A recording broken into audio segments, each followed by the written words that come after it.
Lost on Venus. By Edgar Rice Burroughs.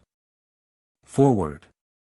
When Carson Napier left my office to fly to Guadalupe Island and take off for Mars in the giant rocket that he had constructed there for that purpose, I was positive that I should never see him again in the flesh. That his highly developed telepathic powers, through the medium of which he hoped to communicate with me, might permit me to envisage him and communicate with him I had no doubts, but I expected no messages after he had detonated the first rocket. I thought that Carson Napier would die within a few seconds of the initiation of his mad scheme. But my fears were not realized. I followed him through his mad, month-long journey through space, trembling with him as the gravitation of the moon drew the great rocket from its course and sent it hurtling toward the sun, holding my breath as he was gripped by the power of Venus. And thrilling to his initial adventures upon that mysterious, cloud-enwrapped planet, Amter, as it is known to its human inhabitants. His love for the unattainable Duare, daughter of a king, their capture by the cruel Thorians, his self-sacrificing rescue of the girl, held me enthralled. I saw the strange, unearthly birdman bearing Duare from the rock-bound shore of Nubal to the ship that was to bear her back to her native land just as Carson Napier was overwhelmed and made prisoner by a strong band of Thorians. I saw, but now let Carson Napier tell his own story in his own words while I retire again to the impersonality of my role of scribe. How do you find this book? Any thoughts about the book or the author? Any suggestion for improvement? Please take a moment to share your thoughts in a comment. If you like it, share it with your friends who might enjoy it as well. Subscribe to keep in touch. Visit CompleteAudiobooks.com for more quality content. The 7 Doors. Leading my captors, but taking no part in the capture, were Musco, the Ong-Yen, and Vyler, the Thorist spy, who had together conceived and carried out the abduction of Duare from aboard the Sofal. After they had reached the mainland, carried there by the clan Gon, those strange winged humans of Venus.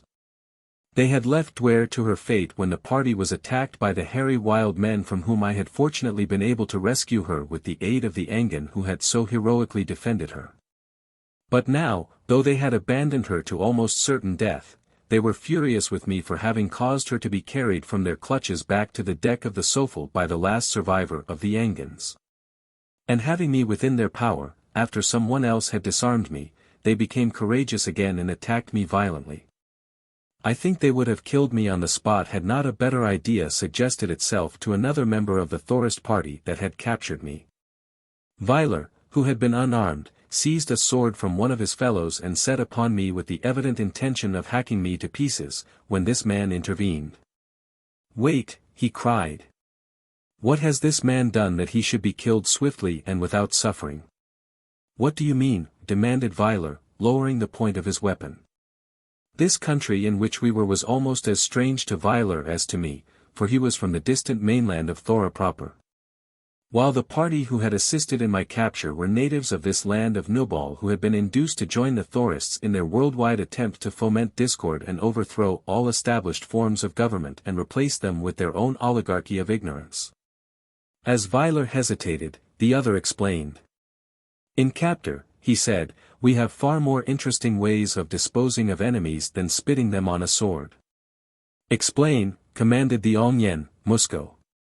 "This man does not deserve the mercy of a quick death." A prisoner aboard the Sofal, with other Vepajans, he led a mutiny in which all the ship's officers were murdered. Then he seized the Savang, liberated her prisoners, looted her, threw her big guns into the sea, and sailed away upon a piratical expedition. In the Sofal, he overhauled the Yen, a merchant ship on which I, an Ong-Yen, was a passenger. Ignoring my authority, he opened fire upon the Yen and then boarded her. After looting her and destroying her armament, he took me prisoner aboard the Sofal. He treated me with the utmost disrespect, threatening my life and destroying my liberty. For these things he must die, and if you have a death commensurate with his crimes you shall not go unrewarded by those who rule Thora. "Let us take him back to capture with us," said the man. "There we have the room with 7 doors, and I promise you that if he be an intelligent being he will suffer more agony within its circular walls than any prick of a sword point might inflict upon him." "Good. exclaimed Vylar, handing his sword back to the man from whom he had borrowed it. The creature deserves the worst. They led me back along the coast in the direction from which they had come. And during the march I discovered from their conversation to what unfortunate chance I could attribute the ill fortune that had befallen me at the very moment when it seemed possible that Duare and I might easily return to the Sofel and our loyal friends. This armed party from Captor had been searching for an escaped prisoner when their attention had been attracted by the fight between the hairy wild men and the Angans who were defending Duare. Just as I had similarly been attracted to the scene while searching for the beautiful daughter of Mintep, the John of Vepaja. As they were coming to investigate, they met Musco and Vylar fleeing from the engagement, and these two had accompanied them back to the scene just as Duare, the remaining Angan. And I had sighted the Sofel offshore and were planning on signaling to her. As the birdman could transport but one of us at a time, I had commanded him, much against his will, to carry Duare to the ship. She refused to desert me, and the Angan feared to return to the Sofel, from which he had aided in the abduction of the princess, but I at length compelled him to seize Duare and fly away with her just as the party of Thorists were upon us. There had been a stiff gale blowing from the sea. And I was much worried for fear that the Angan might not have been able to beat his way against it to the deck of the Sofel. But I had known that death beneath the waters of the sea would be far less horrible to Duare than captivity among the Thorists and especially in the power of Musco. My captors had watched the birdman battling his way against the gale with his burden, but only for a few minutes. Then they had started upon the return march to Captor when Musco had suggested that Camlot, who was now in command of the Sofel, would doubtless land a force and pursue them as soon as Duare acquainted him with the fact of my capture. And so, as our path dropped behind the rocky pinnacles of the shoreline, the Angan and Duare were lost to our view. And I felt that I was doomed to go through whatever brief hours of life remained to me without knowledge of the fate of the gorgeous Venusian girl whom fate had decreed to be my first love. The fact that I should have chanced to fall in love with this particular girl, in the land of Vepaja where there were so many beautiful girls, was in itself a tragedy. She was the virgin daughter of a John, or king, whom custom rendered sacrosanct. During the 18 years of her life she had been permitted neither to see nor to speak to any man other than members of the royal family and a few trusted servitors until I had invaded her garden and forced my unwelcome attentions upon her. And then, shortly thereafter, the worst had befallen her. A raiding party of Thorists had succeeded in abducting her, members of the same party that had captured Camlot and me. She had been shocked and terrified at my avowal of my love, but she had not informed against me.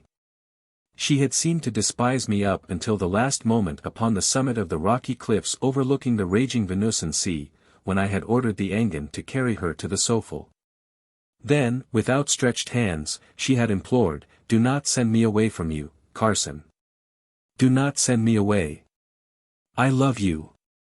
Those words, those unbelievable words, still rang in my ears, leaving me elated even in the face of the nameless death that I knew awaited me in the mysterious chamber of 7 doors.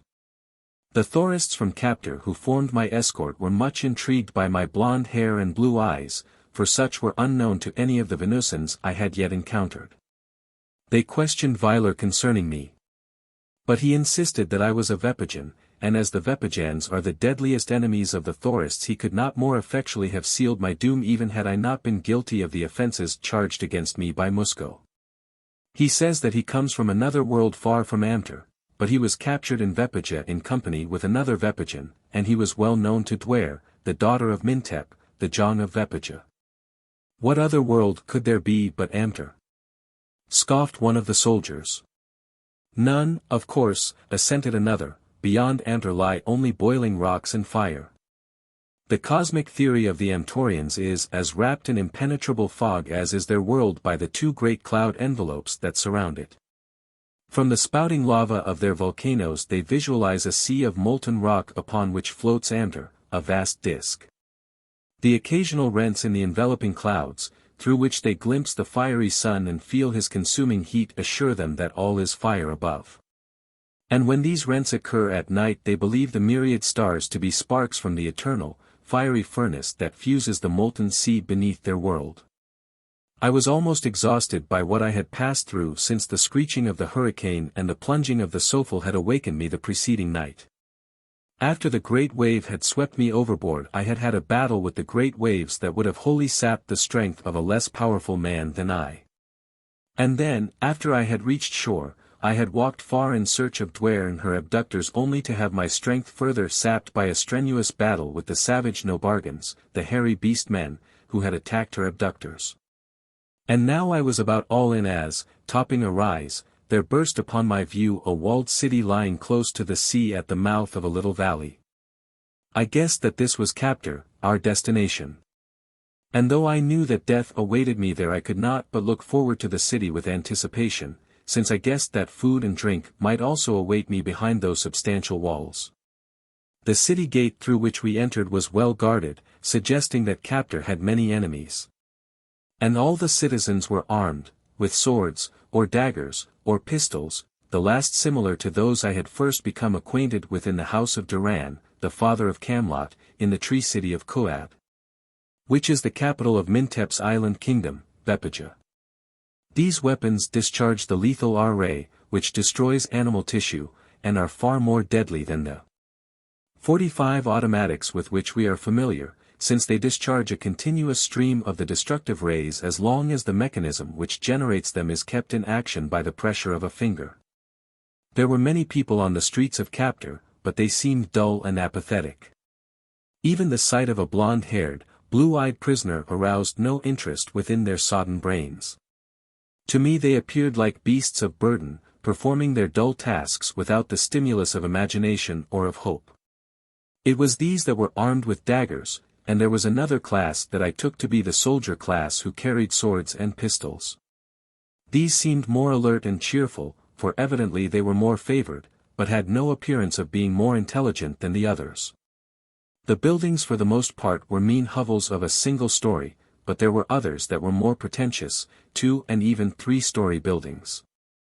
Many were of lumber, for forests are plentiful in this portion of Amter, though I had seen none of the enormous trees such as grow upon the island of Vepaja and which afforded me my first introduction to Venus. There were a number of stone buildings facing the streets along which I was conducted, but they were all box-like, unprepossessing structures with no hint of artistic or imaginative genius. Presently my captors led me into an open square surrounded by larger if not more beautiful buildings than we had previously passed. Yet even here were squalor and indications of inefficiency and incompetence. I was led into a building the entrance to which was guarded by soldiers. Weiler, Musco, and the leader of the party that had captured me accompanied me into the interior, where, in a bare room, a large, gross-appearing man was asleep in a chair with his feet on a table that evidently served him both as desk and dining table, for its top was littered with papers and the remains of a meal. Disturbed by our entrance, the sleeper opened his eyes and blinked dully at us for a moment. "Greetings, friend SOV," exclaimed the officer who accompanied me. "Oh, it is you, friend Hokel," mumbled SOV, sleepily. "And who are these others?" "The Onyen Musco from Thora, Weiler, another friend, and a Vepajan prisoner I captured." At the mention of Musco's title, SOV arose, for an Onyen is one of the oligarchy in the great man. "Greetings, Onyen Musco," he cried. "So you have brought us a Vepajan. Is he a doctor, by chance?" "I do not know and I do not care," snapped Musco. "He is a cutthroat and a scoundrel, and, doctor or no doctor, he dies." "But we need doctors badly," insisted SOV. "We are dying of disease and old age. If we do not have a doctor soon, we shall all be dead." "You heard what I said, did you not, friend SOV?" demanded Musco testily. "Yes, Onyen," replied the officer, meekly, "he shall die." "Shall I have him destroyed at once?" "Friend Hokel tells me that you have a slower and pleasanter way of dispatching villains than by gun or sword." "I am interested. Tell me about it." "I referred to the room of the 7 doors," explained Hokel. "You see, this man's offenses were great, he made the great Onyen a prisoner and even threatened his life." "We have no death adequate to such a crime," cried the horrified SOV. But the room of the 7 doors, which is the best that we have to offer, shall be made ready. Describe it, snapped Musco. What is it like? What will happen to him? How will he die? Let us not explain it in the presence of the prisoner, said Hokel, if you would reap the full pleasure of the room of the 7 doors. Yes, lock him up, ordered Musco. Put him in a cell. SOV summoned a couple of soldiers, who conducted me to a rear room and shoved me down into a dark, windowless cellar. They slammed down and locked the heavy trap door above me and left me to my gloomy thoughts. The room of the 7 doors. The title fascinated me. I wondered what awaited me there, what strange form of horrible death. Perhaps it might not be so terrible after all, perhaps they were attempting to make my end more terrible by suggestion. So this was to be the termination of my mad attempt to reach Mars.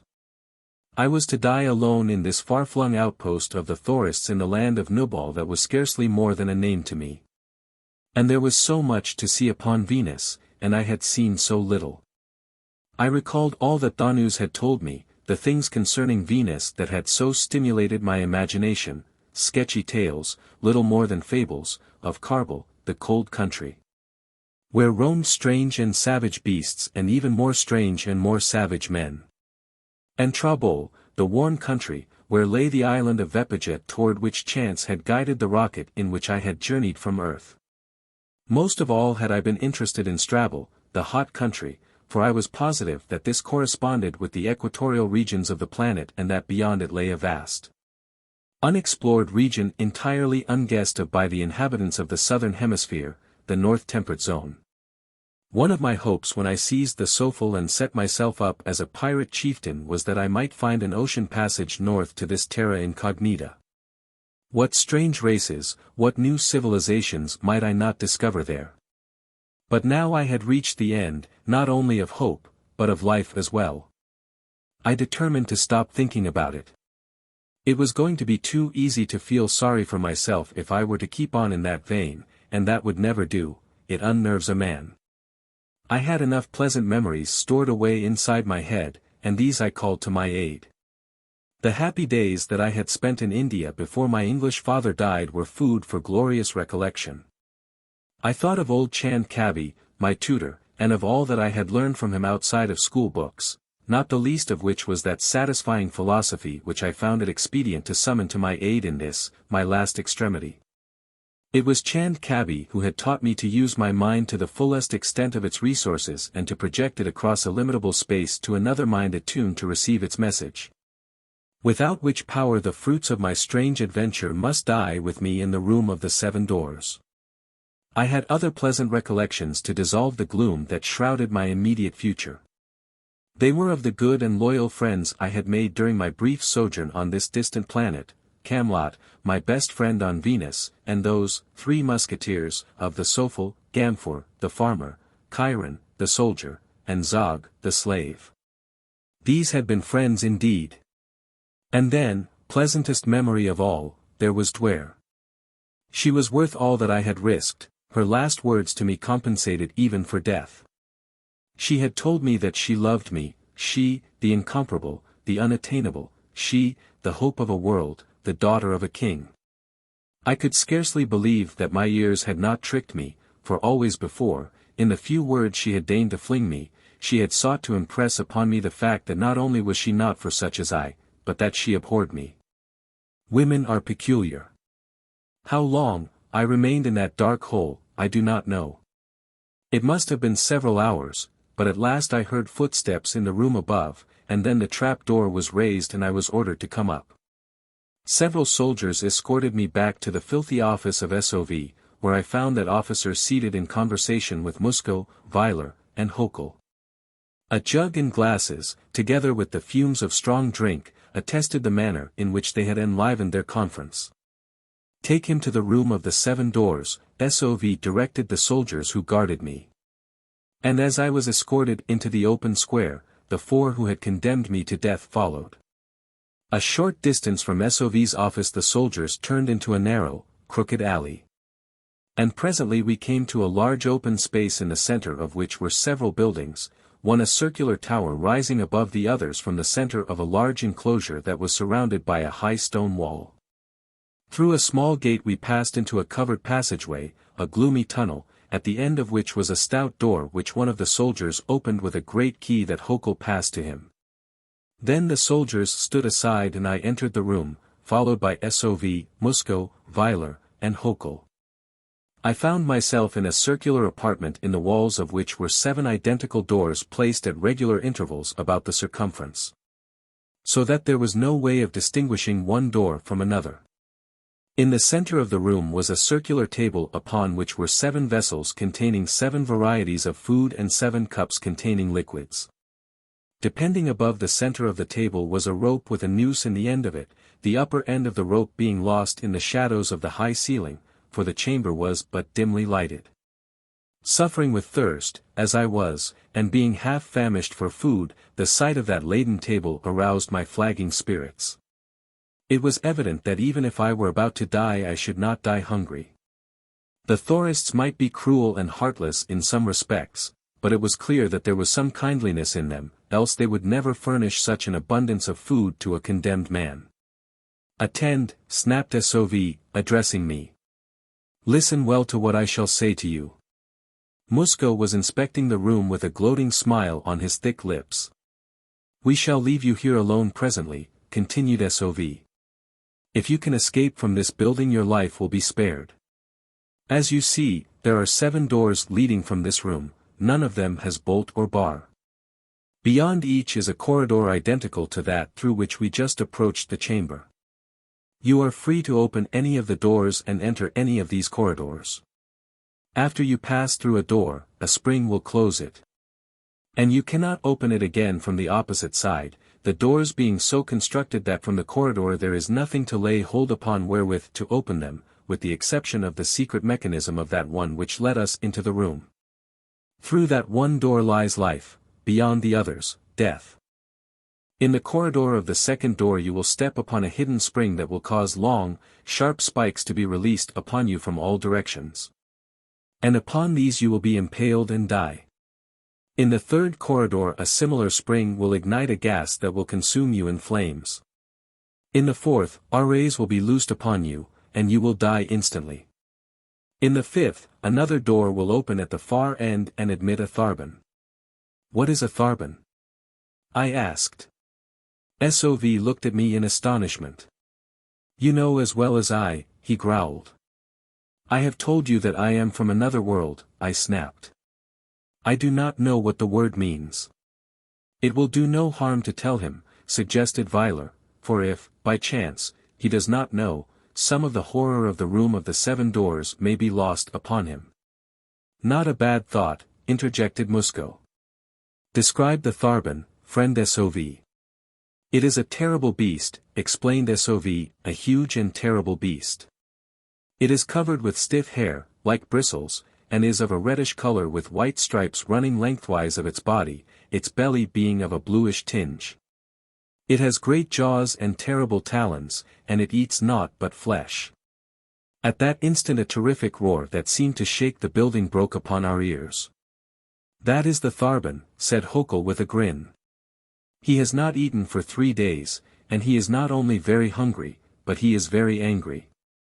"And what lies beyond the 6th door?" I demanded. "In the corridor beyond the 6th door hidden jets will deluge you with a corrosive acid. It will fill your eyes and burn them out. And it will consume your flesh slowly, but you will not die too quickly. You will have ample time in which to repent the crimes that brought you to the room of the 7 doors. The 6th door, I think, is the most terrible of all." "To my mind the 7th is worse," remarked Hokel. "Perhaps," admitted SOV. "In the 7th, death is longer in coming, and the mental agony is protracted. When you step upon the concealed spring in the corridor beyond the 7th door the walls commence to move slowly toward you.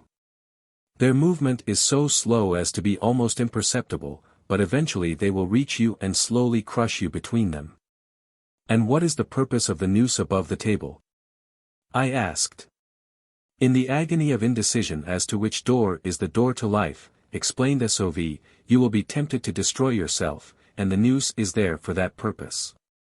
But it is cunningly arranged at such a distance above the table that you cannot utilize it to break your neck and bring death quickly, you can only strangle to death.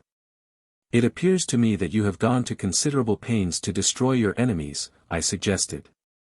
The room of the 7 doors was not designed primarily to inflict death, explained SOV. It is used as a means for converting unbelievers to Thorism, and you would be surprised to know how efficacious it has been. I can imagine, I replied. And now that you have told me the worst, may I be permitted to satisfy my hunger and thirst before I die? All within this room is yours to do with as you please during your last hours on earth, but before you eat let me explain that of the 7 varieties of food upon this table all but one are poisoned. Before you satisfy your thirst, you may be interested in knowing that of the 7 delicious beverages sparkling in those 7 containers, 6 are poisoned. And now, murderer, we leave you. For the last time in life you are looking upon fellow human beings. If life held only the hope of continuing to look upon you, I would gladly embrace death. In single file they left the room by that door to life. I kept my eyes upon that door to mark it well, and then the dim light went out. Quickly I crossed the chamber in a straight line toward the exact spot where I knew the door to be, for I had been standing facing it squarely. I smiled to myself to think how simple they were to imagine that I should instantly lose my bearings because the light had been extinguished. If they had not been lying to me, I should be out of that room almost as soon as they claimed the life they had promised me. With outstretched hands I approached the door. I felt unaccountably dizzy. I was having difficulty in keeping my balance. My fingers came in contact with a moving surface, it was the wall, passing across my hands toward the left. I felt a door brush past them and then another, then I guessed the truth, the floor upon which I stood was revolving. I had lost the door to life. 2. Lost. As I stood there, plunged for the moment into despondency, the light came on again, and I saw the wall and the procession of doors passing slowly before me. Which was the door to life? Which was the door to choose? I felt very tired and rather hopeless, the pangs of hunger and thirst assailed me. I walked to the table in the center of the room. Wines and milk mocked me from the 7 cups. One of the 7 was harmless and would quickly satisfy the gnawing craving for drink that was become almost a torture. I examined the contents of each receptacle, testing each with my nose. There were 2 cups of water, the contents of one of which had a cloudy appearance. I was positive that the other was the one unpoisoned liquid. I lifted it in my hands. My parched throat begged for one little drink. I raised the cup to my lips, and then doubts assailed me. While there was a single remote chance for life I must not risk death. Resolutely I replaced the cup upon the table. Glancing about the room, I saw a chair and a couch in the shadows against the wall beyond the table. At least, if I could not eat nor drink, I could rest and, perhaps, sleep. I would rob my captors of the fulfillment of their expectations as long as possible, and with this idea in mind I approached the couch. The light in the room was poor, but as I was about to throw myself upon the couch it was sufficient to enable me to discern that its bed was composed of needle-sharp metal spikes, and my vision of restful sleep was dispelled. An examination of the chair revealed the fact that it was similarly barbed. What ingenious fiendishness the Thorists had displayed in the conception of this room and its appurtenances. There was nothing about it that I might use that was not feral, with the single exception of the floor, and I was so tired as I stretched myself at full length upon it that for the moment it seemed a luxurious couch. It is true that the discomfort of its hardness became more and more appreciable, yet, so exhausted was I was upon the verge of sleep, half dozing, when I felt something touch my naked back, something cold and clammy. Instantly apprehending some new and devilish form of torture, I sprang to my feet. Upon the floor, wriggling and writhing toward me, were snakes of all kinds and sizes, many of them unearthly reptiles of horrifying appearance, snakes with saber-like fangs, snakes with horns, snakes with ears, snakes of blue, of red, of green, of white, of purple. They were coming from holes near the bottom of the wall, spreading out across the floor as though they were seeking what they might devour, seeking me. Now even the floor, that I had considered my sole remaining hope, was denied me. I sprang to the tabletop amidst the poisoned food and drink, and there I squatted watching the hideous reptiles squirming about. Suddenly the food began to tempt me, but now for a reason apart from hunger. I saw in it escape from the hopelessness and torture of my situation. What chance had I for life? My captors had known, when they put me in here, that I would never come out alive. What a vain and foolish thing was hope under such circumstances. I thought of Duare, and I asked myself, what of her? Even were I to escape through some miracle, what chance had I of ever seeing Duare again? I, who could not even guess the direction in which lay Vepaja, the land of her people, the land to which Camelot was most assuredly returning her even now. I had harbored a faint-hearted hope immediately after my capture that Camelot would land the fighting crew of the Sofel in an attempt to rescue me. But I had long since abandoned it, for I knew that his first duty was to Duare, the daughter of his king, and that no consideration would tempt him to delay an instant the return voyage to Vepaja. As, immersed in thought, I watched the snakes, there came faintly to my ears what sounded like a woman's scream, and I wondered, indifferently, what new horror was occurring in this hateful city. Whatever it was, I could neither know nor prevent. And so it made little impression upon me, especially in view of a sudden, new interest in the snakes. One of the larger of them, a great, hideous creature some 20 feet in length, had raised his head to the level of the table and was watching me with its lidless, staring eyes. It seemed to me that I could almost read that dim, reptilian brain reacting to the presence of food. It laid its head flat upon the table, and, its body undulating slowly, it glided toward me across the tabletop. I glanced quickly about the room, vainly seeking some avenue of escape. There, evenly spaced in the periphery of the chamber, were the 7 doors, stationary now, for the floor had ceased to revolve shortly after the light had come on again. Behind one of those identical doors lay life, behind each of the other 6, death. Upon the floor, between them and me, were the snakes. They had not distributed themselves evenly over the entire area of the flagging. There were spaces across which one might run swiftly without encountering more than an occasional reptile, yet a single one, were it venomous, would be as fatal as a score of them. And I was harassed by knowledge of my ignorance of the nature of a single one of the numerous species represented. The hideous head of the serpent that had raised itself to the tabletop was gliding slowly toward me. The greater part of its length extended along the floor, moved in undulating waves as it crept after the head. As yet it had given no indication of the method of its attack. I did not know if it might be expected to strike first with poison fangs, to crush within its constricting folds, or merely to seize in widespread jaws and swallow as I had seen snakes, in my boyhood, swallowing frogs and birds. In any event the outlook was far from pleasing. I shot a quick glance toward the doors. Should I risk all on a single cast of the die with fate? The repulsive head was moving closer and closer to me. I turned away from it, determined to run for the door the way to which was clearest of snakes. As I glanced quickly about the room I saw a comparatively open avenue leading toward a door just beyond the spiked couch and chair. One door was as good as another, I had one chance in 7. And there was no way to differentiate one door from another. Life might lie behind this door, or death. Here was, at least, a chance. To remain where I was, the certain prey of that hideous reptile, offered no chance whatever. I have always enjoyed more than my share of the lucky breaks of life, and now something seemed to tell me that fate was driving me toward the one door beyond which lay life and liberty. So it was with the optimism of almost assured success that I leaped from the table and the yawning jaws of the great snake and ran toward that fateful door. Yet I was not unmindful of that sound advice, put your trust in God, my boys. And keep your powder dry. In this event I might have paraphrased it to read, put your trust in fate, but keep an avenue of retreat open. I knew that the doors swung outward from the circular room and that once I had passed through one of them and it had closed behind me there could be no returning. But how could I circumvent this? All this that I take so long to tell occupied but a few seconds.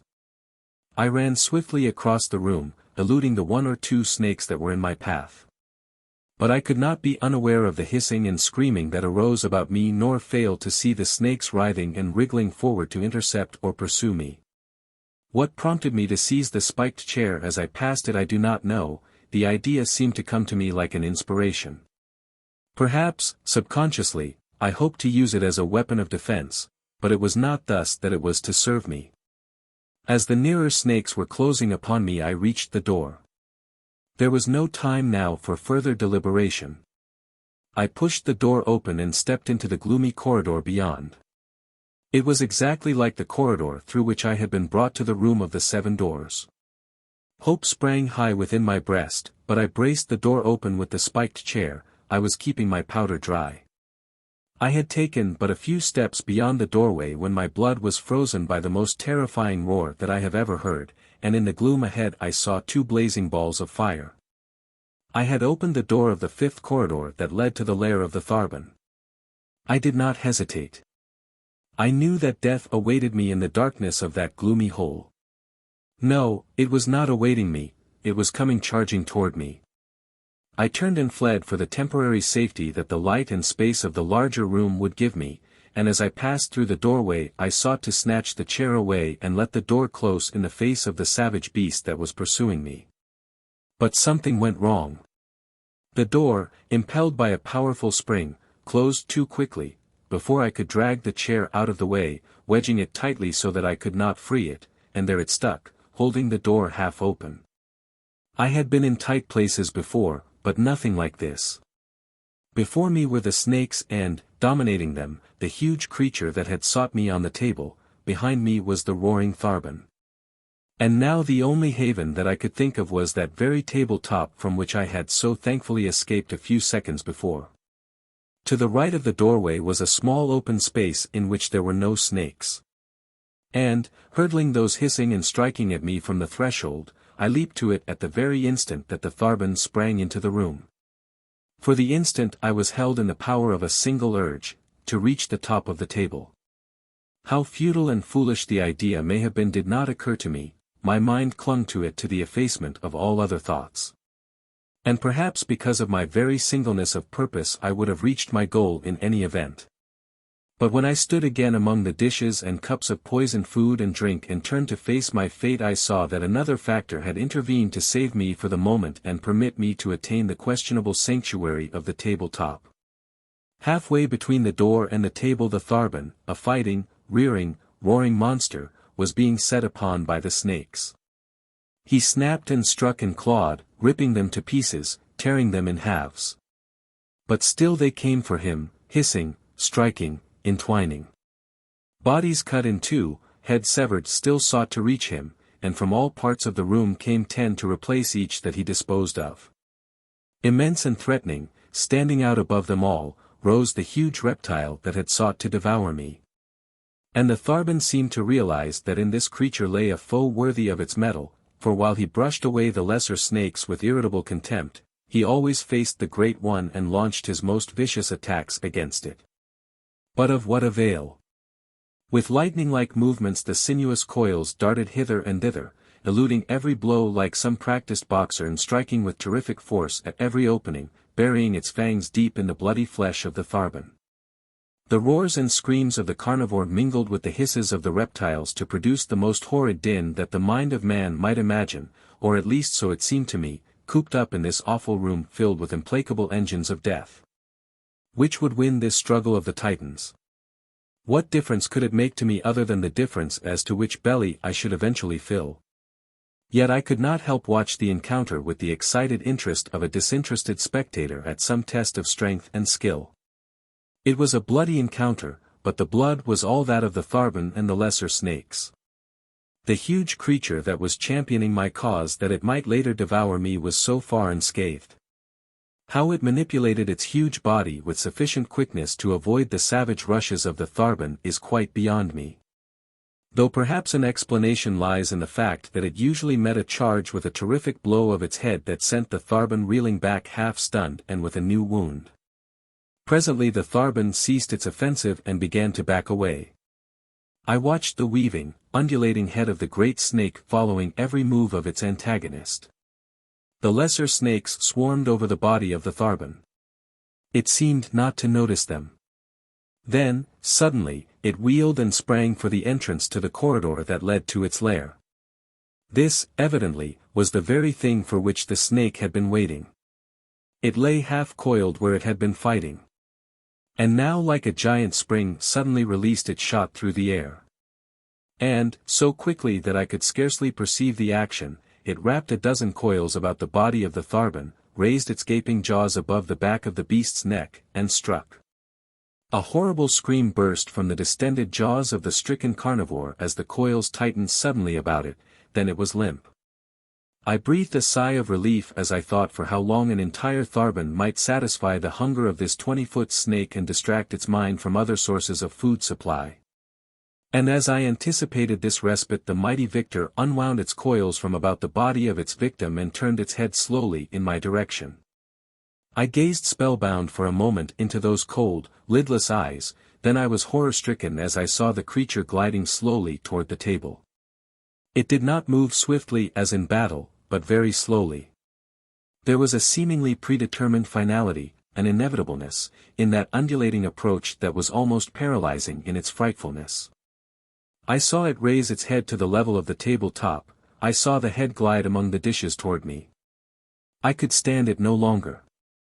I turned to run, where, made no difference, anywhere, if only the length of the room, to get away even for a moment from the cold glitter of those baleful eyes. As I turned, two things happened. I heard again, faintly, the screams of a woman, and my face struck the noose dangling from the dense shadows of the rafters.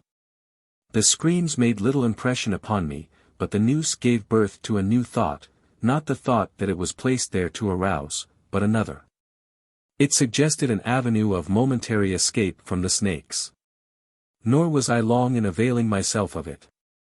I felt the snout of the snake touch my bare leg as I sprang upward and seized the rope above the noose. I heard a loud hiss of rage as I clambered, hand over hand, toward the gloomy shadows where I hoped to find at least temporary refuge. The upper end of the rope was fastened to a metal eye-bolt set in a great beam. Onto this beam I clambered and looked down. The mighty serpent was hissing and writhing below me. He had raised a third of his body upward and was endeavoring to coil about the dangling rope and follow me upward, but it swung away and eluded his efforts. I doubted that a snake of his great girth could ascend this relatively tiny strand. But, not caring to take the chance, I drew the rope up and looped it over the beam. For the moment, at least, I was safe, and I breathed a deep sigh of relief. Then I looked about me. The shadows were dense and almost impenetrable, yet it appeared that the ceiling of the room was still far above me. About me was a maze of beams and braces and trusses. I determined to explore this upper region of the room of the 7 doors. Standing upright upon the beam, I moved cautiously toward the wall. At the end of the beam I discovered a narrow walkway that, clinging to the wall, apparently encircled the room. It was 2 feet wide and had no handrail. It seemed to be something in the nature of a scaffolding left by the workmen who had constructed the building. As I took my exploratory way along it, feeling each step carefully and brushing the wall with my hand, I again heard the agonized scream that had twice before attracted my attention if not my keenest interest. For I was still more interested in my troubles than in those of some unknown female of this alien race. And a moment later my fingers came in contact with something that drove all thoughts of screaming women from my mind. By feel, it was the frame of a door or of a window. With both hands I examined my find. Yes, it was a door. It was a narrow door about 6 feet in height. I felt the hinges, I searched for a latch, and at last I found it. Cautiously I manipulated it and presently I felt the door move toward me. What lay beyond? Some new and fiendishly conceived form of death or torture, perhaps freedom. I could not know without opening that portal of mystery. I hesitated, but not for long. Slowly I drew the door toward me, an eye close to the widening crack. A breath of night air blew in upon me, I saw the faint luminosity of a Venusian night. Could it be possible that with all their cunning the Thorists had inadvertently left this avenue of escape from this lethal chamber? I could scarcely credit it, yet there was naught that I could do but go on and chance whatever lay beyond. I opened the door and stepped out upon a balcony which extended in both directions until it passed from the range of my vision beyond the curve of the circular wall to which it clung. At the outer edge of the balcony was a low parapet behind which I now crouched while I reconnoitered my new situation. No new danger seemed to threaten me, yet I was still suspicious. I moved cautiously forward upon a tour of investigation, and again an agonized scream rent the silence of the night. This time it seemed quite close. Previously, the walls of the building in which I had been imprisoned had muffled it. I was already moving in the direction of the sound, and I continued to do so. I was searching for an avenue of descent to the ground below, not for a damsel in distress. I am afraid that at that moment I was callous and selfish and far from chivalric, but, if the truth be known, I would not have cared had I known that every inhabitant of Captor, male and female, was being destroyed.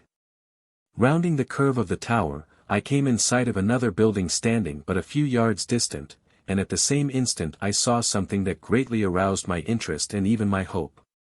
It was a narrow causeway leading from the balcony on which I stood to a similar balcony on the adjoining structure. Simultaneously the screams were renewed. They seemed to be coming from the interior of the building I had just discovered. It was not the screams, however, that lured me across the causeway, but the hope that I might find there the means of descent to the ground. Crossing quickly to the other balcony, I followed it to the nearest corner. And as I rounded it I saw a light apparently shining from windows on a level with it. At first I was of a mind to turn back lest, in passing the windows, I be discovered. But once again that scream burst upon my ears, and this time it was so close that I knew it must come from the apartment from which the light shone. There was such a note of hopelessness and fear in it that I could no longer ignore the demand it made upon my sympathies, and, setting discretion aside, I approached the window nearest me. It was wide open, and in the room beyond I saw a woman in the clutches of a man. The fellow was holding her down upon a couch and with a sharp dagger was pricking her. Whether he had it in his mind to kill her eventually or not was not apparent, his sole purpose at the moment seeming to be torture. The fellow's back was toward me, and his body hid the features of the woman. But when he pricked her and she screamed, he laughed, a hideous, gloating laugh. I guessed at once the psychopathic type he represented, deriving pleasure from the infliction of pain upon the object of his maniacal passion. I saw him stoop to kiss her, and then she struck him in the face, and as she did so he half turned his head to avoid the blow, revealing his profile to me, and I saw that it was Musco, the Onion. He must have partially released his hold upon her as he shrank aside, for the girl half rose from the couch in an effort to escape him. As she did so her face was revealed to me, and my blood froze in rage and horror. It was Duare. With a single bound I cleared the sill and was upon him. Grasping him by the shoulder, I whirled him about, and when he saw my face he voiced a cry of terror and shrank back, drawing his pistol from its holster. Instantly I closed with him, grasping the weapon and turning its muzzle toward the ceiling. He toppled backward across the couch, carrying me with him, both of us falling on top of Duare. Musco had dropped his dagger as he reached for his pistol, and now I tore the latter from his grasp and hurled it aside, then my fingers sought his throat. He was a large, gross man, not without strength. And the fear of death seemed to increase the might of his muscles. He fought with the desperation of the doomed. I dragged him from the couch, lest Duare be injured, and we rolled upon the floor, each intent upon winning a death hold upon the other. He was screaming for help now, and I redoubled my efforts to shut off his wind before his cries attracted the aid of any of his fellows. He was snapping at me like a savage beast as he screamed, alternately striking at my face and seeking to close upon my throat.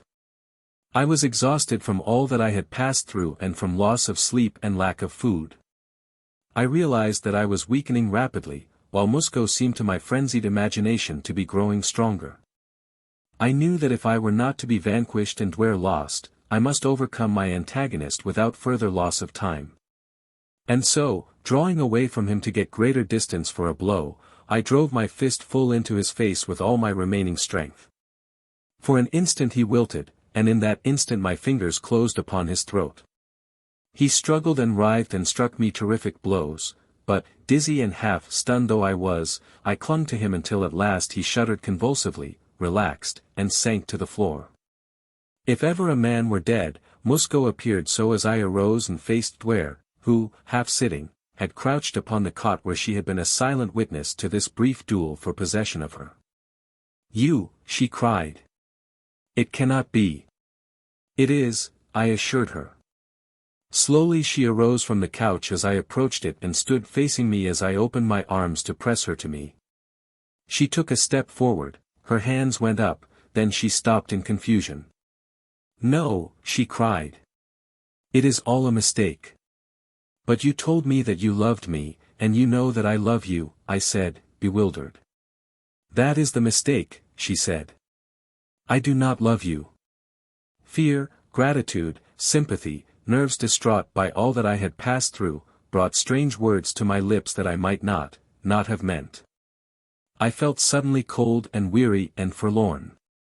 All hope of happiness was crushed in my breast. I turned away from her. I no longer cared what happened to me. But only for an instant did this mood possess me. No matter whether she loved me or not, my duty remained plain before me. I must get her out of captor, out of the clutches of the Thorists and, if possible, return her to her father, Mintep, king of Vepaja. I stepped to the window and listened. Musco's cries had not attracted succor in so far as I could perceive. No one seemed to be coming. And if they had not come in response to Duare's screams, why should they be attracted by Musco's? I realized that there was now little likelihood that anyone would investigate. I returned to the body of Musco and removed his harness to which was attached a sword that he had had no opportunity to draw against me, then I retrieved his dagger and pistol. I now felt much better, far more efficient. It is strange what the possession of weapons will do even for one not accustomed to bearing them, and until I had come to Venus I had seldom if ever carried a lethal weapon. I took the time now to investigate the room, on the chance that it might contain something else of use or value to us in our bid for liberty. It was a rather large room. An attempt had been made to furnish it ornately, but the result was a monument to bad taste. It was atrocious. At one end, however, was something that attracted my keenest interest and unqualified approval. It was a table laden with food. I turned to Duare. "I am going to try to take you away from Nubal," I told her. "I shall try also to return you to Vepaja. I may not succeed, but I shall do my best. Will you trust me and come with me?" "How can you doubt it?" she replied. "If you succeed in returning me to Vepaja you will be well repaid by the honors and rewards that will be heaped upon you if my wishes prevail." That speech angered me, and I turned upon her with bitter words on my lips, but I did not utter them. What was the use? I once more focused my attention upon the table. "What I started to say," I continued, "is that I shall try to save you, but I can't do it on an empty stomach. I am going to eat before we leave this room. Do you care to join me?" "We shall need strength," she replied. "I am not hungry, but it is wiser that we both eat." Musco ordered the food for me, but I could not eat it while he was present. "Then I am not quite so objectionable as Musco?" I inquired sarcastically. She surveyed me for a moment in silence before she replied, and then she said, "No, not quite." I turned away and approached the table where she joined me presently, and we ate in silence. There was an abundance of food, with water, wine, and other beverages, and I fell to upon them like a famished wolf. I was curious to know how Duare had come to the Thorist city of Captor, but her cruel and incomprehensible treatment of me made me hesitate to evince any further interest in her. Yet presently I realized how childish was my attitude, how foolish it was of me not to realize that the strictness and seclusion of her previous life probably accounted for her frightened and distant manner now, and I asked her to tell me all that had happened since I had dispatched the Angan with her toward the Sofel and the moment that I had discovered her in the clutches of Musco. There is not much to tell, she replied. You will recall how fearful the Angan was of returning to the ship lest he be punished for the part he had taken in my abduction. They are very low creatures, with illy developed minds that react only to the most primitive forces of nature, self-preservation, hunger, fear. When we were almost above the deck of the Sofal, the Angan hesitated and then turned back toward the shore.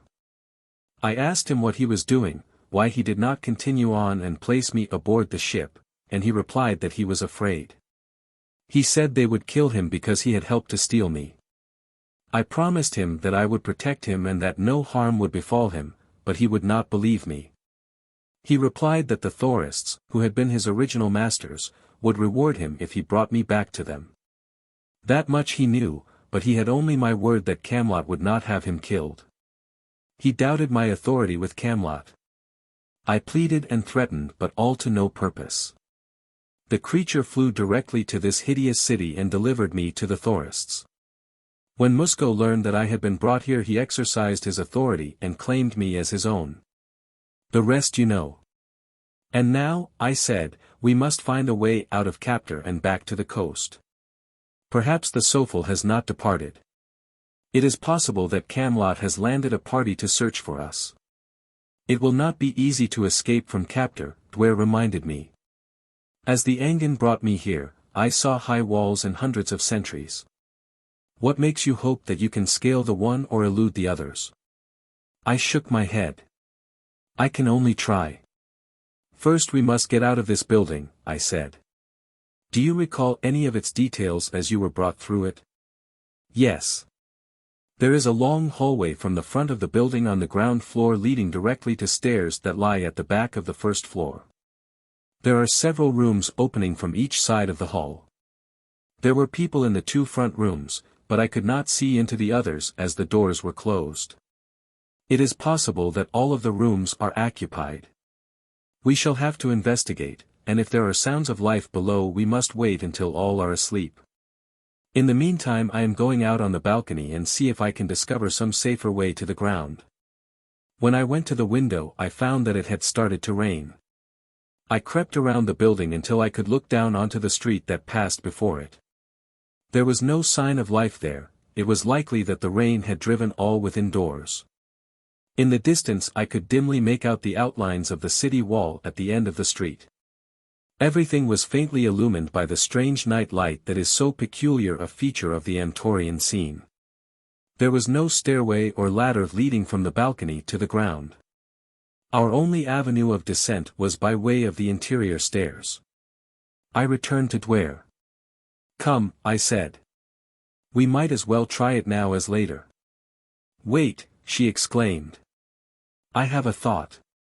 It just occurred to me from something I overheard on board the Sofal relative to the customs of the Thorists.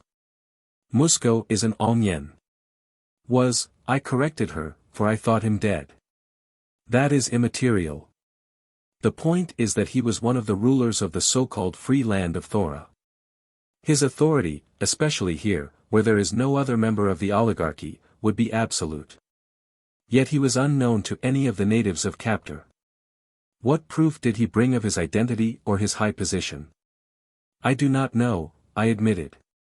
But he must have had some credentials. I believe that you will find upon the index finger of his right hand a great ring that is the badge of his office. And you think that we could use this ring as authority to pass the sentries? It is possible, replied Duare. But not probable, I demurred. Not by the wildest flight of fancy could anyone mistake me for Musco, unless my conceit flatters me. A faint smile touched Duare's lips.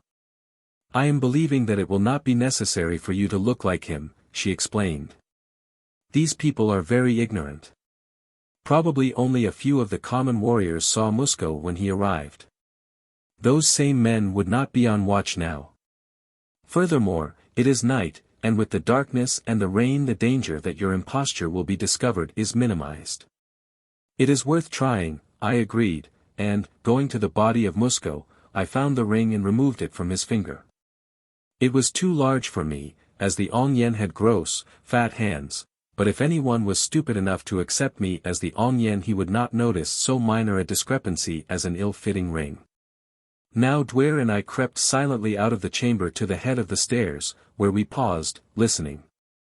All was dark below, but we heard the sound of voices, muffled, as though coming from behind a closed door.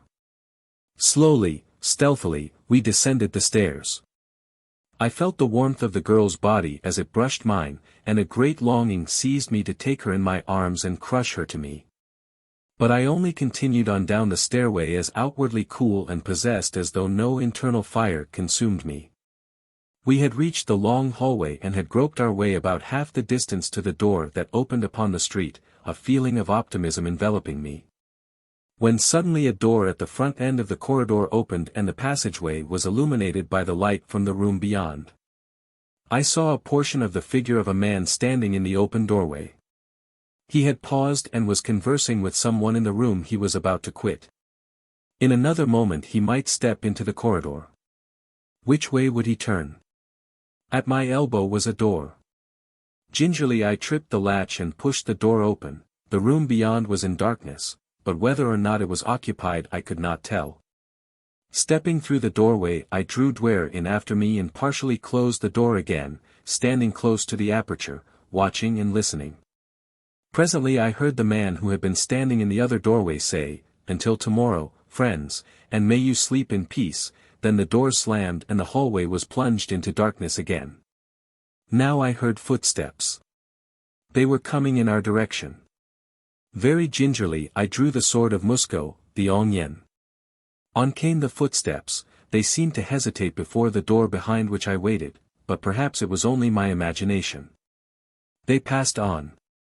I heard them ascending the stairway. Now a new fear assailed me. What if this man should enter the room in which lay the dead body of Musco? He would spread the alarm. Instantly I recognized the necessity for immediate action. "Now, Duare," I whispered, and together we stepped into the corridor and almost ran to the front door of the building. A moment later we were in the street. The drizzle had become a downpour. Objects were undiscernible a few yards distant, and for this I was thankful. We hastened along the street in the direction of the wall and the gate, passing no one, seeing no one. The rain increased in violence. "What are you going to say to the sentry?" asked Duare. "I do not know," I replied candidly. "He will be suspicious, for you can have no possible excuse for wishing to leave the safety of a walled city on a night like this and go out without an escort into a dangerous country where savage beasts and savage men roam at large." "I shall find a way," I said, "because I must." She made no reply, and we continued on toward the gate. It was not at a great distance from the house from which we had escaped, and presently we came upon it looming large before us through the falling rain. A sentry, standing in the shelter of a niche in the wall, discovered us and demanded what we were doing abroad at this hour of such a night. He was not greatly concerned, since he did not know that it was in our minds to pass through the gateway. He merely assumed, I presume, that we were a couple of citizens passing by on our way to our home. "Is SOV here?" I demanded. "SOV here," he exclaimed in astonishment. "What would SOV be doing here on a night like this?" "He was to meet me here at this hour," I said. "I instructed him to be here." "You instructed SOV to be here?" The fellow laughed. "Who are you to give instructions to SOV?" "I am the Ong Yen, Musco," I replied. The man looked at me in astonishment. "I do not know where SOV is," he said, a little sullenly, I thought. "Well, never mind," I told him, "he will be here presently. And in the meantime, open up the gate, for we shall want to hurry on as soon as he arrives." "I cannot open the gate without orders from SOV," replied the sentry. "You refuse to obey an Ong Yen?" I demanded in the most ferocious tones I could command. "I have never seen you before," he parried. "How do I know you are an Ong Yen?" I held out my hand with the ring of Musco on the index finger. "Do you know what that is?" I demanded. He examined it closely. "Yes, Ong Yen," he said fearfully, I know. Then open the gate, and be quick about it, I snapped. Let us wait until SOV comes, he suggested. There will be time enough then. There is no time to be lost, fellow. Open up, as I command. The Vepajan prisoner has just escaped, and SOV and I are going out with a party of warriors to search for him. Still the obstinate fellow hesitated. And then we heard a great shouting from the direction from which we had come, and I guessed that the fellow who had passed us in the corridor had discovered the dead body of Musco and given the alarm. We could hear men running. There was no more time to be lost. Here comes SOV with the searching party, I cried. Throw open the gates, you fool, or it will go ill with you. I drew my sword, intending to run him through if he did not obey. Why open them now, Ongyen? He asked, hesitating, why not wait until SOV arrives? It will save time if we have them open, that is why.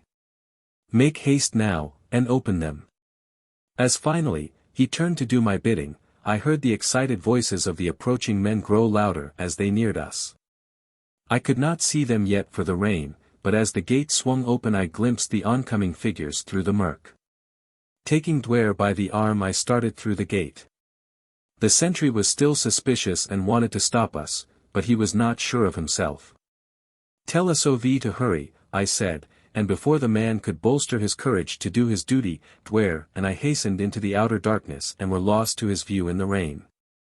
It was my intention to reach the coast and follow along it until daylight, when, I hoped and prayed, we should sight the Sofel offshore and be able to contrive a means of signaling to her. We groped our way through the darkness and the rain during all that terrible night. No sound of pursuit reached our ears, nor did we come upon the ocean. The rain ceased about dawn, and when full daylight came we looked eagerly for the sea, but only low hills and rolling country dotted with trees and a distant forest where we had thought the sea to be rewarded our straining eyes. Where is the sea? Asked Duare. I do not know, I admitted. Only at sunrise and at sunset, for a few minutes, is it possible to differentiate between the points of the compass on Venus. Then the direction of the sun is faintly indicated by a slightly intensified light along the eastern or the western horizon. And now the sun was rising at our left, when it should have been upon our right, were we going in the direction that I believed the ocean to be. My heart sank in my breast, for I knew that we were lost. 3. Cannibals. Duare, who had been watching my face intently, must have read the truth in the despair of my expression. You do not know where the sea lies? She asked. I shook my head. No. Then we are lost. I am afraid so. I am sorry, Duare, I was so sure that we would find the Sofel and that you would soon be out of danger. It is all my fault, the fault of my stupidity and ignorance. Do not say that. No one could have known the direction he was going during the darkness of last night. Perhaps we shall find the sea yet. Even if we could, I am afraid that it will be too late to ensure your safety. What do you mean, that the Sofel will be gone? She asked. There is that danger, of course, but what I most fear is that we may be recaptured by the Thorists. They will certainly search along the coast for us in the locality where they found us yesterday. They are not so stupid as not to guess that we will try to reach the Sofel. If we can find the ocean, we might hide from them, she suggested, until they tire of the search and return to capture, then, if the Sofel is still there, we may yet be saved. And if not, what? I asked. Do you know anything about Nobel? Is there not some likelihood that we may find a friendly people somewhere in this land who will aid us to reach Vepaja again? She shook her head. I know little about Nobel, she replied, but what little I have heard is not good. It is a sparsely settled land reaching, it is supposed, far into Strabel, the hot country, where no man may live. It is filled with wild beasts and savage tribes. There are scattered settlements along the coast, but most of these have been captured or reduced by the Thorists. The others, of course, would be equally dangerous, for the inhabitants would consider all strangers as enemies. The outlook is not bright, I admitted, but we will not give up, we will find a way. If any man can, I am sure that it is you, she said. Praise from Duare was sweet. In all the time that I had known her she had said only one other kind thing to me, and later she had retracted that. I could work miracles if only you loved me, Duare. She straightened haughtily. You will not speak of that, she said coldly. Why do you hate me, Duare, who have given you only love? I demanded. I do not hate you, she replied, but you must not speak of love to the daughter of a Zhang. You should know that. We may be together for a long time, and you must remember that I may not listen to love from the lips of any man. Our very speaking together is a sin, but circumstances have made it impossible to do aught but sin in this respect. Before I was stolen from the house of the Zhang no man had ever addressed me other than the members of my own family, except a few loyal and privileged members of my father's household. And until I should be 20 it were a sin in me and a crime in any man who should disregard this ancient law of the royal families of Amter. You forget, I reminded her, that one man did address you in the house of your father. An impudent knave, she said, who should have died for his temerity. Yet you did not inform on me. Which made me equally guilty with you, she replied, flushing. It is a shameful secret that will abide with me until my death. A glorious memory that will always sustain my hope, I told her. A false hope that you would do well to kill, she said, and then, why did you remind me of that day, she demanded. When I think of it, I hate you, and I do not want to hate you. That is something, I suggested. Your effrontery and your hope feed on meager fare. Which reminds me that it might be well for me to see if I can find something in the way of food for our bodies, too. They cannot subsist on so light a diet as hope. There may be game in that forest, she suggested, indicating the wood toward which we had been moving. We'll have a look, I said, and then turn back and search for the elusive sea. A Venusian forest is a gorgeous sight. The foliage itself is rather pale, orchid, heliotrope and violet predominate, but the boles of the trees are gorgeous. They are of brilliant colors and often so glossy as to give the impression of having been lacquered. The wood we were approaching was of the smaller varieties of trees, ranging in height from 200 to 300 feet, and in diameter from 20 to 30 feet. There were none of the colossi of the island of Vepaja that reared their heads upward 5,000 feet to penetrate the eternal inner cloud envelope of the planet. The interior of the forest was illuminated by the mysterious Venusian ground glow, so that, unlike an earthly forest of similar magnitude upon a cloudy day, it was far from dark or gloomy. Yet there was something sinister about it. I cannot explain just what, nor why it should have been. I do not like this place, said Duare, with a little shudder. There is no sight of animal, no sound of bird. Perhaps we frightened them away, I suggested. I do not think so. It is more likely that there is something else in the forest that has frightened them. I shrugged. Nevertheless, we must have food, I reminded her, and I continued on into the forbidding, and at the same time gorgeous, wood that reminded me of a beautiful but wicked woman. Several times I thought I saw a suggestion of movement among the boles of distant trees, but when I reached them there was nothing there. And so I pressed on, deeper and deeper, and constantly a sense of impending evil grew stronger as I advanced. It was as though some terrible thing were lurking, ready to spring. There, whispered Duare suddenly, pointing. There is something there, behind that tree. I saw it move. Something, just glimpsed from the corner of my eye, caught my attention to the left of us, and as I turned quickly in that direction something else dodged behind the bole of a large tree. Duare wheeled about.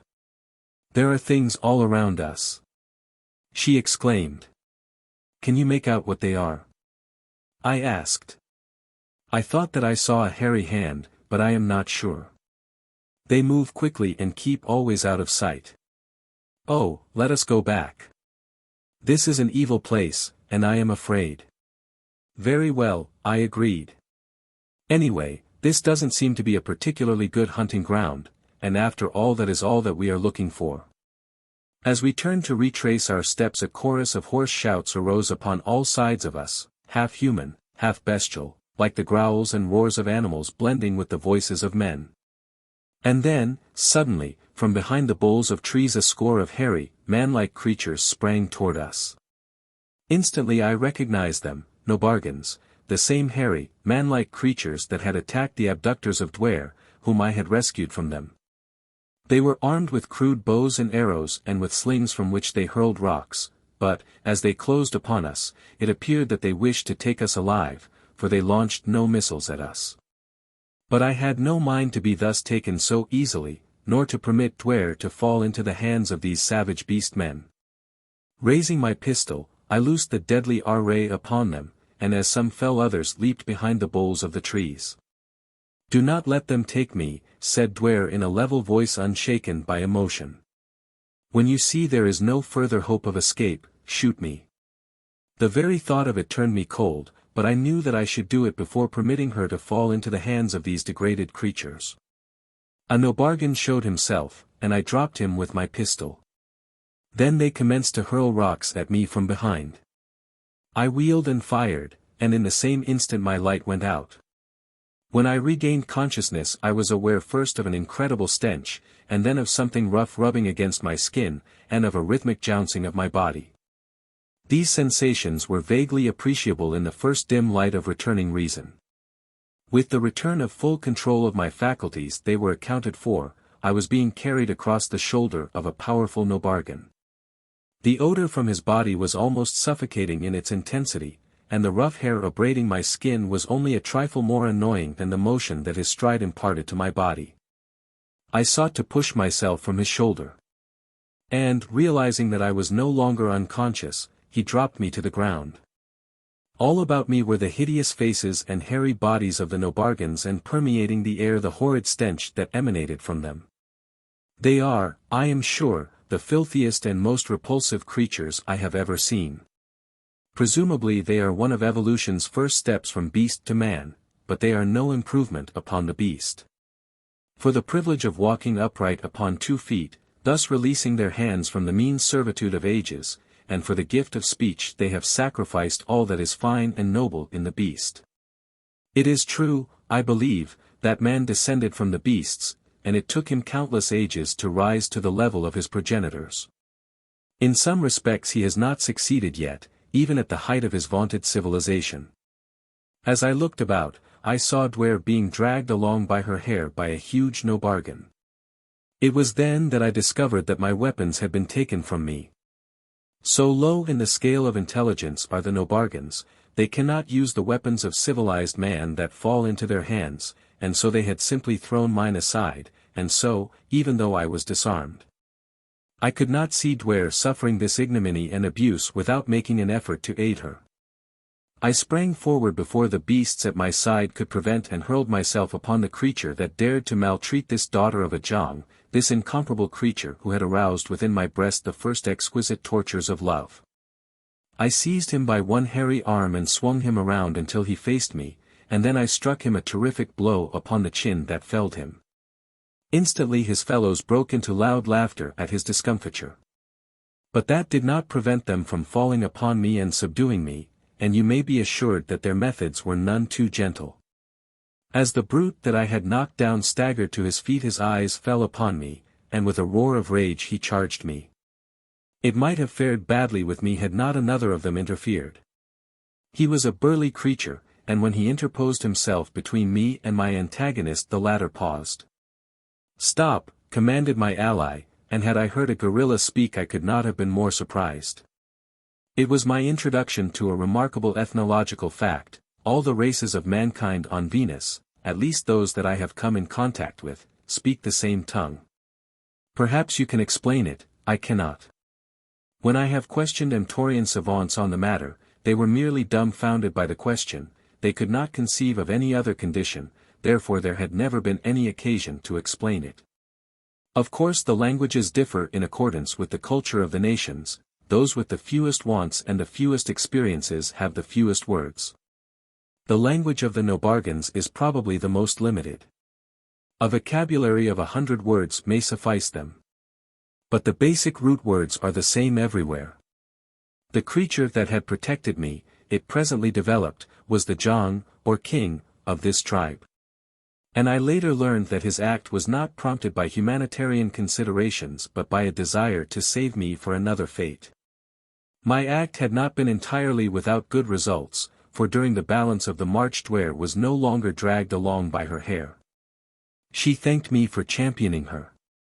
And that in itself was something worth being manhandled for, but she cautioned me against antagonizing them further. Having discovered that at least one of these creatures could speak at least one word of the Amtorian language with which I was familiar, I sought to delve farther in the hope that I might ascertain the purpose for which they had captured us. "Why have you seized us?" I inquired of the brute that had spoken that single word. He looked at me in surprise, and those near enough to have overheard my question commenced to laugh and repeat it. Their laugh is far from light, airy, or reassuring. They bare their teeth in a grimace and emit a sound that is for all the world like the retching of mal de mer, and there is no laughter in their eyes. It took quite a stretch of my imagination to identify this as laughter. "Albargan not know?" asked the Jong. Albargan is, literally, no hair man, or without hair man, otherwise, hairless man. "I do not know," I replied. "We were not harming you. We were searching for the sea coast where our people are. Albargan find out soon," and then he laughed again. I tried to think of some way to bribe him into letting us go. But inasmuch as he had thrown away as useless the only things of value that we possessed, it seemed rather hopeless. I had nothing else to offer them. "Tell me what you want most," I suggested, "and perhaps I can get it for you if you will take us to the coast." "We have what we want," he replied, and that answer made them all laugh. I was walking close to Duare now, and she looked up at me with a hopeless expression. "I am afraid we are in for it," she said. "It is all my fault. If I had had brains enough to find the ocean this would never have happened. Don't blame yourself. No one could have done more to protect and save me than you have. Please do not think that I do not appreciate it." That was a lot for Duare to say, and it was like a ray of sunshine in the gloom of my despondency. That is a simile entirely earthly, for there is no sunshine upon Venus. The relative proximity of the sun lights up the inner cloud envelope brilliantly, but it is a diffused light that casts no well-defined shadows nor produces contrasting highlights. There is an all-pervading glow from above that blends with the perpetual light emanations from the soil, and the resultant scene is that of a soft and beautiful pastel. Our captors conducted us into the forest for a considerable distance. We marched practically all day. They spoke but seldom and then usually in monosyllables. They did not laugh again, and for that I was thankful. One can scarcely imagine a more disagreeable sound. We had an opportunity to study them during this long march, and there is a question if either of us was quite sure in his own mind as to whether they were beast-like men or man-like beasts. Their bodies were entirely covered with hair. Their feet were large and flat, and their toes were armed, like the fingers, with thick, heavy, pointed nails that resembled talons. They were large and heavy, with tremendous shoulders and necks. Their eyes were extremely close set in a baboon-like face, so that in some respects their heads bore a more striking similarity to the heads of dogs than of men. There was no remarkable dissimilarity between the males and the females, several of which were in the party. And the latter deported themselves the same as the bulls and appeared to be upon a plane of equality with these, carrying bows and arrows and slings for hurling rocks. A small supply of which they carried in skin pouches slung across their shoulders. At last we reached an open space beside a small river where there stood a collection of the rudest and most primitive of shelters.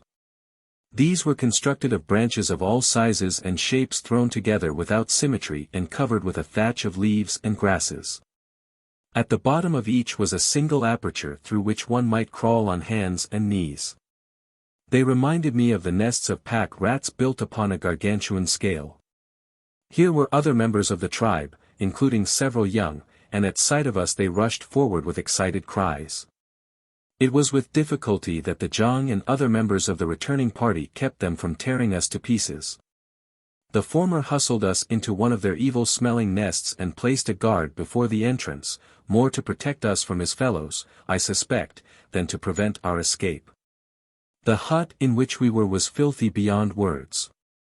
But in the dim light of the interior I found a short stick with which I scraped aside the foul litter that covered the floor until I had uncovered a space large enough for us to lie down on the relatively clean earth. We lay with our heads close to the entrance that we might get the benefit of whatever fresh air should find its way within.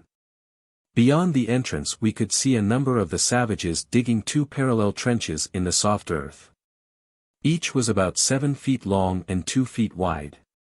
"Why are they doing that, do you suppose?" asked Duare. "I do not know," I replied, although I had my suspicions. They looked remarkably like graves. "Perhaps we can escape after they have gone to sleep tonight," suggested Duare.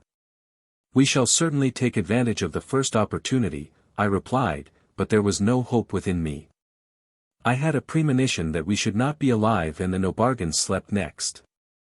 "Look what they're doing now," said Duare, presently. "They're filling the trenches with wood and dry leaves." "You don't suppose?" she exclaimed, and caught her breath with a little gasp. I placed a hand on one of hers and pressed it.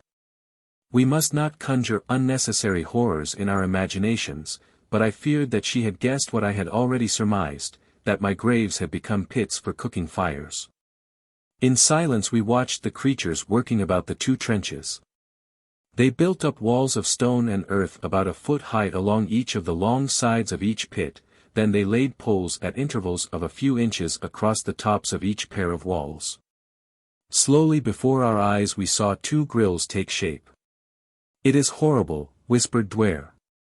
Night came before the preparations were completed, then the savage John came to our prison and commanded us to come forth.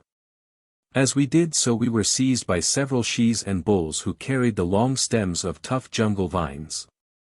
They threw us down and wound the vines about us. They were very clumsy and inept, not having sufficient intelligence to tie knots. But they accomplished their purpose in binding us by wrapping these fiber ropes around and around us until it seemed that it would be impossible to extricate ourselves even were we given the opportunity. They bound me more securely than they did Duare, but even so the job was a clumsy one.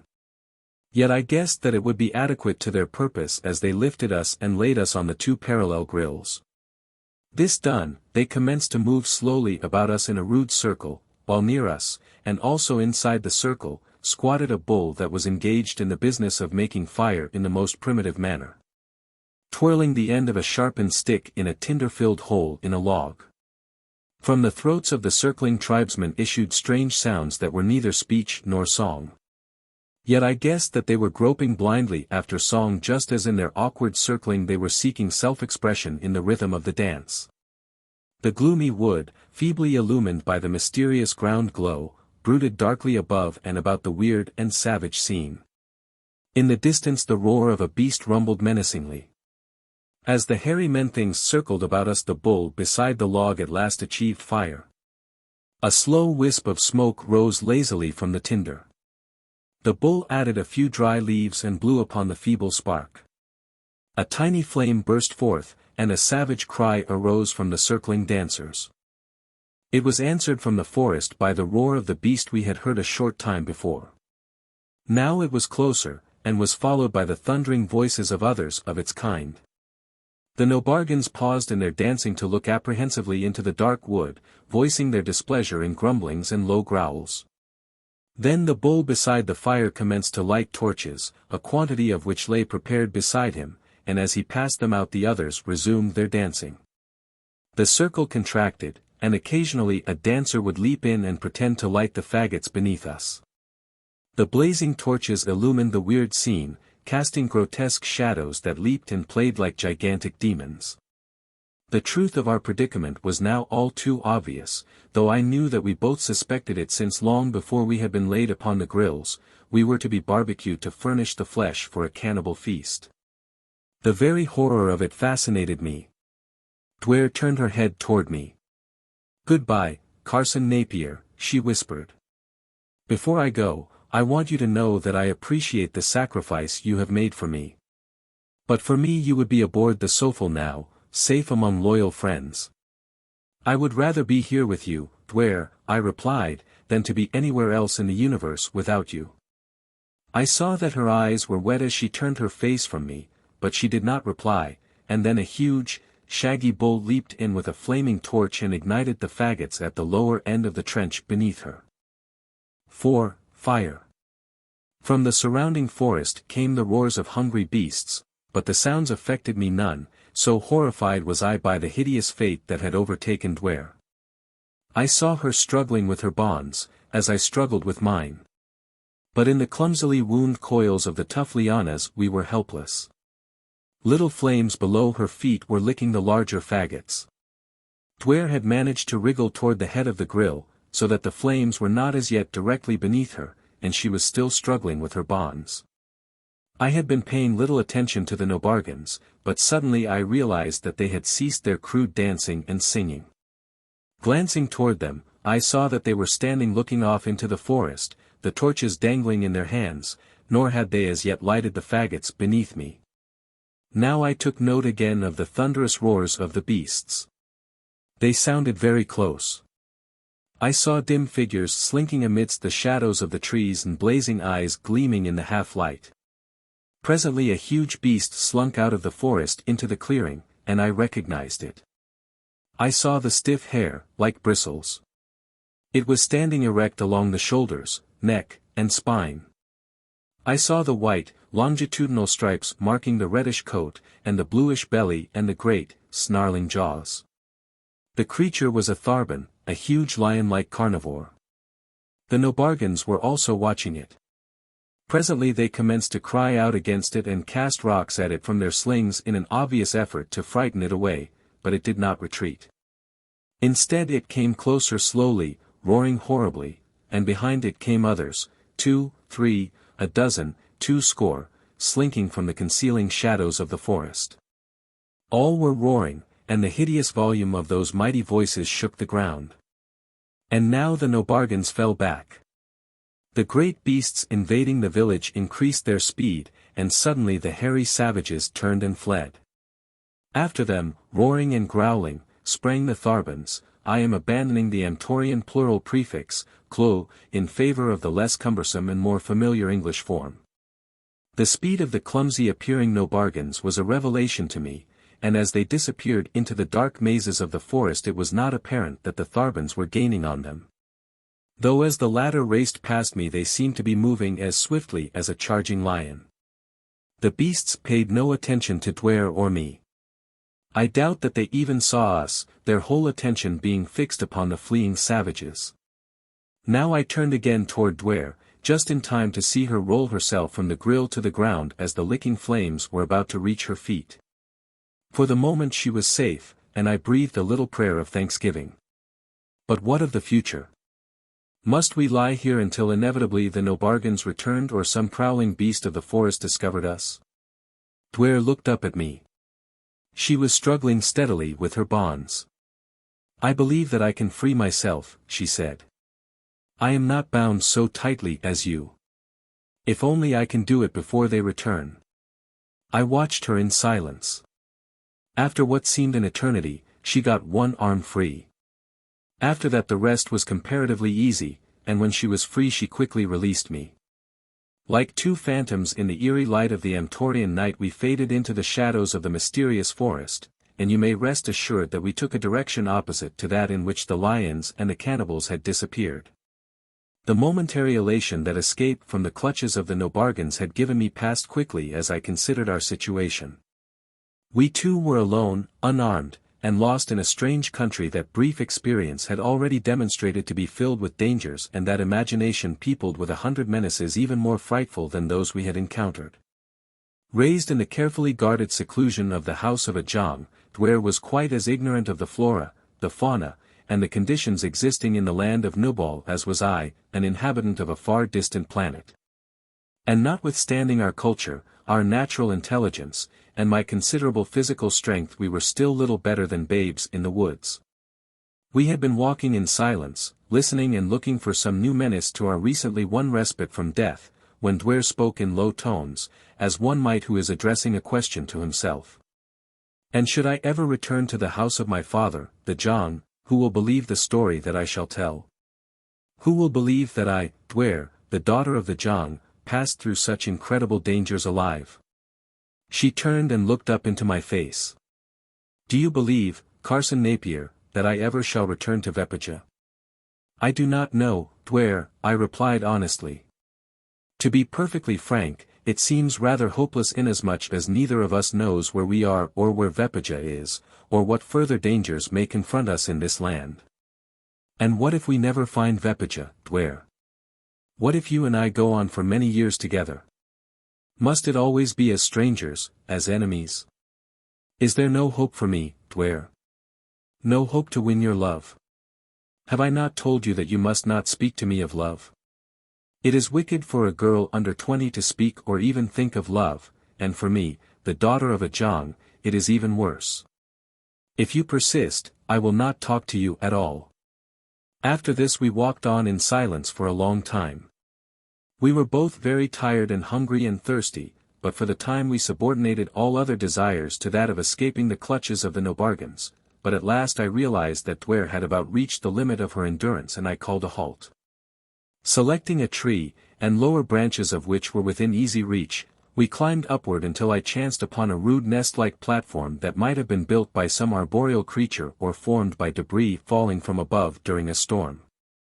It lay upon two almost horizontal branches that extended from the bole of the tree in about the same plane, and was amply large enough to accommodate both of us. As we stretched our tired bodies upon this mean yet none the less welcome couch, the growl of some great beast arose from the ground beneath to assure us that we had found sanctuary none too soon. What other dangers menaced us from arboreal creatures I did not know, but any thought of keeping wakeful vigil was dissipated by the utter exhaustion of both my mind and my body. I doubt that I could have kept awake much longer even in the act of walking. As I was dozing off, I heard Duare's voice. It sounded sleepy and far away. Tell me, Carson Napier, she said, what is this thing called love? When I awoke, another day had come. I looked up at the mass of foliage lying motionless in the air above me, and for a moment I had difficulty in recalling my surroundings and the events that had led me to this place. I turned my head and saw Duare lying beside me, and then it all came back to me. I smiled a little as I recalled that last, sleepy question she had asked me, a question that I realized now I had not answered. I must have fallen asleep as it was propounded. For 2 days we moved steadily in what we thought was the direction of the ocean. We subsisted on eggs and fruit, which we found in abundance. There was a great deal of life in the forest, strange birds such as no earthly eye had ever gazed upon before, monkey-like creatures that raced, chattering, through the trees, reptiles, herbivorous and carnivorous animals. Many of the latter were large and predaceous. The worst of these that we encountered were the Tharbans, but their habit of senseless roaring and growling preserved us from them by warning us of their proximity. Another creature that caused us some bad moments was the basto. I had met this animal once before, that time that Camelot and I had gone out upon our disastrous terrell-gathering excursion. And so I was prepared to take to the trees with Duare the instant that we sighted one of these beasts.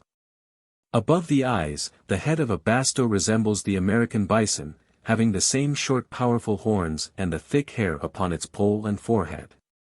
Its eyes are small and red-rimmed. The hide is blue and about the same texture as that of an elephant, with sparsely growing hairs except upon the head and tip of the tail, where the hair is thicker and longer. The beast stands very high at the shoulders but slopes downward rapidly to the rump. It has a tremendous depth of shoulder and exceedingly short, stocky forelegs, which are supplied with 3-toed feet. The forelegs carry fully 3/4 of the beast's weight. The muzzle is similar to that of a boar, except that it is broader, with heavy, curved tusks. The basto is an ill-tempered, omnivorous brute, always looking for trouble. Between him and the Tharban, Duare and I became most proficient tree climbers during the first few days that we wandered through the forest. My two greatest handicaps in this encounter with the primitive were lack of weapons and my inability to make fire. The latter was probably the worse, since, without a knife, fire was indispensable to the fashioning of weapons. At every rest I experimented. Duare became inoculated with the virus of the quest, and fire became our sole aim. We talked about little else and were forever experimenting with different combinations of wood and with bits of rock that we picked up along the way. All my life I had read of primitive men making fire in various ways, and I tried them all. I blistered my hands twirling fire sticks. I knocked bits of flesh off my fingers striking pieces of stone together. At last I was on the point of giving up in disgust. "I don't believe anyone ever made fire," I grumbled. "You saw the no bargain make it," Duare reminded me. "There's a catch in it somewhere," I insisted. "Are you going to give up?" she asked. "Of course not. It's like golf. Most people never learn to play it, but very few give up trying. I shall probably continue my search for fire until death overtakes me or Prometheus descends to Venus as he did to Earth." "What is golf and who is Prometheus?" demanded Duare. "Golf is a mental disorder and Prometheus a fable. I don't see how they can help you." I was squatting over a little pile of tinder laboriously knocking together various bits of rock that we had collected during the day. "Neither do I," I replied, viciously striking two new specimens together. A string of sparks shot from the two rocks and ignited the tinder. "I apologize to Prometheus," I cried, "he is no fable." With the aid of this fire I was able to fashion a bow and to make and sharpen a spear and arrows. I strung the bow with a fiber from a tough liana, and I feathered my arrows gaily with the plumage of birds. Duare was much interested in this work. She gathered feathers, split them, and bound them to the arrows with the long blades of a very tough grass that grew in profusion throughout the forest. Our work was facilitated by the use of bits of stone we had found so shaped that they made excellent scrapers. I cannot express the change that came over me with the possession of weapons. I had come to feel like a hunted beast whose only defense is flight, and that is a most unhappy situation for the man who wishes to impress the object of his love with his heroic qualities. I really cannot say that I had any such intention in my mind at any time, yet with the growing realization of my futility I really did come to wish that I might cut a better figure before Duare. Now I stepped out with a new stride. I was the hunter rather than the hunted. My pitiful, inadequate little weapons swept all doubts from my mind. I was now equal to any emergency. "Duare," I exclaimed, "I am going to find Vepaja. I am going to take you home." She looked at me questioningly. "The last time we spoke of that," she reminded me, "you said that you hadn't the remotest idea where Vepaja was and that if you had, you couldn't hope to get there." "That," I said, "was several days ago. Things are different now. Now, Duare, we are going hunting, we are going to have meat for dinner. You walk behind me so as not to frighten the game." I moved forward with my old assurance and, perhaps, a little incautiously. Duare followed a few paces in the rear. There was considerable undergrowth in this portion of the forest, more than I had encountered before, and I could not see very far in any direction. We were following what appeared to be a game trail, along which I advanced boldly but silently. Presently I saw a movement in the foliage ahead and then what appeared to be the outlines of some large animal. Almost instantly the silence of the forest was broken by the thunderous bellow of a basto, and there was a great crashing in the undergrowth. "Take to the trees, Duare!" I cried, and at the same time I turned and ran back to assist her in climbing out of danger, and then Duare stumbled and fell. Again the basto bellowed, and a quick backward glance revealed the mighty creature in the trail only a few paces in my rear. He was not charging, but he was advancing, and I could see that he would be upon us before we could possibly climb to safety, because of the slight delay occasioned by Duare's fall. There appeared to be but one course of action open to me: I must delay the beast until Duare had gained a place of safety. I recalled how Camelot had slain one of the creatures by distracting its attention from himself to a leafy branch held in his left hand and then plunged his keen sword behind the shoulder down into the heart. But I had no leafy branch and only a crude wooden spear. He was almost upon me, his red-rimmed eyes blazing, his white tusks gleaming. He loomed as large as an elephant to my excited imagination. He put his head down, another thunderous roar rumbled from his cavernous chest, and then he charged. As the basto bore down upon me, my only thought was to divert his attention from Duare until she should be safely out of his reach. It all happened so quickly that I imagine I had no time to think of my own almost certain fate. The brute was so close to me when he started his charge that he attained no great speed. He came straight toward me with his head lowered, and so mighty and awe-inspiring was he that I did not even consider attempting to stop him with my puny weapons. Instead, all my thoughts centered upon one objective: to save myself from being impaled upon those horns.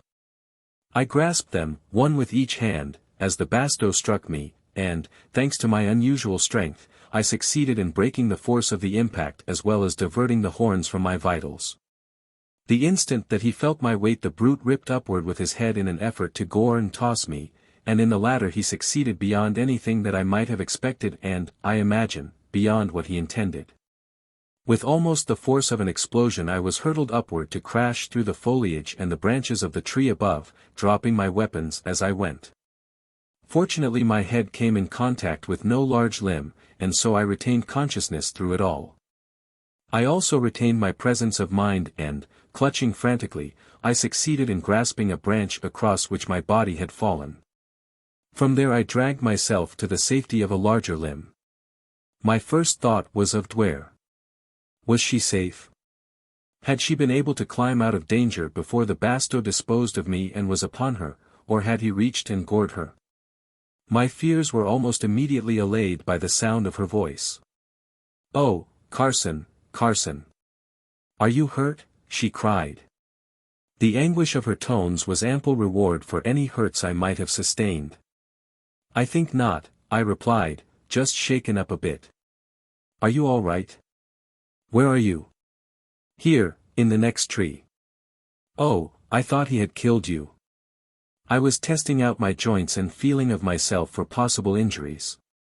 But I discovered nothing more serious than bruises, and scratches, and of these I had plenty. As I was examining myself, Duare made her way along interlocking branches and presently she was at my side. "You're bleeding," she exclaimed. "You are hurt."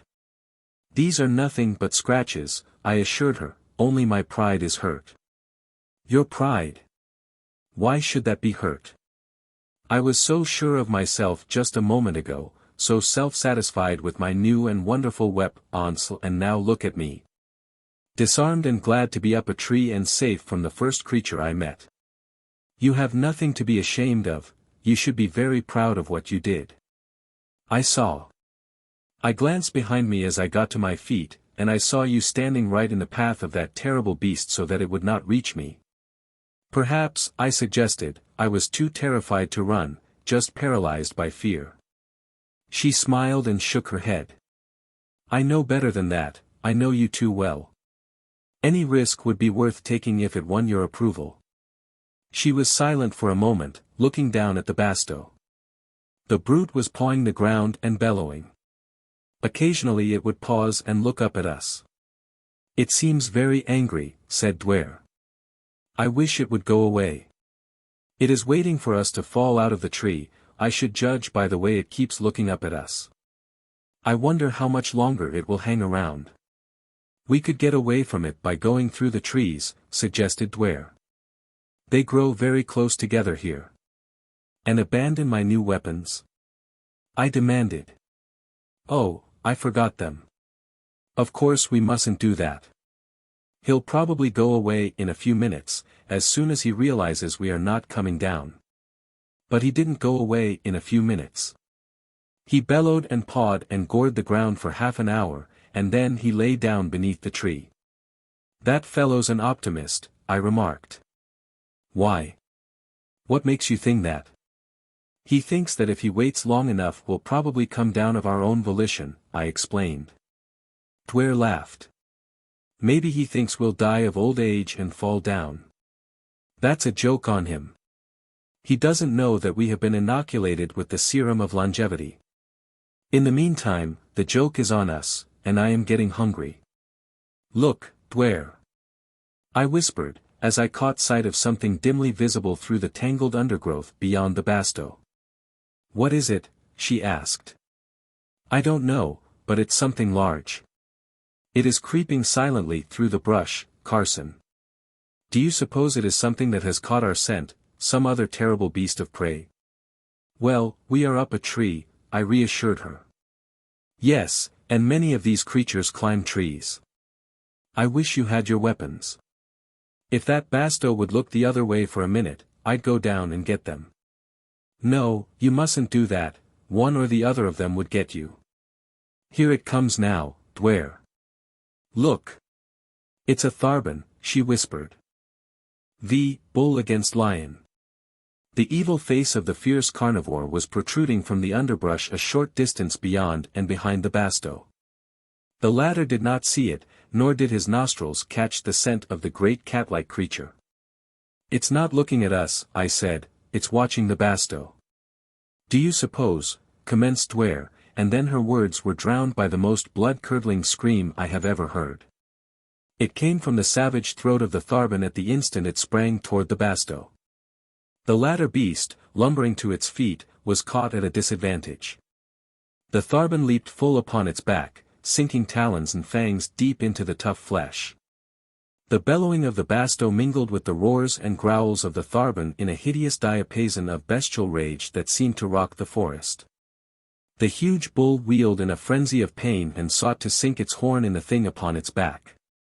The tharbin struck viciously at the savage face, raking downward from poll to muzzle, tearing hide and flesh to the bone, one great talon ripping an eye from its socket.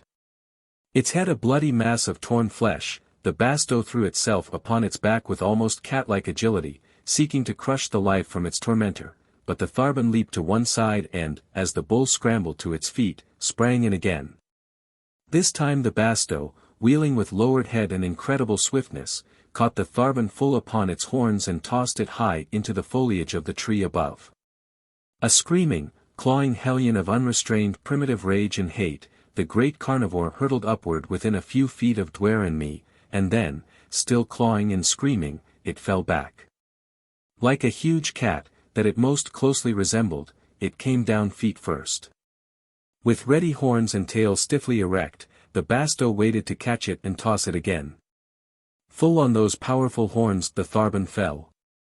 But when the basto surged upward with all the strength of that mighty, bulging neck, the tharbin did not soar upward into the tree again. With powerful claws and mighty jaws it clung to the head and neck of its antagonist. It raked shoulder and throat as the basto attempted to shake it loose. With fearful strokes of its talons it was tearing the basto to shreds. In a bloody welter of gore, the stricken creature, now totally blinded by the loss of its remaining eye, wheeled in a grotesque and futile pirouette of death. But still its screaming nemesis clung to it, tearing, striking in mad, blind rage, its hideous cries mingling with the now shrill death bellowings of the stricken bull. Suddenly the basto stopped in its tracks, its feet spread swaying weakly. Blood was gushing from its neck in such a torrent that I was positive its jugular must have been severed. I knew that the end must be near and only wondered at the unbelievable tenacity with which the creature clung to life. Nor was the tharbin in an enviable state. Once badly gored and now impaled upon those two mighty horns, the blood of his terrible wounds mingling with the blood of his intended victim, his chances of survival were as negligible as those of the weaving bull. Already seemingly dead upon its feet. But how could I guess the inconceivable vitality of these mighty creatures? With a sudden shake of his horns the bull stiffened, then he lowered his head and charged blindly, apparently with all the strength and vigor of unimpaired vitality. It was to be a short charge. With terrific impact he struck the bole of the tree in which we were crouching.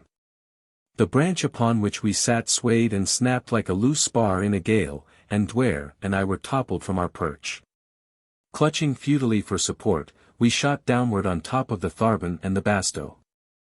For an instant I was terrified for Duare's safety, but there was no need for apprehension. Neither of these mighty engines of destruction turned upon us. Neither moved. Except for a few convulsive shudders they lay still in death. The Tharbin had been caught between the bole of the tree and massive pole of the basto and crushed to pulp. The basto had died as it wreaked its final, fearful vengeance on the Tharbin. Duare and I had rolled to the ground beside the bodies of these mighty titans, and now, uninjured, we sprang to our feet. Duare was pale and a trifle shaken, but she smiled bravely up into my face. "Our hunting was more successful than we dreamed," she said. "Here is meat enough for many men. Canlot told me that there was nothing like a basto steak grilled over a wood fire. They are delicious. My mouth is watering already. And mine, too, Duare, but without a knife we are still a long way from the steak. Look at that thick hide." Duare looked crestfallen. "Did ever two people have such continuous bad luck?" she exclaimed. "But never mind," she added. "Get your weapons, and perhaps we shall find something small enough to tear to pieces or cook whole." "Wait!" I exclaimed, opening the pocket pouch that hung over my shoulder by a stout cord. "I have a piece of stone with a sharp edge that I use for scraping my bow and arrows. I may be able to hack out a meal with it." It was a laborious job, but I finally succeeded, and while I was engaged upon this crude and ragged butchery, Duare gathered tinder and wood and surprised us both by starting a fire. She was very happy and excited over her success, and proud, too. In all her pampered life at home she had never been required to do a practical thing, and the reward of even this small accomplishment filled her with joy. That meal was a memorable one, it was epical. It marked the emergence of primitive man from the lower orders of life. He had achieved fire, he had fashioned weapons, he had made his kill, figuratively, in this case, and now for the first time he was eating cooked food. And I like to carry the metaphor a little further in this instance and think of the partner of his achievements as his mate. I sighed as I thought of the happiness that might be ours did Duare but return my love. "What's the matter?" demanded Duare. "Why do you sigh?" "I am sighing because I am not really a primitive man instead of a poor, weak imitation of one." "Why do you want to be a primitive man?" she inquired. "Because primitive man was not bound by silly conventions," I replied. "If he wanted a woman and she did not want him, he grabbed her by the hair and dragged her to his lair. It was all very simple." "I am glad that I did not live in those times," said Duare. "I would not like to be dragged around by the hair. If any man tried to drag me by the hair, I would kill him." For several days we wandered on through the forest. I knew that we were hopelessly lost, but I was anxious to get out of that gloomy wood. It was getting on our nerves. I managed to kill small game with my spear and my arrows, there was an abundance of fruit and nuts, and water was plentiful.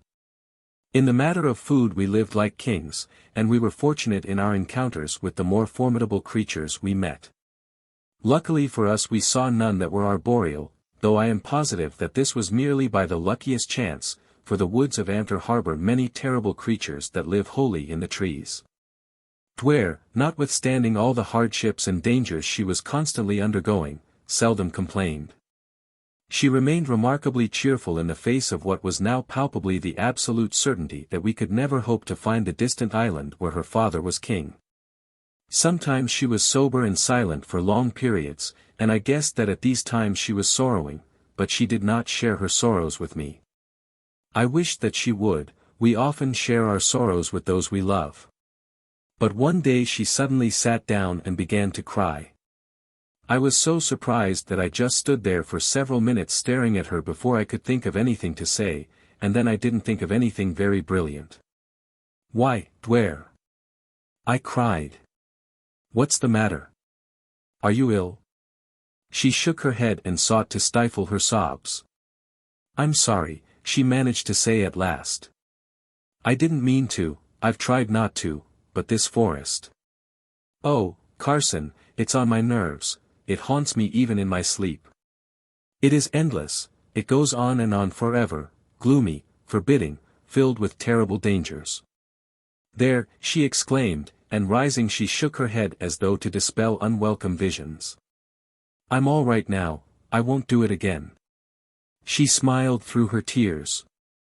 I wanted to take her in my arms and comfort her, oh, how badly I wanted to. But I only laid a hand upon her shoulder. I know just how you feel, I told her. I've felt the same way for days. I'm only sorry that I can't cry too, it would be a relief. I have to take it out by swearing to myself. But it can't last forever, Duare. There must be an end to it pretty soon. And, anyway, you must remember that the forest has fed us and sheltered us and protected us. As a jailer feeds and shelters and protects the criminal condemned to die, she responded dully. Come. Let's not speak of it any more. Once again the underbrush was thick, and we were following a game trail that was as erratic as most game trails. I think it was this thick brush that depressed Duare even more than the forest itself. I know it always depressed me. The trail was wide and we were walking abreast when suddenly at a turning the forest seemed to disappear in front of us. There was a void staring us in the face, and beyond that, far, far away, the outlines of distant mountains. 6. Down the escarpment. Wonderingly we advanced until we stood upon the brink of a lofty escarpment. Far below, at least 5,000 feet, a great valley spread before our eyes. Far, far away, across it, we saw the outlines of the distant mountains that hemmed it upon that side, but to the right and left its extent was shrouded in the mists of distance. During the days that we had been wandering in the forest we must have been climbing steadily, but the ascent had been so gradual that we had scarcely noticed it. Now, the effect of coming suddenly upon this mighty depression was startling. It was as though I were looking into a deep pit that lay far below sea level. This impression, however, was soon dispelled, for in the distance I saw a great river winding along the bed of the valley. And I knew that it must run downward to some sea. A new world, breathed Duare. How beautiful by contrast with this frightful forest. Let us hope that it will be no less kind to us than the forest has been. How could it be otherwise than kind? It is so beautiful, she replied. There must be people living there, generous, kindly people as lovely as their lovely valley. There could be no evil where there is so much beauty.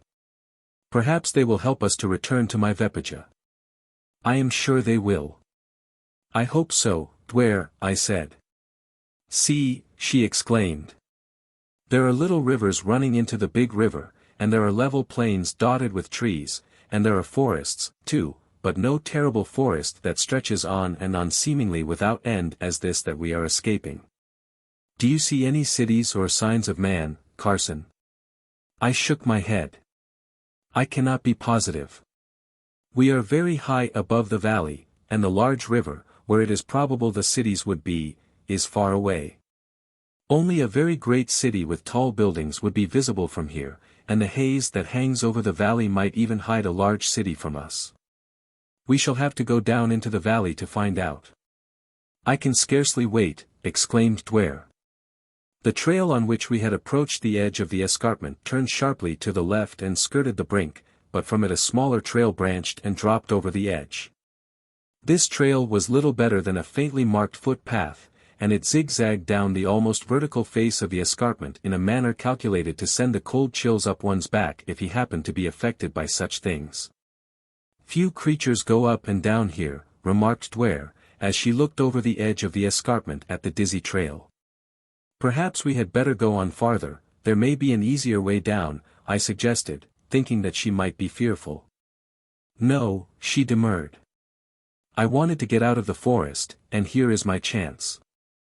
Something has gone up and down here, and if something else has, we can. Take my hand, then, it is very steep. She did as I bid, and I also handed her my spear to use as a staff. Thus we started the perilous descent. Even now I hate to recall it. It was not only fraught with danger but it was exceedingly exhausting. A dozen times I thought that we were doomed. Seemingly it was impossible to descend farther, and certainly it would have been impossible to retrace our steps to the summit, for there had been places where we had lowered ourselves over ledges that we could not have again scaled. Duare was very brave. She amazed me. Not only was her courage remarkable, but her endurance was almost unbelievable in one so delicately molded. And she kept cheerful and good-natured. Often she laughed when she would slip and almost fall, where a fall meant death. I said, she recalled, once while we were resting, that something must have come up and down this trail. Now I wonder what manner of creature it may be. Perhaps it is a mountain goat, I suggested. I can think of nothing else that might do it. She did not know what a mountain goat was, and I knew of no Venusian animal with which to compare it. She thought that a mistal might easily go up and down such a trail. I had never heard of this animal, but from her description I judged it to be a rat-like animal about the size of a house cat. As we were starting down again after a rest, I heard a noise below us and looked over the edge of the ledge on which we stood to see what had caused it. "We are about to have our curiosity satisfied," I whispered to Duare. "Here comes the trail maker." "Is it a mistal?" she asked. "No, nor a mountain goat, but it is just the sort of a creature that might most easily cling to this vertical pathway. I don't know what you Amtorians call it. Take a look. Perhaps you will recognize it." It was a huge, hideous lizard about 20 feet in length that was climbing sluggishly upward toward our position. Leaning on my shoulder, Duare glanced downward over the ledge. She voiced a low gasp of terror. "I think it is a veer," she said, "and if it is we are in for it. I have never seen one, but I have read of them in books and seen their pictures. This one looks like the pictures I have seen." "Are they dangerous?" I asked. "They are deadly," she replied. "We wouldn't have a chance against a veer." "See if you can climb back out of the way," I said to Duare. "I will try to hold it here until you are safe." Then I turned toward the creature crawling slowly upward. It was covered with scales of red, black, and yellow arranged in intricate designs. Its coloration and ornamentation were beautiful, but right there its beauty stopped. It had a head not unlike that of a crocodile, and along each side of its upper jaw was a row of gleaming white horns. Across the top and down the sides of its head sprawled a single huge eye of myriad facets. It had not discovered us yet, but in another half-minute it would be upon us. I loosened a bit of rock near my hand and hurled it down, thinking I might turn the creature back. The missile struck it on the snout, and with a grunt it raised its head and saw me. Its great jaws opened and out shot the most prodigious tongue I had ever seen. Like lightning it curled about me and snapped me toward those gaping jaws from which was issuing a harsh screaming whistle. All that saved me from being instantly engulfed was the fact that I was a little too large a mouthful for the creature to negotiate with ease. I wedged crosswise of his snout and there I fought with all my strength to keep from being dragged into that rapacious maw. It was a great slimy, toothless, sucking gullet that I struggled to escape. Evidently the creature swallowed its prey whole, its horns being probably solely for defense. From that repulsive throat issued a fetid odor that almost overpowered me. I think that it may have been a poisonous exhalation that was intended to anesthetize its victims. I felt myself growing weak and dizzy, and then I saw Duare at my side. She was grasping my spear in both hands and lunging viciously at the horrid face of the veer. How small and frail and inadequate she looked to be pitting herself against this fearsome creature, and how magnificent. She was risking her life to save mine, and yet she did not love me. Still, it was not incredible, there are noble qualities far more unselfish than love. Loyalty is of these. But I could not permit her to sacrifice her life for loyalty. "Run, Duare!" I cried. "You can't save me, I am done for. Run while you can, or it will kill us both." She paid no attention to me, but thrust again. This time the spear tore into the many-faceted eye. With a shrill whistle of pain, the reptile turned upon Duare and sought to strike her with its gleaming horns. But she stood her ground and, thrusting again, drove the weapon between the distended jaws, drove it deep and far into the pink flesh of that repulsive maw. The spear point must have pierced the tongue, for it suddenly went limp. And I rolled from its encircling grasp to the ground. Instantly I was on my feet again, and seizing Duare's arm dragged her to one side as the veer charged blindly. It brushed past us, whistling and screaming, and then turned, but in the wrong direction. It was then that I realized that the creature had been totally blinded by the wound in its eye. Taking a perilous risk, I threw an arm about Duare and slid over the edge of the ledge upon which the brute had encountered us. For to have remained even an instant where we were would have meant being maimed or hurled to our doom by the viciously lashing tail of the frenzied lizard. Fortune favored us, and we came safely to rest upon another ledge at a slightly lower level. Above us we could hear the whistling scream of the veer and the thudding of his tail against the rocky escarpment. Fearing that the creature might descend upon us, we hurried on, taking even greater risks than we had before, nor did we stop until we had reached comparatively level ground near the foot of the escarpment. Then we sat down to rest. We were both panting from our exertions. "You were wonderful," I said to Duare. "You risked your life to save mine." "Perhaps I was just afraid to be left alone," she said with some embarrassment. "I may have been entirely selfish." "I don't believe that," I remonstrated. The truth was that I didn't want to believe it. Another implication was far sweeter to my ego. "Anyhow," remarked Duare, "we found out what made the trail up the escarpment. And that our beautiful valley may not be as secure as it looks," I added. "But the creature was going out of the valley up into the forest," she argued. "That is probably where it lived. However, we had best be on our guard constantly. And now you have no spear, and that is a real loss, for it is because of the spear that you are alive. Down there a little way," I indicated, pointing, "is a winding strip of wood that seems to be following the meanderings of a stream. There we can find material for another spear and also water. I am as dry as a bone." "So am I," said Duare, "and hungry too. Perhaps you can kill another basto." I laughed. "This time I shall make you a spear and a bow and arrows, too. From what you have already done, you seem to be better able to kill bastos than I." Leisurely we walked toward the wood, which was about a mile away, through soft grass of a pale violet hue. Flowers grew in profusion on every hand. There were purple flowers and blue and pale yellow, and their foliage, like the blossoms, was strange and unearthly. There were flowers and leaves of colors that have no name, colors such as no earthly eye had ever seen before. Such things bear in upon me the strange isolation of our senses. Each sense lives in a world of its own, and though it lives a lifetime with its fellow senses it knows nothing of their worlds. My eyes see a color. But my fingers, my ears, my nose, my palate may never know that color. I cannot even describe it so that any of your senses may perceive it as I perceive it, if it is a new color that you have never seen.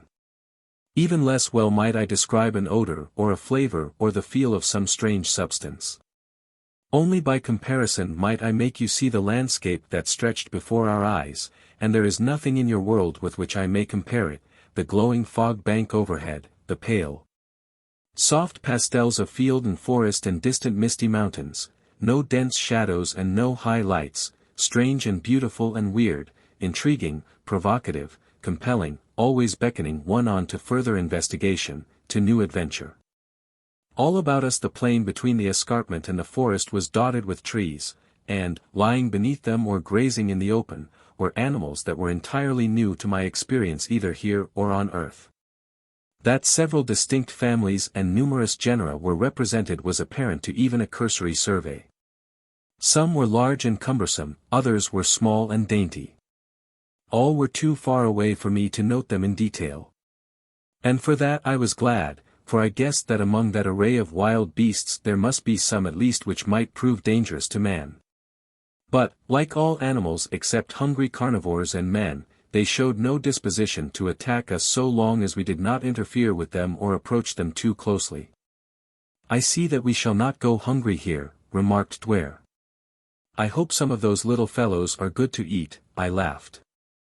"I am sure that big one under the tree is delicious, the one looking at us," and she pointed to an enormous, shaggy creature as large as an elephant. Duare had a sense of humor. "Possibly it entertains the same idea concerning us," I suggested. "Here it comes." The huge beast was walking toward us. The forest was still 100 yards away. "Shall we run?" asked Duare. "I am afraid that would be fatal. You know, it is almost instinctive for a beast to pursue any creature that runs away from it. I think the best course for us to follow is to continue steadily toward the forest without seeming haste. If the thing does not increase its speed we shall reach the trees ahead of it. If we run for it the chances are that it will overtake us, for of all created things mankind seems to be about the slowest." As we proceeded, we constantly cast backward glances at the shaggy menace trailing us. He lumbered along, exhibiting no signs of excitement, but his long strides were eating up the distance between us. I saw that he would overtake us before we reached the forest. I felt utterly helpless, with my puny bow and my tiny arrows, before this towering mountain of muscle. "Quicken your pace a little, Duare," I directed. She did as I bid, but after a few steps she glanced back. "Why don't you come, too?" she demanded. "Don't argue," I snapped a little shortly. "Do as I bid you." She stopped and waited for me. "I shall do as I please," she informed me, "and it does not please me to let you make this sacrifice for me. If you are to be killed, I shall be killed with you. Furthermore, Carson Napier, please remember that I am the daughter of a Jong and am not accustomed to being ordered about. If there were not more pressing matters to occupy me I would spank you," I growled. She looked at me, horrified. Then she stamped one little foot in rage and commenced to cry. "You take advantage of me because there is no one to protect me," she sputtered. "I hate you, you. But I am trying to protect you, Duare. And you are only making it harder for me. I don't want any of your protection, I would rather be dead. It is more honorable to be dead than to be talked to like that. I am the daughter of a Jong." "I think you have mentioned that several times before," I said, coldly. She threw up her head and walked stiffly on without looking back at me. Even her little shoulders and back radiated offended dignity and stifled rage. I glanced behind me. The mighty beast was scarce 50 feet away, ahead of us the forest was about the same distance. Duare could not see me. I stopped and faced the colossus. By the time it had dispatched me Duare would probably be close to the safety of the branches of the nearest tree. I held my bow in one hand, but my arrows remained in the crude quiver. I had fashioned to hold them behind my right shoulder. I had sense enough to realize that the only effect they might have upon this mountain of hairy sinew would be to enrage it. After I stopped, the beast approached more slowly, almost warily. Two little eyes, set far apart, regarded me intently. Two large, mulish ears pricked forward, quivering nostrils dilated. On it came, very gradually now. A bony protuberance extending from its snout to its forehead commenced to rise until it revealed itself to my astonished gaze as a sharp-pointed horn. The horn rose until it pointed fiercely at me, a terrible weapon of offense. I did not move. My experience of earthly animals had taught me that few will attack without provocation, and I staked my life on the chance that the same rule prevailed on Venus. But there are other provocations besides those that arouse fear or anger. A most potent one is hunger. However, this creature looked herbivorous, and I hoped that it was herbivorous. But I could not forget the basto, that somewhat resembled an American bison, yet was omnivorous. Closer and closer came the remarkable beast, very, very slowly, as though its mind were assailed by doubts. It towered above me like a living mountain. I could feel its warm breath upon my almost naked body. But, better still, I could smell its breath, the sweet, inoffensive breath of a grass-eater. My hopes rose. The creature stuck out its muzzle toward me, a low rumbling issued from its cavernous chest, that terrible horn touched me. Then the cool, moist muzzle. The beast sniffed at me. Slowly the horn subsided. Suddenly, with a snort, the animal wheeled about and went galloping off, bucking and jumping as I have seen a playful steer buck and jump, its little tail stiffly erect. It presented a most ludicrous appearance, as would a steam locomotive skipping rope. I laughed, possibly a little hysterically, for my knees were suddenly weak and wobbly. If I had not been near death, I had at least thought that I was. As I turned back toward the forest I saw Duare standing there looking at me, and as I approached her I perceived that she was wide-eyed and trembling. "You are very brave, Carson," she said with a little catch in her throat. Her anger seemed to have departed. "I know that you remained there so that I might escape." There really wasn't much else that I could do, I assured her. "And now that that's over, let's see if we can't find something to eat, something a few sizes smaller than that mountain of steaks and roasts. I think we'll go on until we strike the stream that flows through this forest. We may find a drinking place or a ford that the animals are accustomed to coming to." "There are many animals out there on the plain that are small," suggested Duare. "Why don't you hunt there?" "There are plenty of animals, but there are not enough trees," I replied with a laugh. "We may need some trees in our hunting. I don't know enough about these Amtorian beasts as yet to warrant me in taking unnecessary risks." We moved on into the wood beneath the delicate foliage and among the strangely beautiful boles with their lacquer-like bark of white and red and yellow and blue. Presently we came in sight of a little river winding leisurely between its violet banks, and at the same instant I saw a small creature drinking. It was about the size of a goat, but it didn't look like a goat. Its sharply pointed ears were constantly moving, as though on the alert for the slightest sound of danger. Its tufted tail switched nervously. A collar of short horns encircled its neck just where it joined the head. They pointed slightly forward.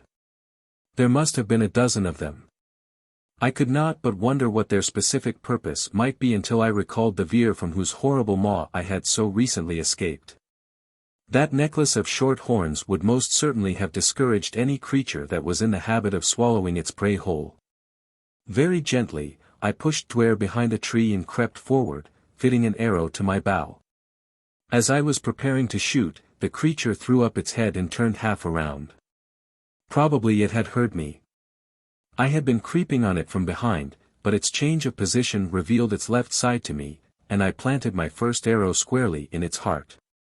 So we made our camp beside the river and dined on juicy chops, delicious fruits, and the clear water from the little stream. Our surroundings were idyllic. Strange birds sang to us, arboreal quadrupeds swung through the trees jabbering melodiously in soft sing-song voices. "It is very lovely here," said Duare, dreamily. "Carson, I wish that I were not the daughter of a John." 7. The Gloomy Castle. We were both loath to leave this lovely spot, and so we tarried there for 2 days while I made weapons for Duare and a new spear for myself. I had constructed a little platform in a tree that overhung the river. And there at night we were comparatively safe from predatory animals while the soft music of the purling water lulled us to sleep, a sleep that might be suddenly broken by the savage roars of hunting beasts or the screams of their victims. To which the distant lowing and bellowing of the vast herds upon the plain furnished a harmonious undertone in this raw aria of life. It was our last night in this pleasant camp. We were sitting on our little platform watching the fish leaping and jumping in the river below. "I could be happy here forever, with you, Duare," I said. "One may not think of happiness alone," she replied, "there is duty also. But what if circumstances make us helpless to perform our duties? Aren't we warranted in making the best of our fate and making the most of the chance for happiness where we find it?" "What do you mean?" she asked. "I mean that there is practically no possibility that we can ever reach Vepaja. We do not know where it is, and if we did it seems to me that there is not even the remotest chance that we should survive the dangers that must lie along that unknown trail that leads back to the house of Mintep, your father." "I know that you are right," she replied a little wearily, "but it is my duty to try, and I may never cease to seek to return, to the end of my life, no matter how remote I may know the chance of success may be." "Isn't that being a little unreasonable, Duare?" "You do not understand, Carson Napier. If I had a brother or sister it might make a difference, but I have neither, and my father and I are the last of our line. It is not for myself nor for my father that I must return but for my country. The royal line of the Jongs of Vepaja must not be broken, and there is none to perpetuate it but myself. And if we do return, what then? When I am 20 I shall marry a noble selected by my father, and after my father dies I shall be Vajong, one or queen, until my oldest son is 20, then he will be Jong. But with the longevity serum that your scientists have perfected your father will never die, so why return? I hope he will not die, but there are accidents and battles and assassins. Oh, why discuss it? The royal line must be preserved. And what of me, if we reach Vepaja? I asked. What do you mean? Will there be a chance for me? I do not understand. If your father consents, will you marry me? I blurted. Duare flushed. How many times must I tell you that you may not speak of such serious things to me? I can't help it, Duare, I love you. I care nothing for customs nor jongs nor dynasties. I shall tell your father that I love you, and I shall tell him that you love me. I do not love you, you have no right to say that. It is sinful and wicked. Because once I was weak and lost my head and said a thing I did not mean you have no right to constantly throw it in my face. Now that was just like a woman. I had been fighting every impulse to keep from speaking of love during all the time we had been together. I couldn't recall but one other instance when I had lost control of myself, yet she accused me of constantly throwing in her face the one admission of love that she had made. Well, I said, sullenly, I shall do what I said I'd do, if I ever see your father again. And do you know what he will do? If he's the right kind of a father he'll say, bless you, my children. He is a Jong before he is a father, and he will have you destroyed. Even if you do not make any such mad admission to him, I shall have to use all of my powers of persuasion to save you from death. Why should he kill me? No man who has spoken, without royal permission, to a Janjong II is ordinarily permitted to live. That you may be with me alone for months and possibly years before we return to Vepaja will but tend to exaggerate the seriousness of the situation. I shall plead your service to me, that you risked your life innumerable times to preserve mine, and that I think will have sufficient weight to save you from death, but, of course, you will be banished from Vepaja. That is a pleasant outlook. I may lose my life, and I am certain to lose you.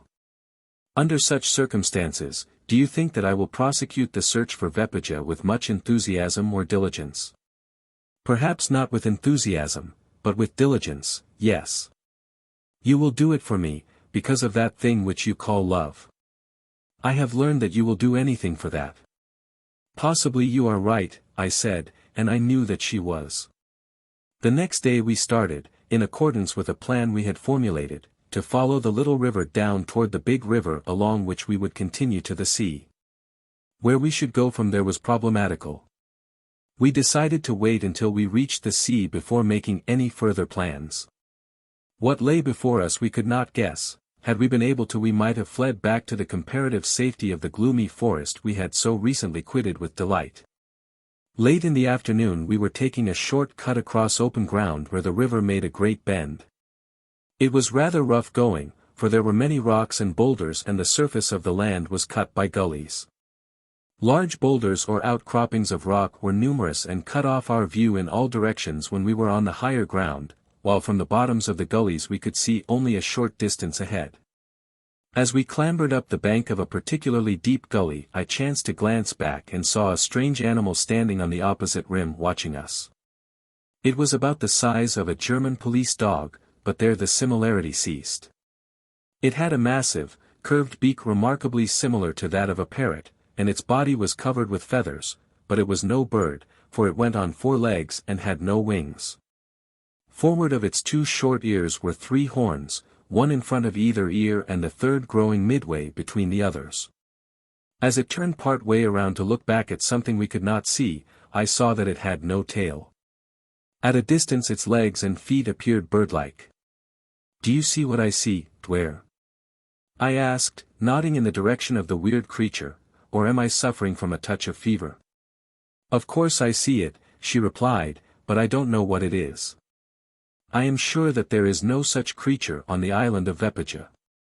There's another of them, and another, and another. I exclaimed. Lord! There must be a dozen of them. They were standing in a little knot surveying us when suddenly the one we had first seen raised its grotesque head and voiced a hoarse, wailing scream. Then it started down into the gully and headed for us at a rapid gallop, and behind it came its fellows, all now voicing that hideous cry. "What are we going to do?" asked Duare. "Do you suppose they are dangerous?" "I don't know whether they are dangerous or not," I replied, "but I wish that there were a tree handy."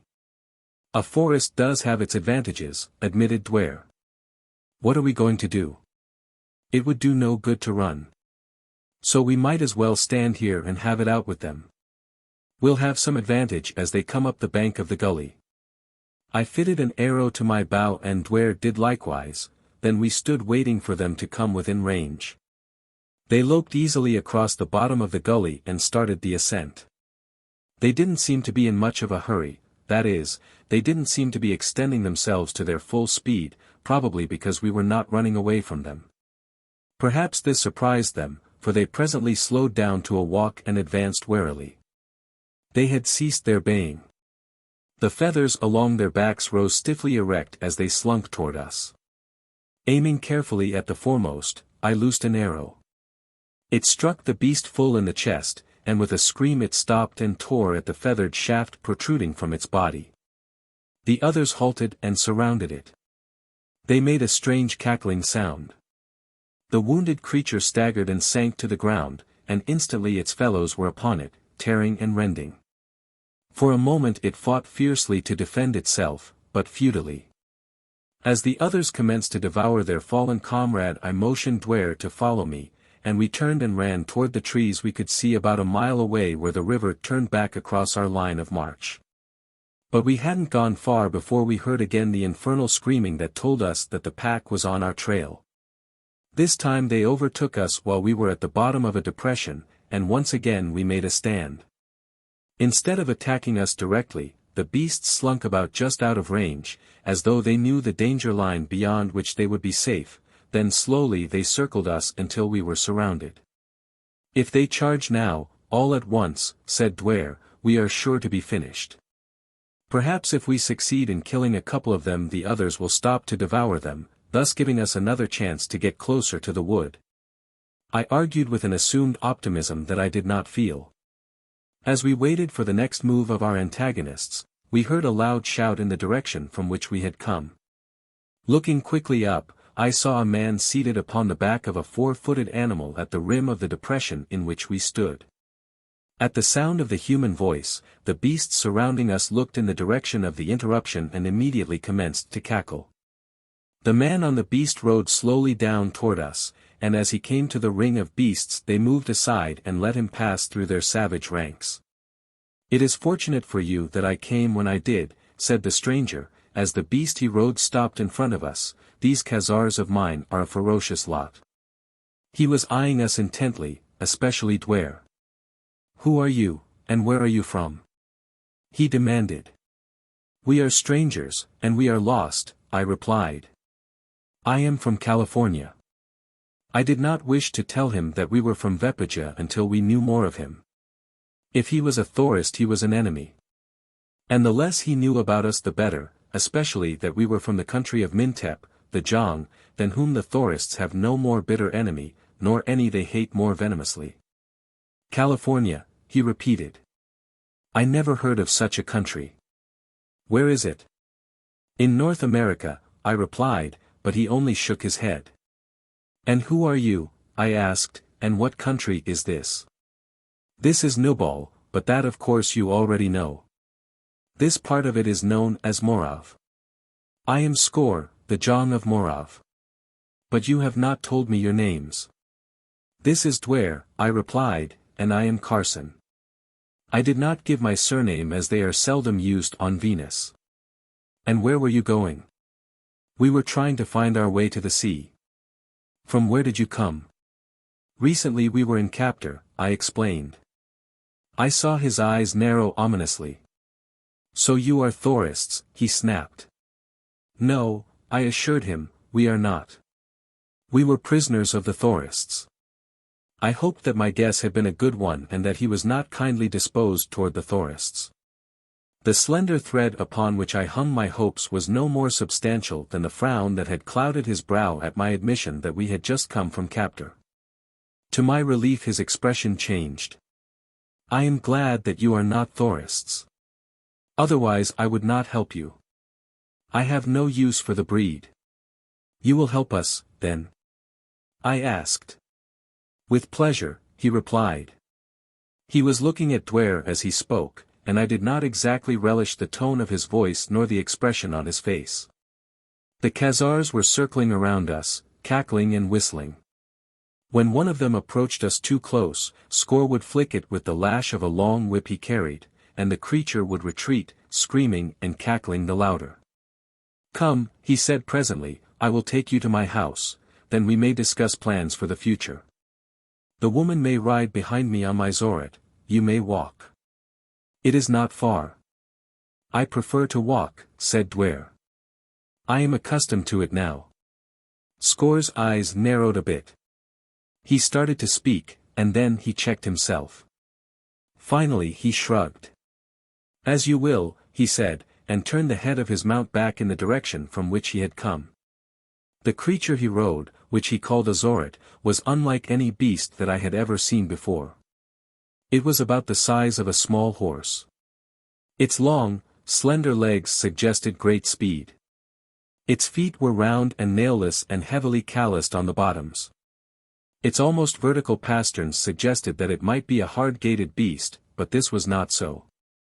Later I learned that almost horizontal femurs and humeri absorbed the jolts and rendered the Zoret an easy-riding saddle animal. Above its withers and just forward of its kidneys were soft pads or miniature humps which formed a perfect saddle with natural pommel and cantle. Its head was short and broad, with two large, saucer-like eyes and pendulous ears. Its teeth were those of a grass-eater. Its only means of defense seemed to lie in its fleetness, although, as I afterward had occasion to discover, it could use its jaws and teeth most effectively when its short temper was aroused. We walked beside Score on the journey toward his house, the grotesque Khazars following docilely behind at the command of their master.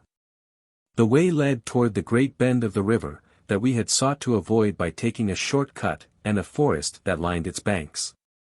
The proximity of the Khazars made me nervous, for occasionally one of them would trot close at our heels. And I was fearful that Duare might be injured by one of the fierce beasts before I could prevent it. I asked Score what purpose the creatures served. "I use them for hunting," he replied, "but principally for protection. I have enemies. And then, too, there are many savage beasts roaming at large in Morav. The Khazars are quite fearless and very savage fighters. Their greatest weakness is their predilection for cannibalism. They will abandon a fight to devour one of their own number that has fallen." Shortly after we entered the forest we came upon a large, gloomy, fortress-like building of stone. It was built upon a low rise of ground at the water's edge, the river lapping the masonry upon that side. A stone wall connecting with the river wall of the building enclosed several acres of clear land in front of the structure. A heavy gate closed the only aperture that was visible in this wall. As we approached, Score shouted, "Open!" "It is the John," and the gate swung slowly outward. As we entered, several armed men, who had been sitting beneath one of the several trees that had been left standing when the ground was cleared, arose and stood with bowed heads. They were a hard and also a sad-looking lot. The feature that struck me most forcibly was the strange hue of their skin, a repulsive, unhealthy pallor, a seeming bloodlessness. I caught the eyes of one that chanced to raise his head as we passed, and I shivered. They were glazed, clammy eyes, without light, without fire. I would have thought the fellow stone blind but for the fact that the instant that my eyes caught his they dropped swiftly. Another had an ugly, open wound across his cheek from temple to chin, it gaped wide, but it did not bleed. Score snapped a brief order. And two of the men herded the pack of cackling Khazars into a strong enclosure built beside the gateway, as we proceeded on toward the house. Perhaps I should call it castle, for that is what it most resembled. The enclosure across which we passed was barren except for the few trees that had been left standing. It was littered with refuse of all descriptions and was unspeakably disorderly and untidy. Old sandals, rags, broken pottery, and the garbage from the castle kitchens were strewn promiscuously about. The only spot from which any effort had been made to remove the litter was a few hundred square feet of stone flagging before the main entrance to the building. Here Score dismounted as 3 more men similar to those at the gate came lifelessly from the interior of the building. One of these took Score's mount and led it away, the others stood one on either side of the entrance as we passed in. The doorway was small, the door that closed it thick and heavy. It seemed to be the only opening on the first floor on this side of the castle. Along the second and third floor levels I had seen small windows heavily barred. At one corner of the building I had noticed a tower rising 2 more stories above the main part of the castle. This, too, had small windows, some of which were barred. The interior of the building was dark and gloomy. Coupled with the appearance of the inmates I had already seen it engendered within me a feeling of depression that I could not throw off. "You must be hungry," suggested Score. "Come out into the inner court, it is pleasanter there, and I will have food served." We followed him down a short corridor and through a doorway into a courtyard around which the castle was built. The enclosure reminded me of a prison yard. It was flagged with stone. No living thing grew there. The grey stone walls, cut with their small windows, rose upon 4 sides. There had been no effort toward architectural ornamentation in the design of the structure, nor any to beautify the courtyard in any way. Here, too, was litter and trash that it had evidently been easier to throw into the inner court than carry to the outer. I was oppressed by forebodings of ill. I wished that we had never entered the place, but I tried to brush my fears aside. I argued that Score had given no indications of being other than a kindly and solicitous host. He had seemed anxious to befriend us. That he was a Jong I had commenced to doubt, for there was no suggestion of royalty in his mode of living. In the center of the court a plank table was flanked by grimy, well-worn benches. On the table were the remains of a meal. Score graciously waved us toward the benches. Then he clapped his hands together 3 times before he seated himself at the head of the table. "I seldom have guests here," he said. "It is quite a pleasant treat for me. I hope that you will enjoy your stay." "I am sure that I shall," and as he spoke he looked at Duare in that way that I did not like. "I am sure that we might enjoy it could we remain," replied Duare quickly, "but that is not possible. I must return to the house of my father." "Where is that?" asked Score. "In Vepaja," explained Duare. "I never heard of that country," said Score. "Where is it?" "You never heard of Vepaja," exclaimed Duare incredulously. "Why, all the present country of Thora was called Vepaja until the Thorists rose and took it and drove the remnants of the ruling class to the island that is now all that remains of ancient Vepaja." "Oh, yes, I had heard of that," admitted Score. "But it was a long time ago and in distant Trouble." "Is this not Trouble?" asked Duare. "No," replied Score, "this is Strabble." "But Strabble is the hot country," argued Duare. "No one can live in Strabble." "You are in Strabble now. It is hot here during a portion of the year, but not so hot as to be unendurable." I was interested. If what Score said were true, we had crossed the equator and were now in the northern hemisphere of Venus. The Vepajans had told me that Strabble was uninhabitable, a steaming jungle reeking with heat and moisture and inhabited only by fierce and terrible beasts and reptiles. The entire northern hemisphere was a terra incognita to the men of the southern hemisphere, and for that reason I had been anxious to explore it. With the responsibility of Duare on my shoulders I could not do much exploring, but I might learn something from Score, so I asked him of the country farther north. "It is no good," he snapped. "It is the land of fools. They frown upon true science and progress. They drove me out, they would have killed me. I came here and established the kingdom of Morav. That was many years ago, perhaps 100 years. I have never returned since to the country of my birth. But sometimes their people come here," and he laughed unpleasantly. Just then a woman came from the building, evidently in response to Score's summons. She was middle-aged. Her skin was the same repulsive hue as that of the men I had seen, and it was very dirty. Her mouth hung open and her tongue protruded, it was dry and swollen. Her eyes were glazed and staring. She moved with a slow, awkward shuffle. And now, behind her, came two men. They were much as she, there was something indescribably revolting about all three. "Take these away," snapped Score with a wave of the hand toward the soiled dishes. "And bring food." The three gathered up the dishes and shuffled away. None of them spoke. The look of horror in Duare's eyes could not have gone unnoticed by Score. "You do not like my retainers?" demanded Score testily. "But I said nothing," objected Duare. "I saw it in your face." Suddenly Score broke into laughter.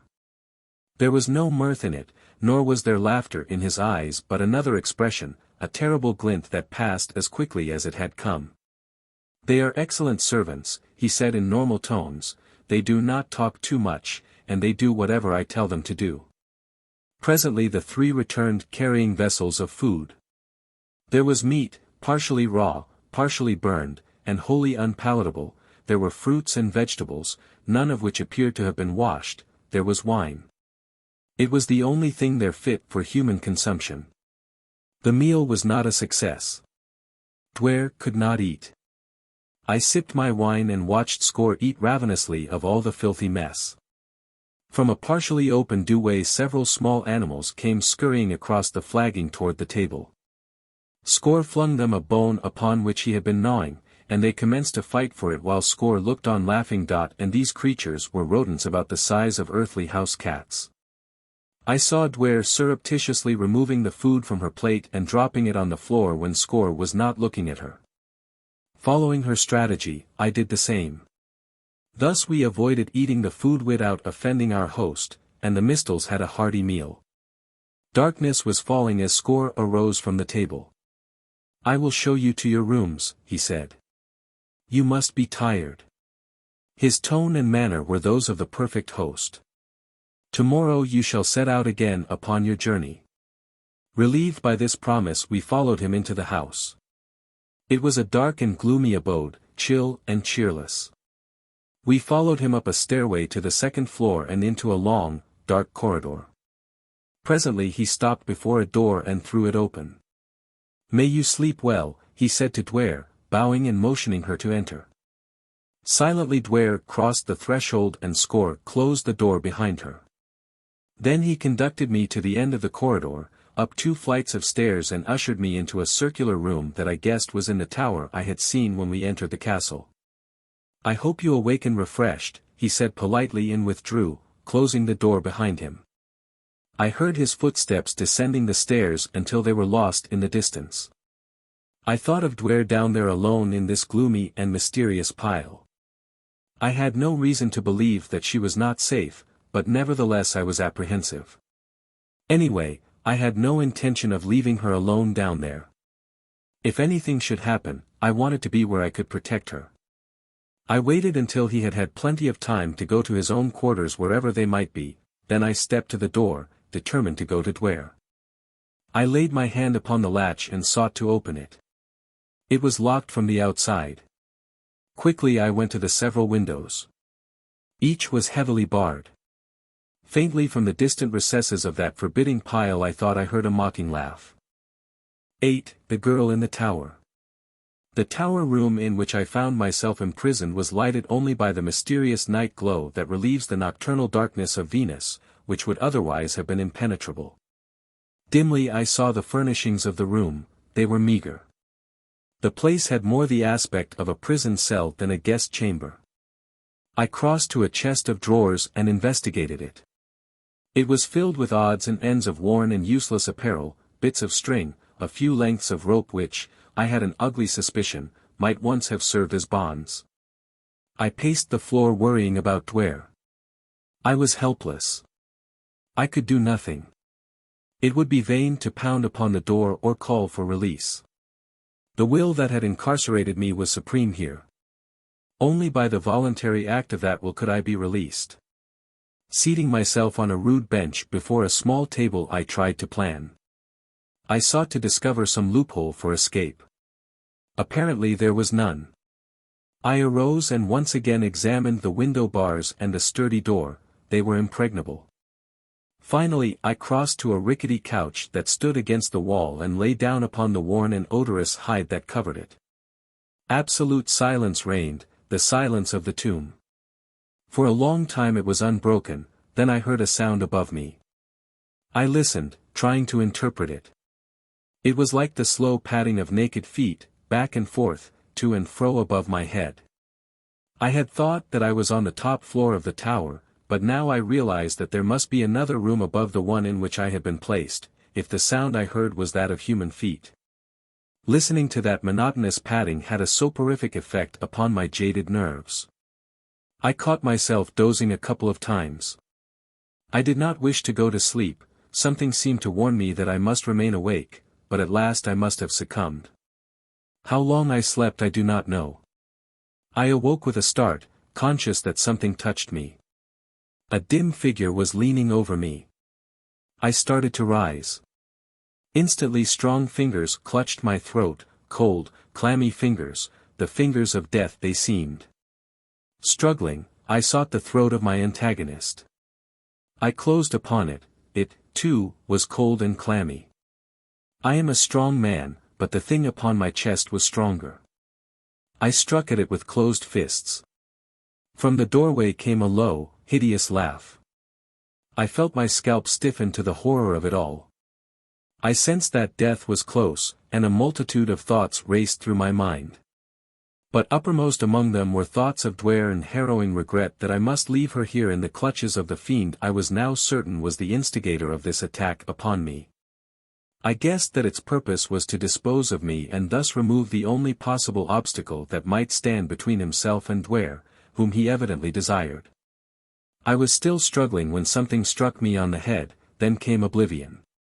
It was daylight when I regained consciousness. I still lay upon the couch, sprawled upon my back. Staring up at the ceiling, trying to collect my thoughts and memories, I perceived a crack just above me such as might have been made by a trapdoor partially raised, and through the crack two eyes were peering down at me. Some new horror. I did not move. I lay there fascinated, watching the trapdoor slowly open. Presently a face was revealed. It was the face of a girl, a very beautiful girl, but it was strained and drawn and the eyes were terrified, frightened eyes. In a whisper, the girl spoke. "You are alive?" she asked. I raised myself on an elbow. "Who are you?" I demanded. "Is this some new trick to torture me?" "No. I am a prisoner, too. He has gone away. Perhaps we can escape." "How?" I asked. I was still skeptical, believing her a confederate of score. "Can you get up here?" "There are no bars on my windows, that is because they are so high that no one could jump from them without being killed or badly injured. If we only had a rope." I considered the matter for a moment before I replied. What if it was a trick?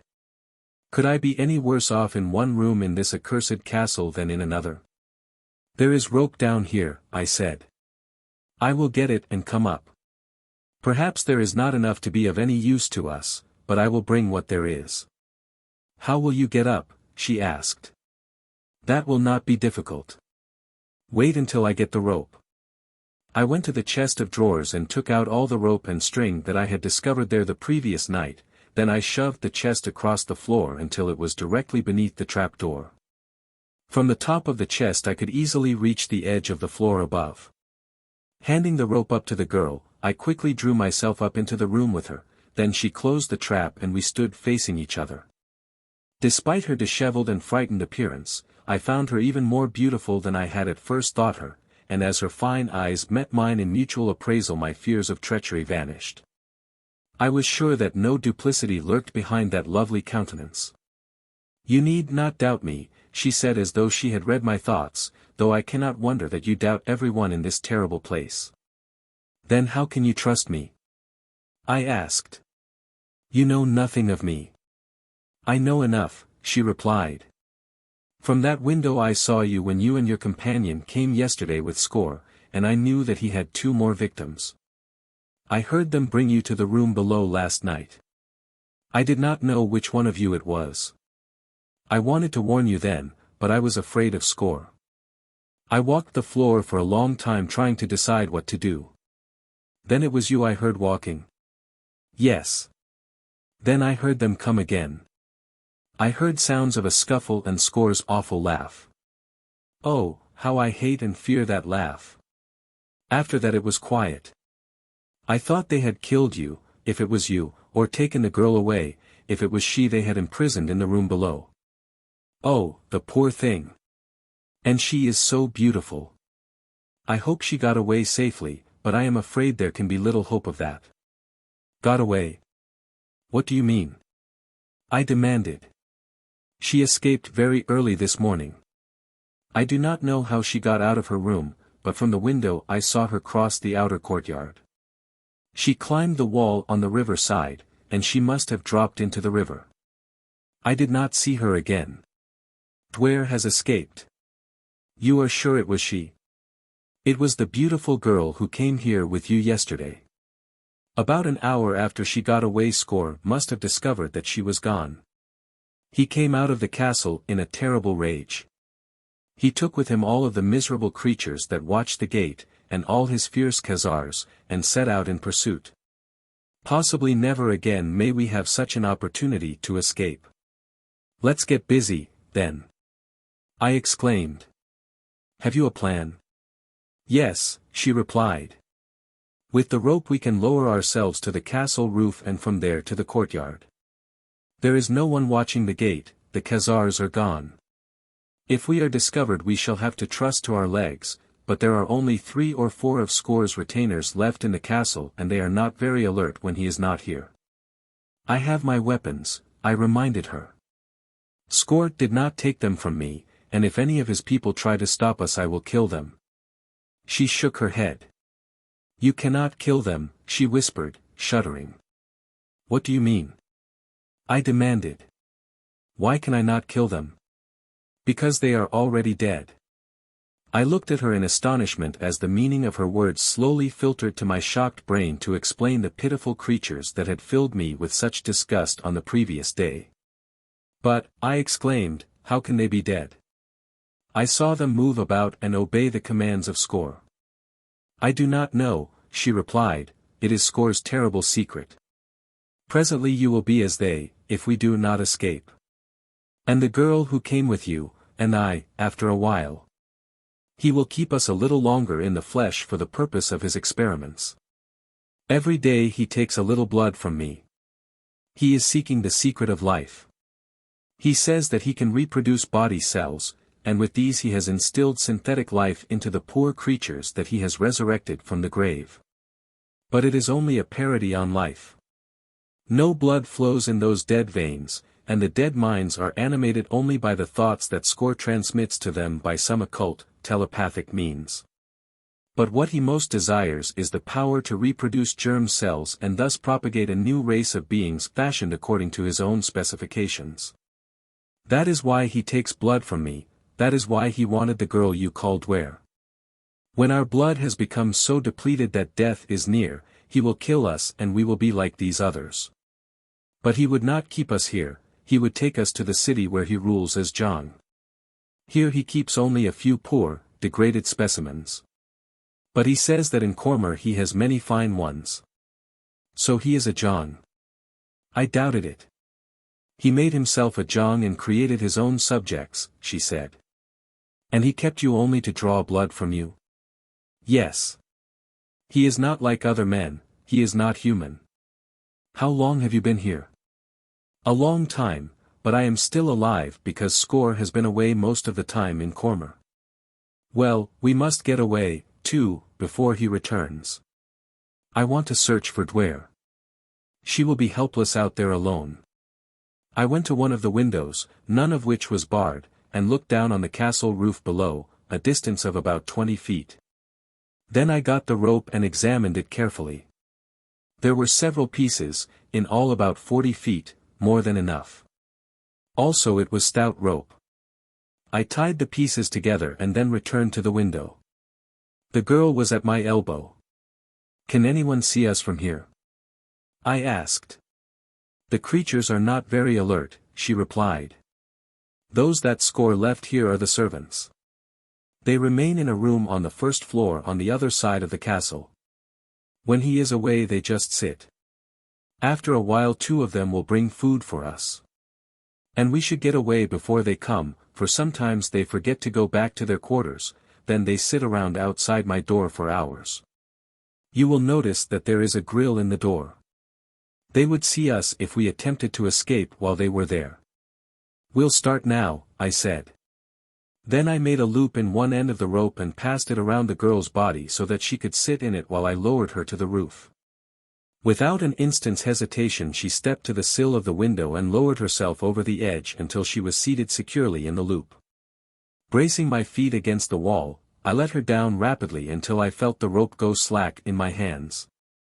I then dragged her cot close beneath the window, passed the free end of the rope beneath it and out the window, letting it fall toward the roof below. This gave me 2 strands of rope reaching to the roof with the middle part of the rope passing around the cot which was too large to be dragged through the window by my weight as I descended. Grasping both strands firmly in my 2 hands, I slipped through the window and slid quickly to the side of the waiting girl, then I pulled in rapidly on one end of the rope, dragging the free end around the cot until it fell to the roof. Thus I retrieved the rope for use in descending the remainder of the way to the ground. We crossed the roof quickly to the edge overlooking the outer courtyard into which we expected to descend. There was no one in sight, and I was just about to lower the girl over the edge when a loud shout from behind us startled us both. Turning, we saw 3 of Score's creatures looking at us from an upper window of the castle on the opposite side of the inner court. Almost as we turned, the 3 left the window and we could hear them shouting through the castle. "What shall we do?" cried the girl. "We are lost. They will come to the roof by the tower door, and they will have us trapped." They were not the servants, they were 3 of his armed men. I thought they had all accompanied him, but I was wrong.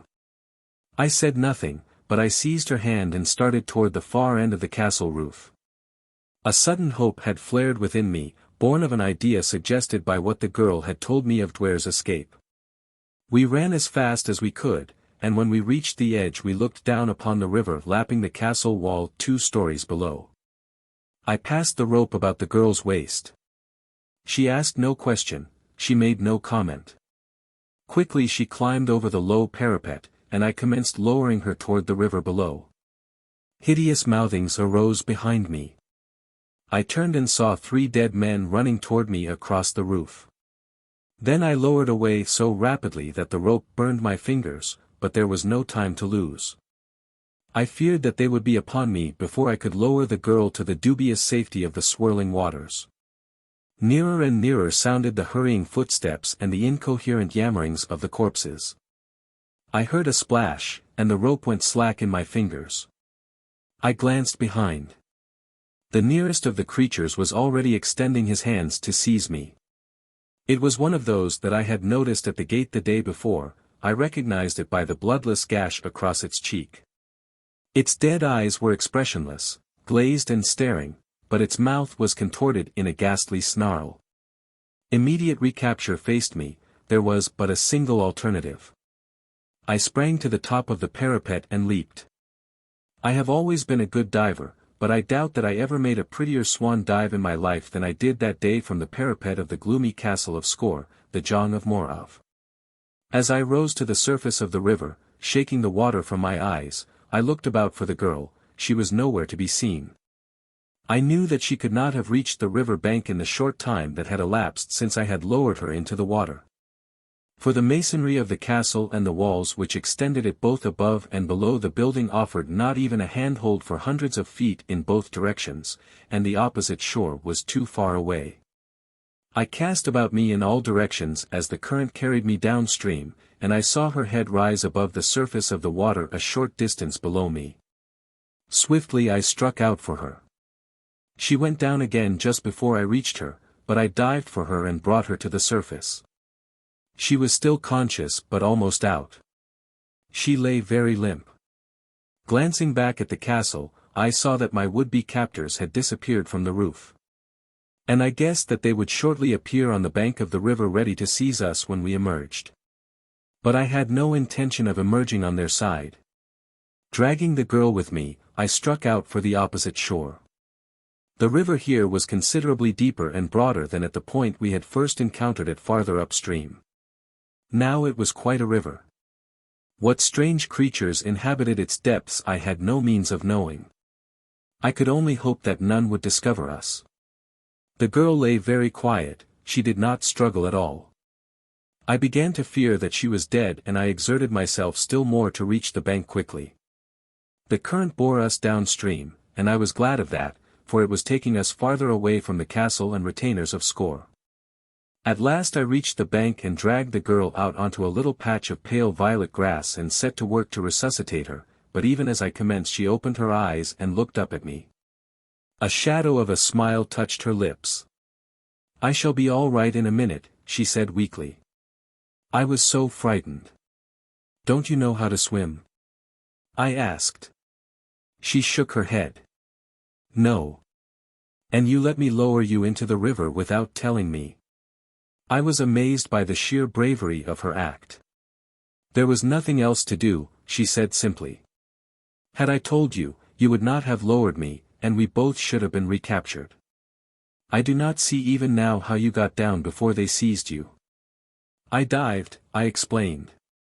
"You jumped from the top of that castle? It is incredible." "You do not come from a land where there is much water," I commented with a laugh. "What makes you think so? If you did you would have seen enough diving to know that mine was nothing extraordinary." "My country is in a mountainous district," she admitted, "where the streams are torrents and there is little swimming." "And where is that?" I asked. "Oh, it is very far," she replied. "I do not even know where." "How did you happen to get into Score's country?" "During a war in my country I was captured with others by the enemy. They carried us down out of the mountains into a great plain. One night 2 of us escaped. My companion was a soldier who had been long in the service of my father. He was very loyal. He tried to return me to my country, but we became lost. I do not know how long we wandered, but at last we came to a great river. Here were people who went in boats upon the river. They lived in the boats, always fighting. They sought to capture us, and my companion was killed defending me. Then they took me. But I was not with them long. The first night several men were quarreling over me, each of them claimed me as his own. And while they quarreled, I slipped into a small boat tied to the larger one and floated away down the great river. I drifted for many days and nearly starved to death, although I saw fruits and nuts growing along the banks of the river. But the boat was without oars and was so heavy that I could not bring it in to shore. Finally it ran aground by itself on a sand bar where the river ran slowly about a great bend, and it chanced that Score was hunting near and saw me. That is all. I have been here a long time." 9. The Pygmies. As the girl finished her story I saw the 3 dead men standing upon the opposite bank. For a moment they hesitated, then they plunged into the river. I seized the girl by the hand and raised her to her feet. Our only defense lay in flight. Although I had had to abandon my spear, I had saved my bow and arrows, the latter being tied securely in my quiver while the former I had looped across one shoulder before leaving the tower. But of what use were arrows against dead men? Casting another glance toward our pursuers I saw them floundering in the deep water of the channel, and it became immediately evident that none of them could swim. They were bobbing around helplessly as the current swept them downstream.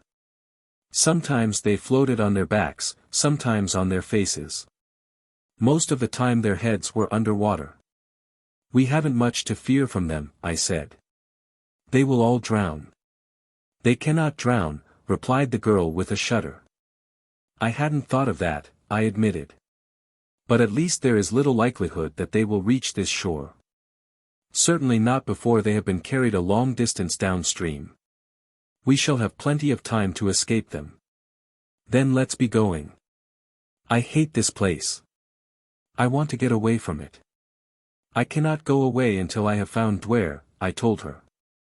I must search for her. Yes, that is right, we must try to find her. But where shall we look? She would try to reach the big river and follow it to the sea, I explained, and I think that she would reason much as we would. That it would be safer to follow this stream down to the larger one inasmuch as then she would have the concealing protection of the forest. We shall have to keep careful watch for the dead men, cautioned the girl. If they wash ashore on this side we shall be sure to meet them. Yes. And I want to make sure where they do come ashore, because I intend crossing over and hunting for Duare on the other side. For some time we moved cautiously downstream in silence, both constantly alert for any sound that might portend danger. My mind was filled with thoughts of Duare and apprehension for her safety, yet occasionally it reverted to the girl at my side. And I could not but recall her courage during our escape and her generous willingness to delay her own flight that we might search for Duare. It was apparent that her character formed a trinity of loveliness with her form and her face. And I did not even know her name. That fact struck me as being as remarkable as that I had only known her for an hour. So intimate are the bonds of mutual adversity and danger that it seemed I had known her always, that hour was indeed an eternity. Do you realize, I asked, turning toward her, that neither of us knows the other's name? And then I told her mine. Carson Napier, she repeated. That is a strange name. And what is yours? Nalt Vu Jan Kum Baltu, she replied, which means Nalt, the daughter of Baltu. The people call me Vu Jan, but my friends call me Nalt. And what am I to call you? I asked. She looked at me in surprise. Why, Nalt, of course. I am honored by being included among your friends. But are you not my best, my only friend now in all Amter? I had to admit that her reasoning was sound, since as far as all the rest of Amter was concerned we were the only two people on that cloud-girt planet, and we were certainly not enemies. We were moving cautiously along within sight of the river when Nalt suddenly touched my arm and pointed toward the opposite bank, at the same time dragging me down behind a shrub. Just opposite us a corpse had washed ashore. And a short distance below, two others. They were our pursuers. As we watched, they slowly crawled to their feet, then the one we had first seen called to the others, who presently joined him. The three corpses talked together, pointing and gesticulating. It was horrible. I felt my skin creep. What would they do? Would they continue the search or would they return to the castle? If the former, they would have to cross the river. And they must already have learned that there was little likelihood of their being able to do that. But that was attributing to dead brains the power to reason. It seemed incredible. I asked Nalt what she thought about it, for she knew more about them than I. It is a mystery to me, she replied. They converse, and they appear to reason. At first I thought they were motivated through the hypnotic influence of Score's mind solely, that they thought his thoughts, as it were, but they take independent action when Score is away, as you have seen them do today, which refutes that theory. Score says that they do reason. He has stimulated their nervous systems into the semblance of life, though no blood flows in their veins. But the past experiences of their lives before they died are less potent in influencing their judgments than the new system of conduct and ethics that Score has instilled into their dead brains. He admits that the specimens he has at the castle are very dull, but that, he insists, is because they were dull people in life. The dead men conversed for some time and then started slowly upriver in the direction of the castle, and it was with a sigh of relief that we saw them disappear. Now we must try to find a good place to cross, I said. I wish to search the other side for some sign of Duare. She must have left footprints in the soft earth. There is a ford somewhere downriver, said Nalt. When Score captured me we crossed it on our way to the castle. I do not know just where it is, but it cannot be far. We had descended the river some 2 miles from the point at which we had seen the dead man emerge upon the opposite bank, without seeing any sign of a crossing. When I heard faintly a familiar cackling that seemed to come from across the river and farther down. "Do you hear that?" I asked Nault. I was sure that I recognized it. She listened intently for a moment as the cackling grew louder. "Yes," she replied, "the Khazars. We had better hide." Acting upon Nault's suggestion, we concealed ourselves behind a clump of underbrush and waited. The cackling grew in volume, and we knew that the Khazars were approaching. "Do you suppose that it is Score's pack?" I asked. "It must be," she replied.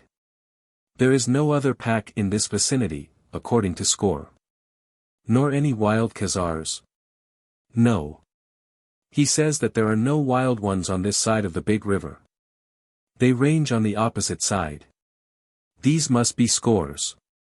We waited in silence as the sounds approached, and presently we saw the new leader of the pack trot into view on the opposite bank. Behind him strung several more of the grotesque beasts, and then came Score, mounted on his Zoret, with the dead men that formed his retinue surrounding him. "Duare is not there," whispered Nault. "Score did not recapture her." We watched Score and his party until they had passed out of sight among the trees of the forest on the other side of the river, and it was with a sigh of relief that I saw what I hoped would be the last of the Jong of Morov. While I was relieved to know that Duare had not been recaptured, I was still but little less apprehensive concerning her fate. Many dangers might beset her, alone and unprotected in this savage land. And I had only the vaguest conception of where to search for her. After the passing of Score we had continued on down the river, and presently Nault pointed ahead to a line of ripples that stretched from bank to bank where the river widened. "There is the ford," she said, "but there is no use crossing it to look for Duare's trail. If she had escaped on that side of the river, the Khazars would have found her before now. The fact that they didn't find her is fairly good proof that she was never over there." I was not so sure of that.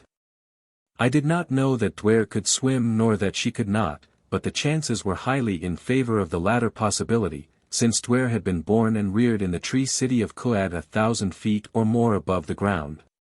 Yet I could not understand why the Khazar pack had not picked up her trail. "Perhaps they found her and killed her," I suggested, horrified at the very thought of such a tragedy. "No," dissented Nault. "Score would have prevented that, he wanted her.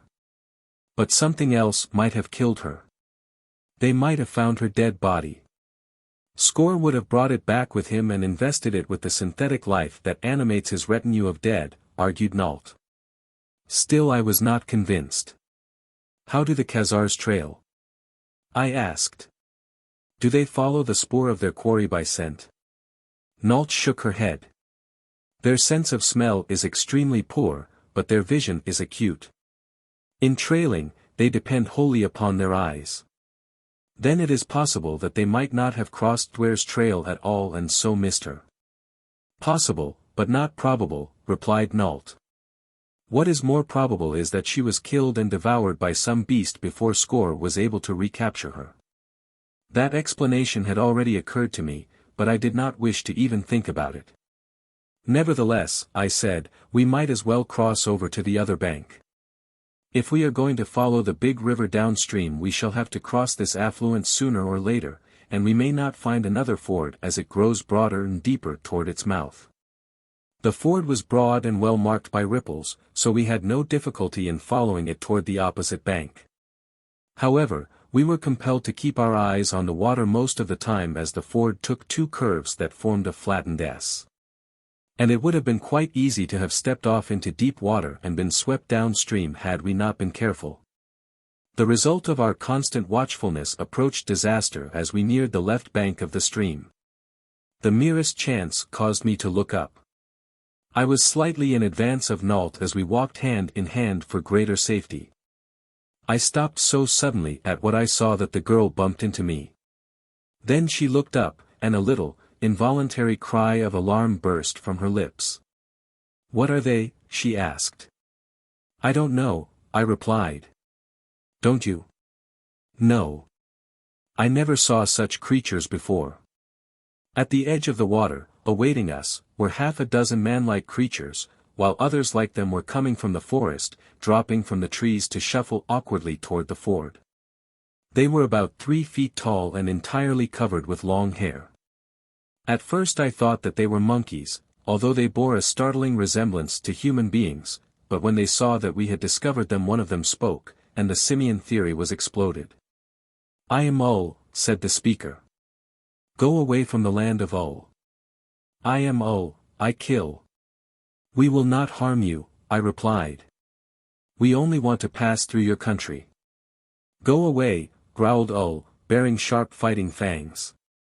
By now, 50 of the fierce little men were gathered at the water's edge, growling, menacing.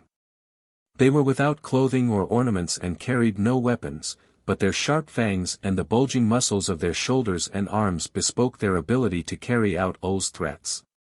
"What are we going to do?" demanded Nault. "They will tear us to pieces the moment we step out of the water."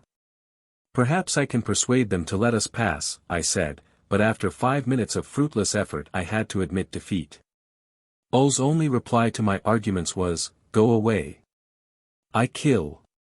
I kill." I hated to turn back, for I knew that we must cross the river eventually and we might not find such another crossing, but at last, reluctantly, I retraced my steps to the right bank hand in hand with Nault.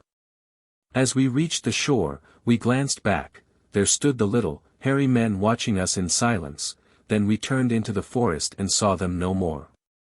All the remainder of the day I searched for traces of Duare as we followed the course of the river downward, but my efforts were without success. I was disheartened. I felt that I should never see her again. Nault tried to cheer me up, but inasmuch as she believed that Duare was dead she was not very successful. Late in the afternoon I succeeded in killing a small animal. As we had eaten nothing all that day we were both famished, so we soon had a fire going and were grilling cuts of the tender meat. After we had eaten I built a rude platform among the branches of a large tree and gathered a number of huge leaves to serve as mattress and covering, and as darkness fell Nault and I settled ourselves, not uncomfortably, in our lofty sanctuary. For a while we were silent, wrapped in our own thoughts. I do not know about Nault's, but mine were gloomy enough. I cursed the day that I had conceived the idea to build the huge torpedo that had carried me from Earth to Venus, and in the next thought I blessed it because it had made it possible for me to know and to love Duare. It was Nault who broke the silence. As though she had read my thoughts, she said, "You loved Duare very much?" "Yes," I replied. Nault sighed. "It must be sad to lose one's mate." "She was not my mate." "Not your mate?" Nault's tone expressed her surprise. "But you loved one another?" "Duare did not love me," I replied. "At least she said she didn't. You see, she was the daughter of a Jong and she couldn't love anyone until after she was 20. Nault laughed. "Love does not come or go in accordance with any laws or customs," she said. "But even if Duare had loved me, which she didn't, she couldn't have said so. She couldn't even talk of love because she was the daughter of a Jong and too young. I don't understand it, of course, but that is because I am from another world and know nothing of your customs." "I am 19, said Nault, "and the daughter of a Jong, but if I loved a man I should say so." "Perhaps the customs of your country and those of Duare's are not the same," I suggested. "They must be very different," agreed Nault, "for in my country a man does not speak to a girl of love until she has told him that she loves him. And the daughter of the Jong chooses her own mate whenever she pleases. That custom may have its advantages," I admitted, "but if I loved a girl I should want the right to tell her so." "Oh, the men find ways of letting a girl know without putting it into words. I could tell if a man loved me, but if I loved him very much I wouldn't wait for that." "And what if he didn't love you?" I asked. Nault tossed her head. "I'd make him." I could readily understand that Nault might be a very difficult young person not to love. She was slender and dark, with an olive skin and a mass of black hair in lovely disorder. Her eyes sparkled with health and intelligence. Her features were regular and almost boyish, and over all was the suggestion of a veil of dignity that bespoke her blood. I could not doubt but that she was the daughter of a Zhang. It seemed to be my fate to encounter daughters of Zhangs. I said as much to Nault. How many have you met? She asked. 2, I replied, you and Duare. That is not very many when you consider how many Zhangs there must be in Amter and how many daughters they must have. My father has 7. Are they all as lovely as you? I asked. Do you think me lovely? You know you are. But I like to hear people say so. I like to hear you say it, she added softly. The roars of hunting beasts came up to us from the dim forest aisles, the screams of stricken prey, then the silence of the night broken only by the murmuring of the river rolling down to some unknown sea. I was considering a tactful reply to Nault's ingenuous observation when I dozed and fell asleep. I felt someone shaking me by the shoulder. I opened my eyes to look up into Nault's. Are you going to sleep all day? She demanded with a laugh.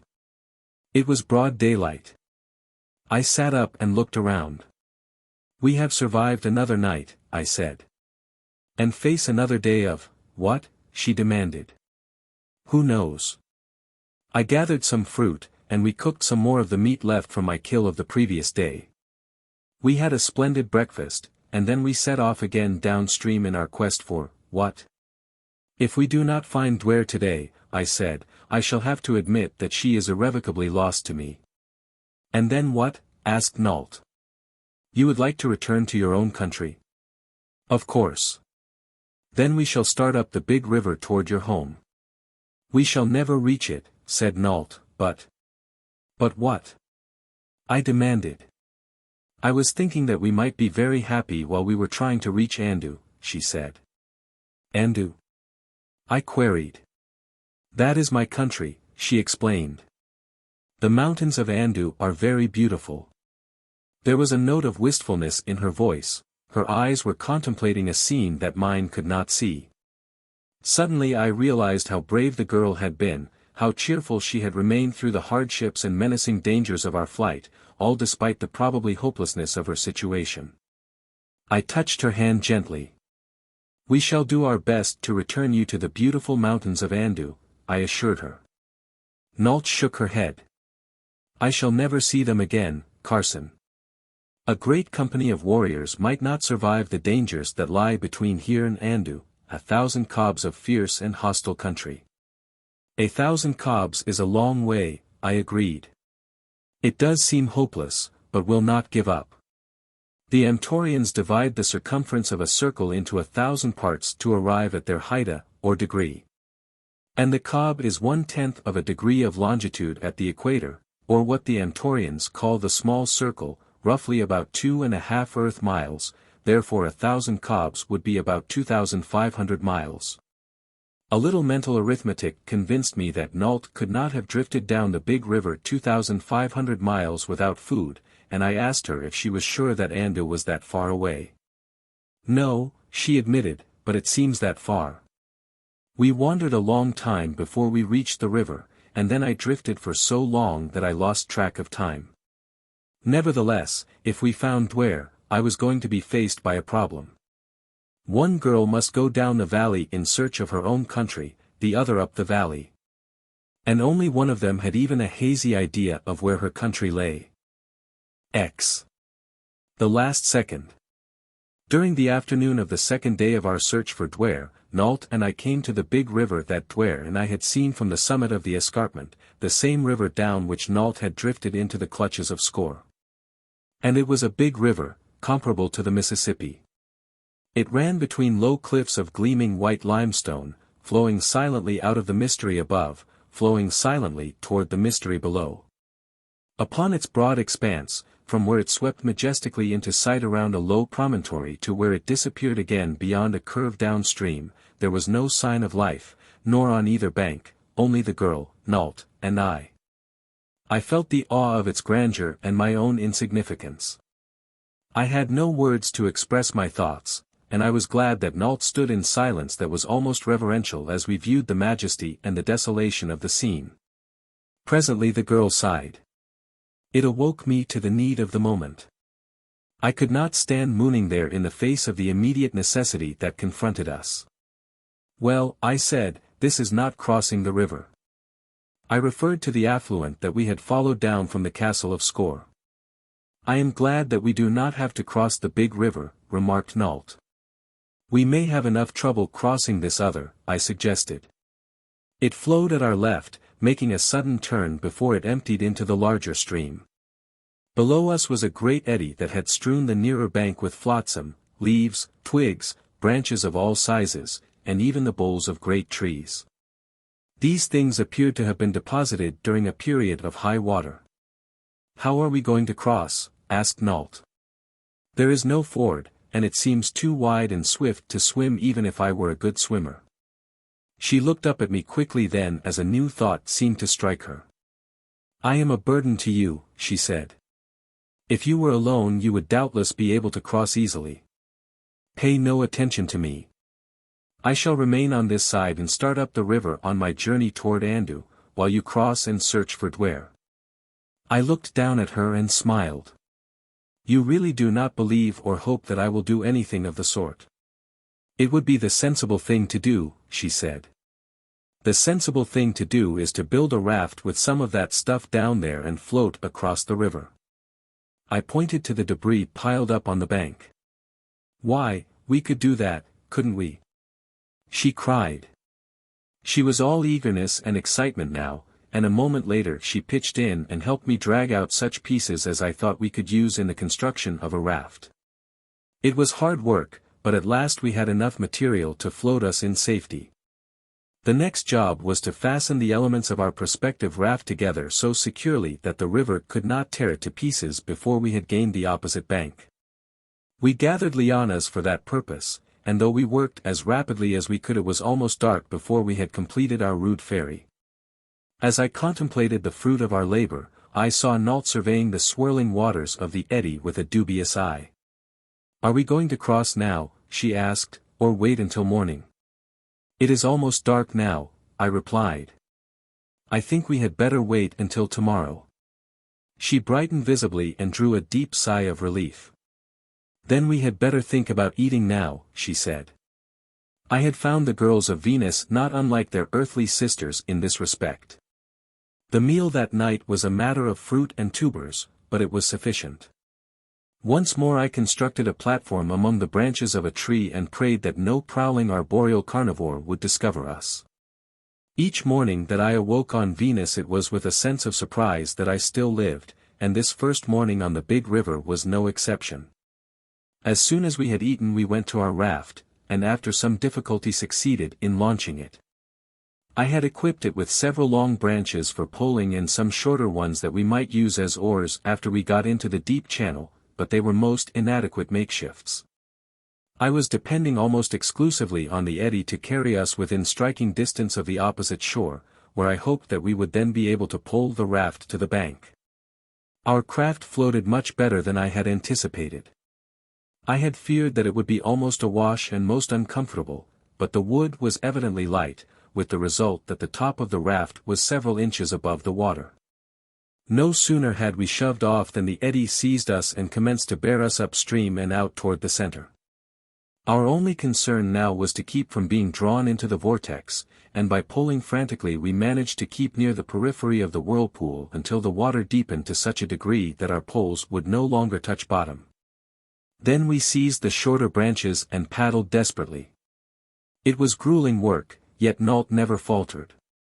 At last we swung in toward the left bank, and once more we seized our poles, but, to my astonishment and chagrin, I discovered that the water here was still too deep.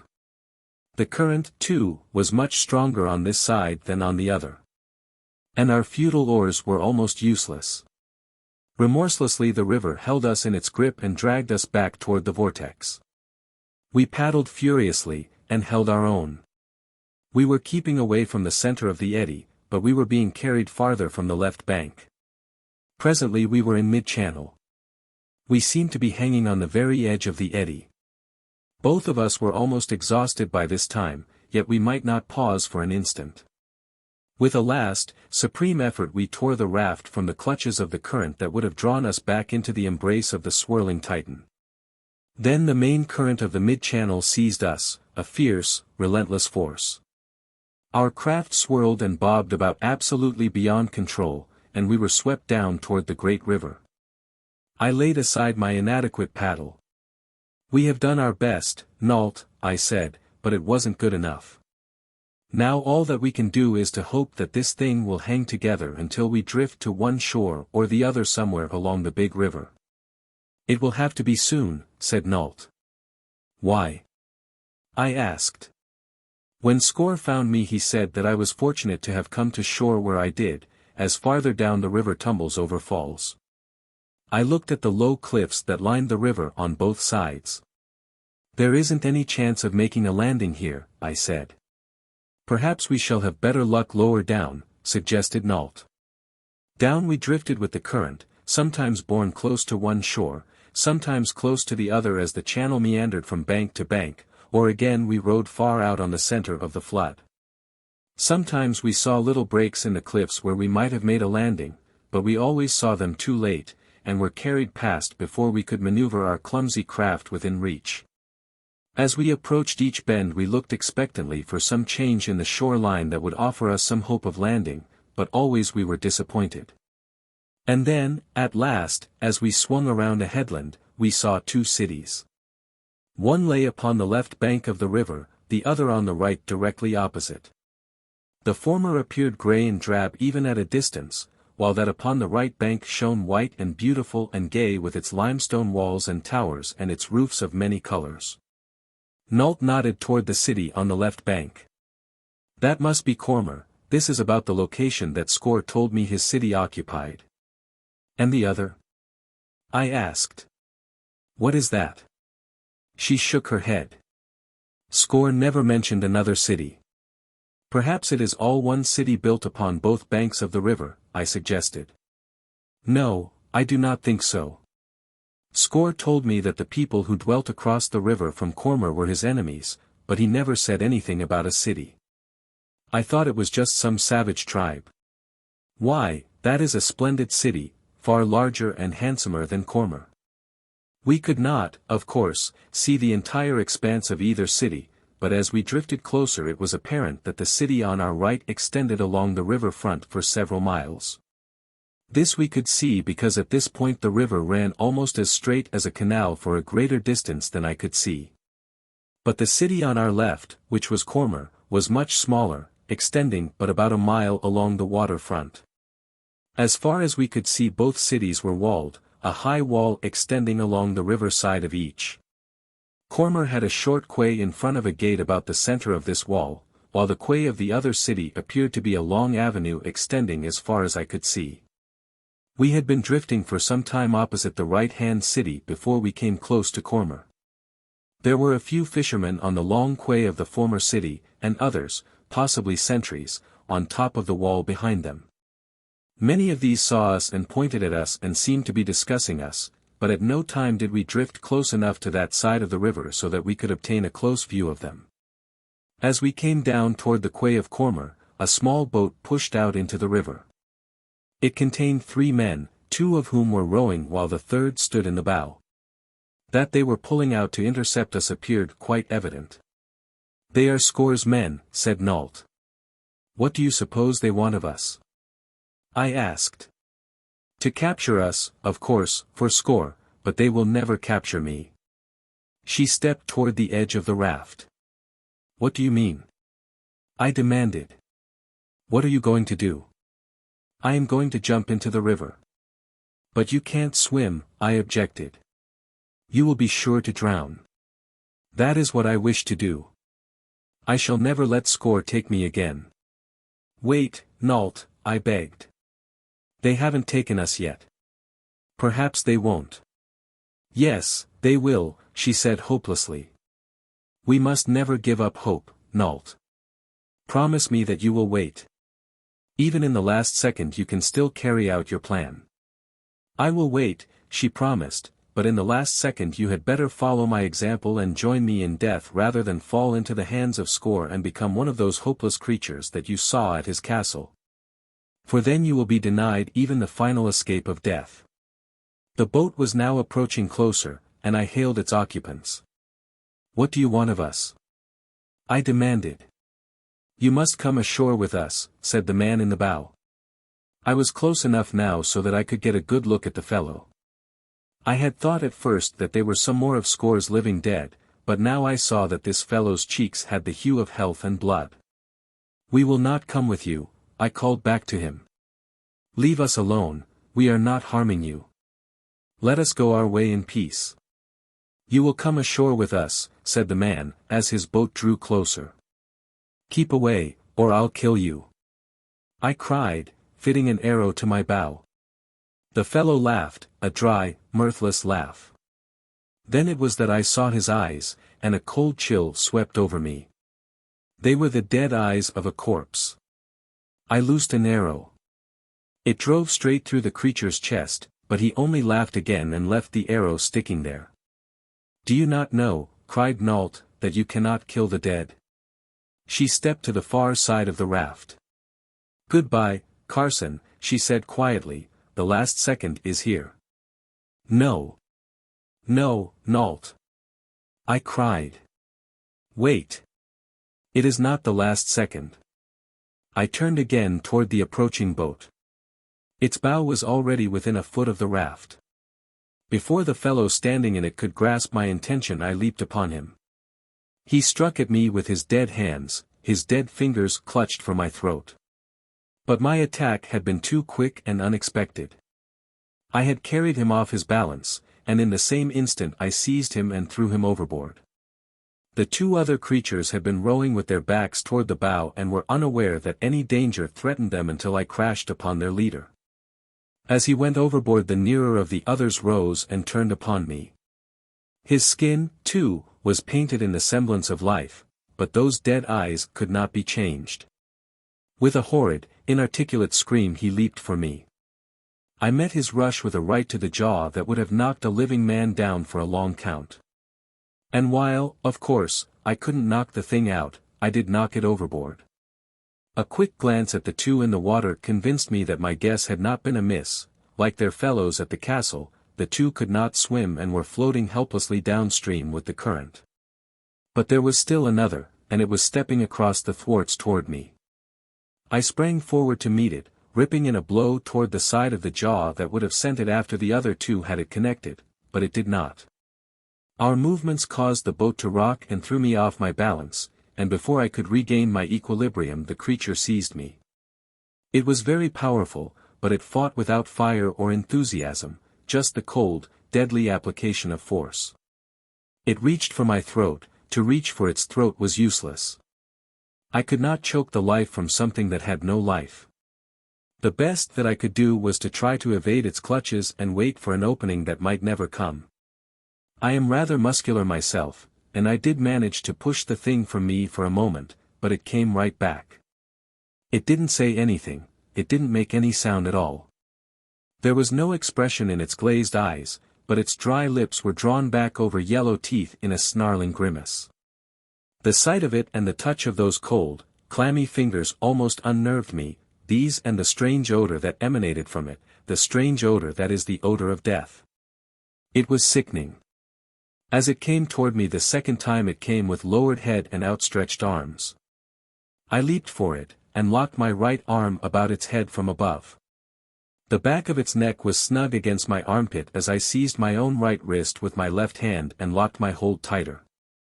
Then I swung quickly around, straightening up as I did so and, incidentally, nearly capsizing the boat. The creature lost its footing as I swung it about, its arms flailed wildly, as with a last mighty surge I released my hold and sent it stumbling over the gunwale into the river. Like the others, it floated away helpless. A few yards away, the raft was drifting with Nault wide-eyed and tense with excitement. Seizing an oar I brought the boat alongside and extending a hand assisted Nault over the side. I noticed that she was trembling. "Frightened?" I asked. "For you, yes. I didn't think that you had a chance against 3 of them. Even now I can't believe what I saw. It is incredible that one man could have done what you did." "Luck had a lot to do with it," I replied, "and the fact that I took them by surprise. They weren't expecting anything of the sort. How strangely things happen, mused Nault.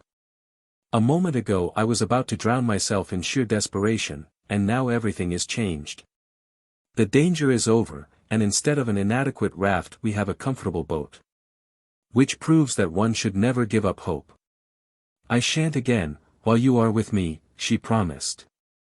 I had been keeping an eye on the Cormer quay, rather expecting to see another boat put out in pursuit of us, but none did. The fishermen and the sentries on the waterfront of the other city had all stopped what they were doing and were watching us. Shall we row over there and see if they will take us in? I asked. I am afraid, replied Nault.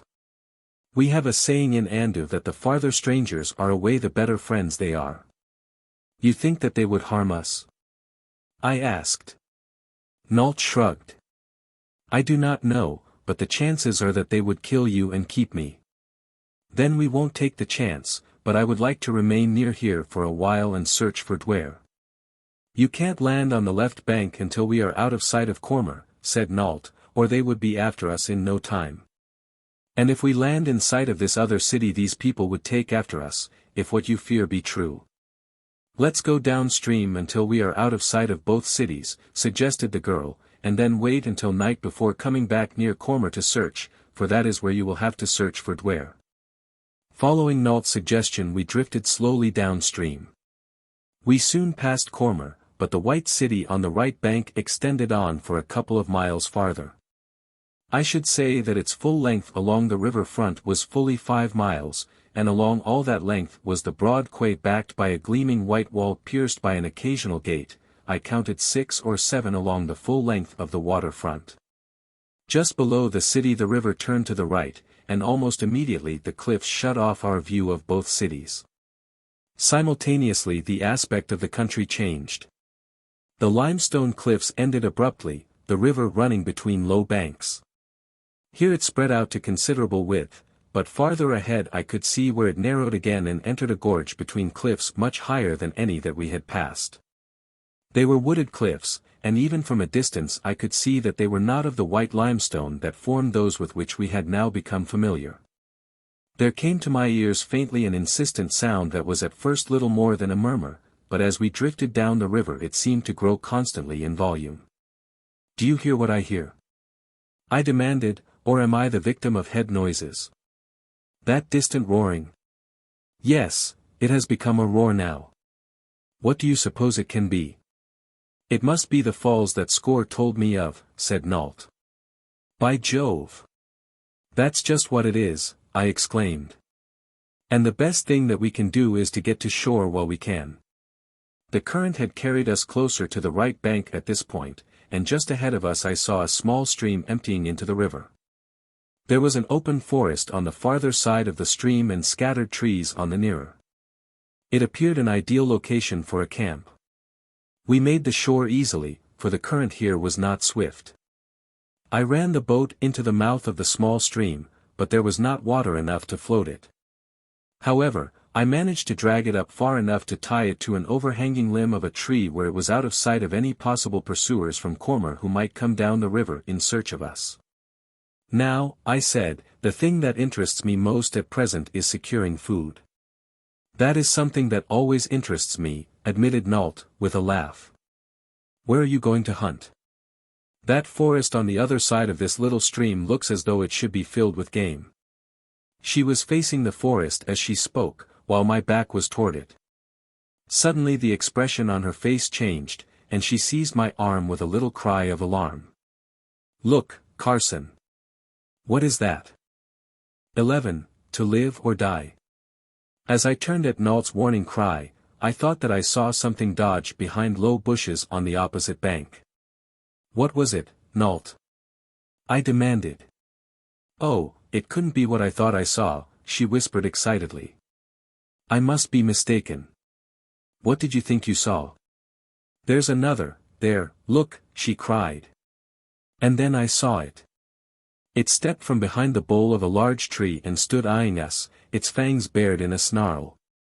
It was a man that went on 4 feet like a beast. Its hind legs were short, and it walked on its hind toes, the heels corresponding to the hocks of animals. Its hands were more human, and it walked flat on the palms of them in front. Its nose was flat, its mouth broad, and its heavy, undershot jaws were armed with powerful teeth. Its eyes were small and close-set and extremely savage. Its skin was white and almost hairless except upon its head and jowls. "You don't know what they are?" I asked Nault.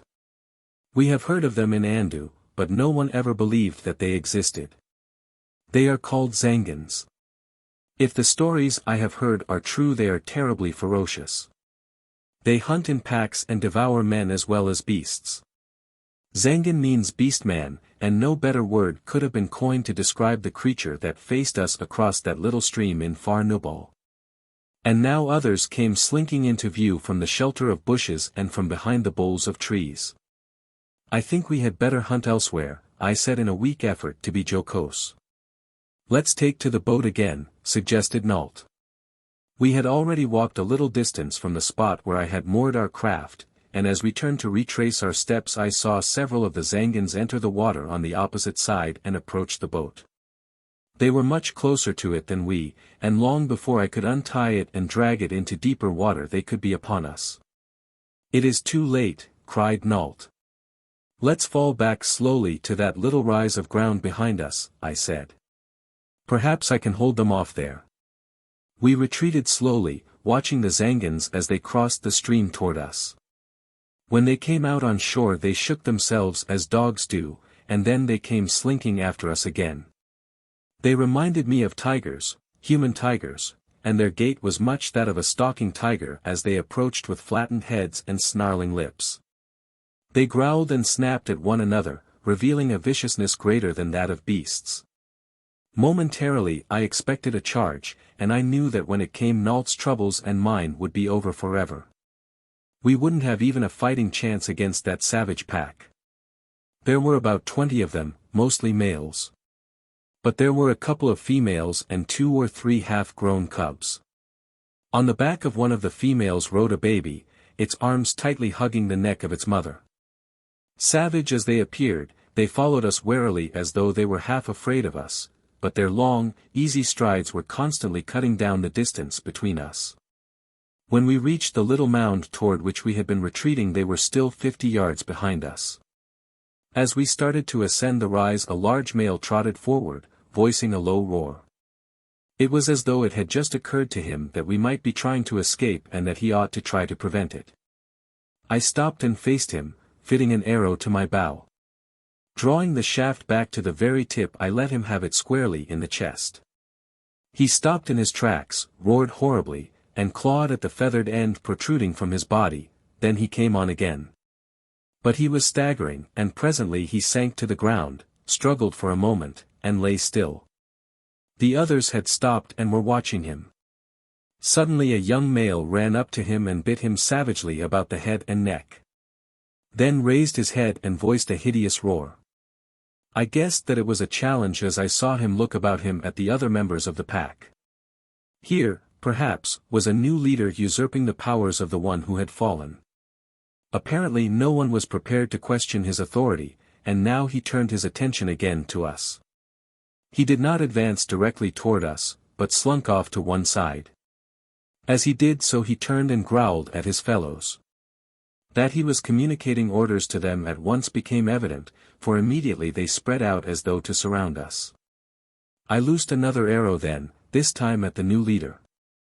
I struck him in the side and elicited such a roar of pain and rage as I hope I may never hear again, at least not under such circumstances.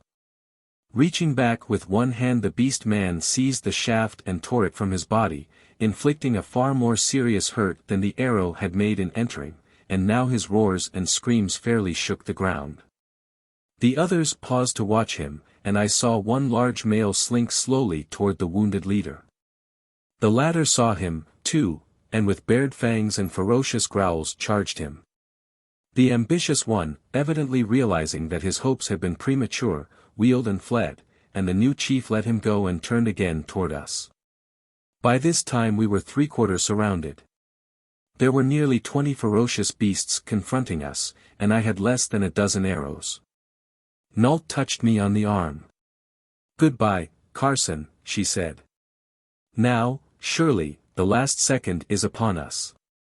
I shook my head. "I am saving the last second in which to die," I replied. "Until then I shall not admit that there is ever to be a last second for me, and then it will be too late to matter." "I admire your courage if not your reasoning," said Nault, the ghost of a smile on her lips. "But at least it will be a quick death. Did you see how that fellow tore at the throat of the first one you shot? It is better than what Score would have done to us." "At least we shall be dead," I observed. "Here they come," cried Nault. They were closing in on us now from 3 sides. Arrow after arrow I drove into them, nor once did I miss my mark. But they only stopped those that I hit, the others came on. They were almost upon us as I loosed my last arrow. Nault was standing close beside me. I put an arm about her.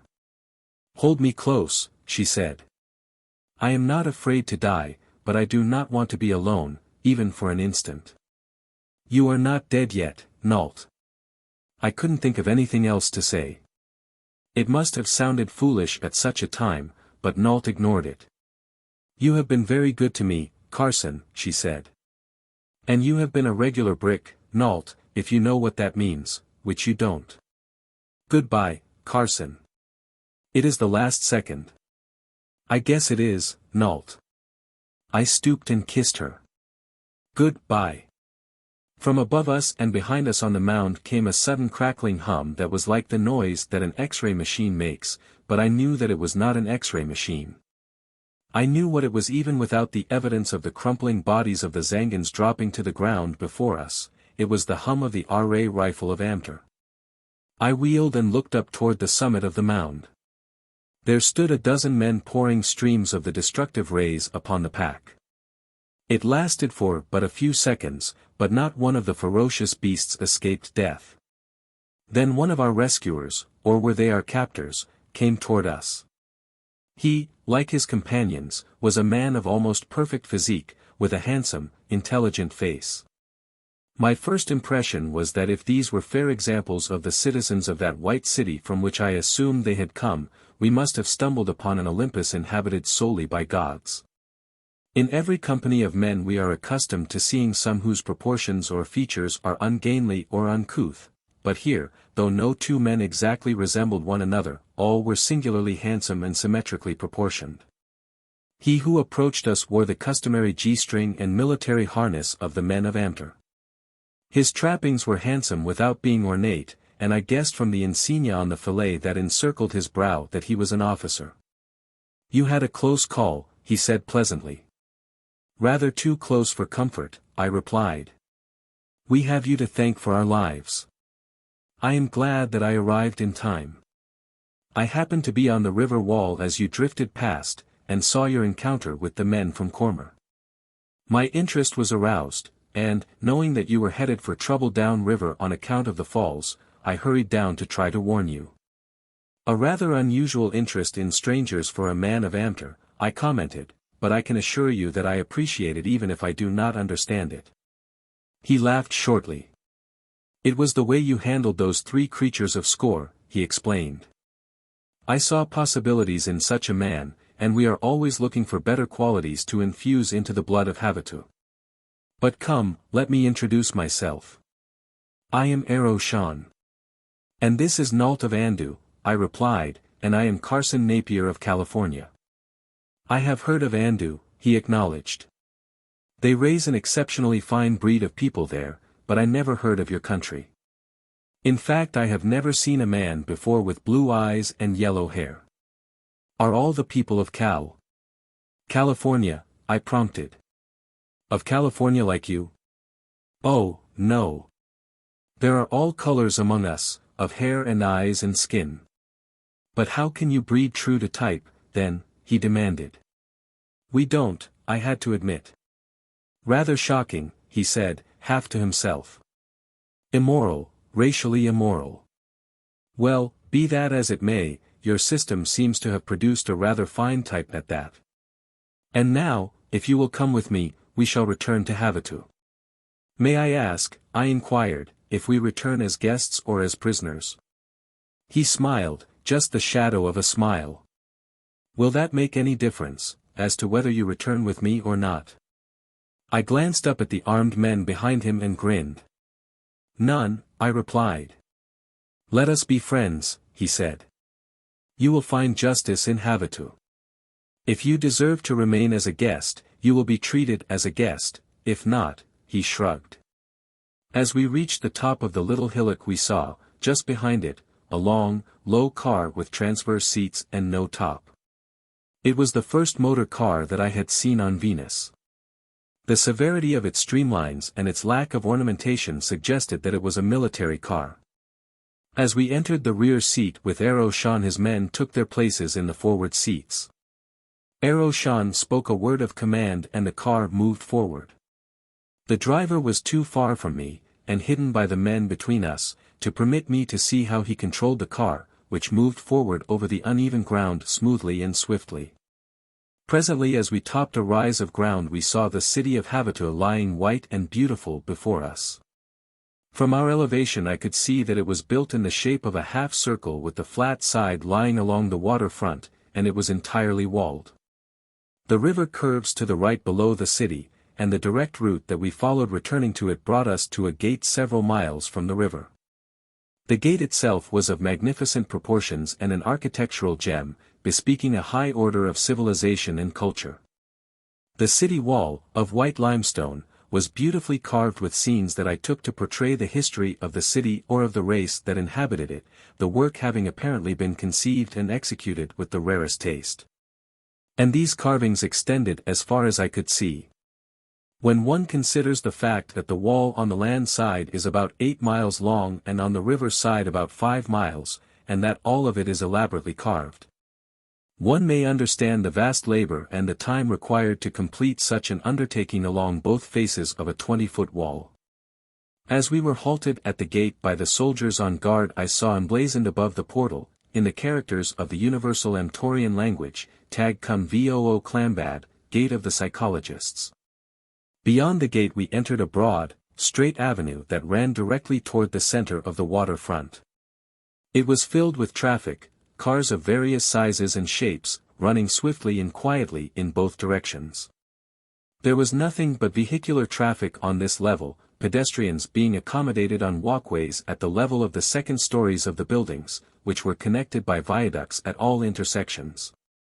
There was practically no noise, no tooting of horns, no screeching of brakes. Traffic seemed to regulate itself. I asked Aroshan about it. It is very simple, he said. All vehicles are energized from a central power station from which power emanates in 3 frequencies. On the control board of each vehicle is a dial that permits the operator to pick up any frequency he desires. One is for avenues running from the outer wall to the center of the city, another is for transverse avenues, and the third for all traffic outside the city. The first 2 are cut off and on alternately. When one is on, all traffic moving in the opposite direction is stopped at intersections automatically. But why doesn't the traffic between intersections stop at the same time? I asked. That is regulated by the 3rd frequency, which is always operative, he explained. 100 feet before a vehicle reaches an intersection, a photoelectric current moves the dial on the control board to the proper frequency for that lane. Nault was thrilled by all that she saw. She was a mountain girl from a small kingdom, and this was the first large city that she had ever seen. It is marvelous, she said. And how beautiful the people are. I had noticed that fact myself. Both the men and the women in the cars that passed us were of extraordinary perfection of form and feature. Ambad Lat, Psychologist Avenue, led us directly to a semicircular civic center at the waterfront, from which the principal avenues radiated toward the outer wall like the spokes of a wheel from the hub toward the felloe. Here were magnificent buildings set in a gorgeous park, and here Aroshan escorted us from the car toward a splendid palace. There were many people in the park, going to or coming from the various buildings. There was no hurry, no bustle, no confusion, nor was there idling or loitering. All suggested well-considered, unhurried efficiency. The voices of those who conversed were pleasant, well modulated. Like the people I had seen elsewhere in the city, these were all handsome and well-formed. We followed Shan through an entrance into a wide corridor. Many of those we passed spoke pleasant greetings to our companion, and all of them looked at us with seemingly friendly interest, but without rudeness. "Beautiful people in a beautiful city," murmured Nault. Shan turned toward her with a quick smile. "I am glad that you like us and Havatoo," he said. "I hope that nothing will ever alter this first impression." "You think that something may?" asked Nault. Shan shrugged. "That all depends upon you," he replied, "or rather upon your ancestors." "I do not understand," said Nault. "You will presently." He stopped before a door and, swinging it open, bade us enter. We were in a small anteroom in which several clerks were employed. "Please inform Corgan Cantamoher that I wish to see him," said Shan to one of the clerks. The man pressed one of several buttons on his desk and said, "Corgan Centaur Shan wishes to see you."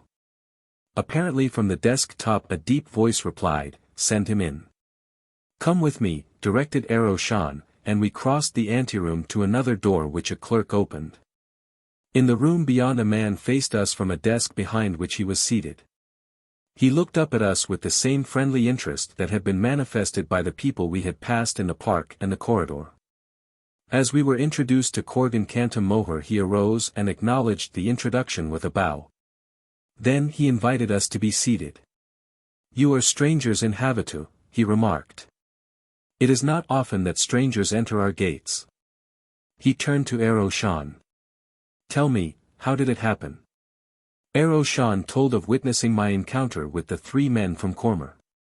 "I hated to see a man like this go over the falls," he continued, "and I felt that it was worthwhile bringing them into Havatoo for an examination. Therefore I have brought them directly to you, hoping that you will agree with me."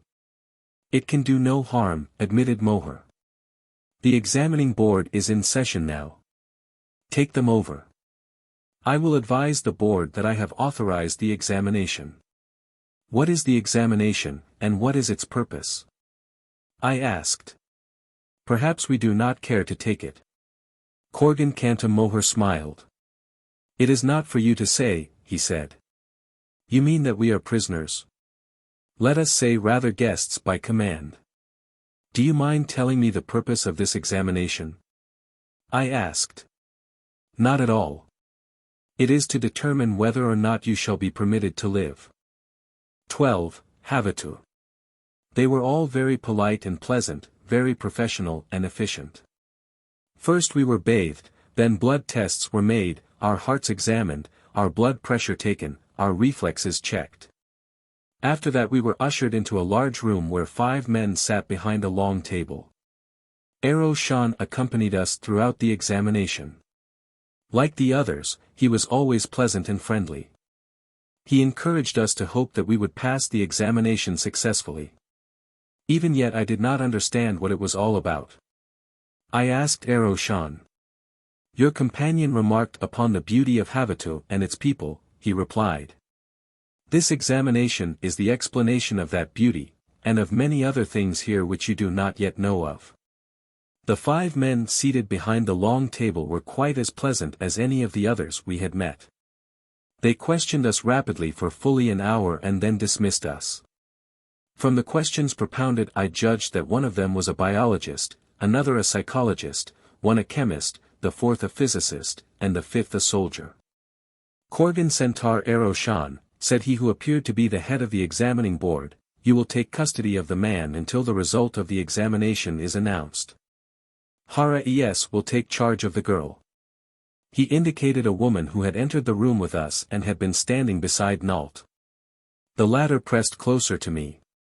"Oh, Carson. They are going to separate us," she whispered. I turned toward Shan to expostulate, but he motioned me to be silent. "You will have to obey," he said, "but I think you have no reason to worry."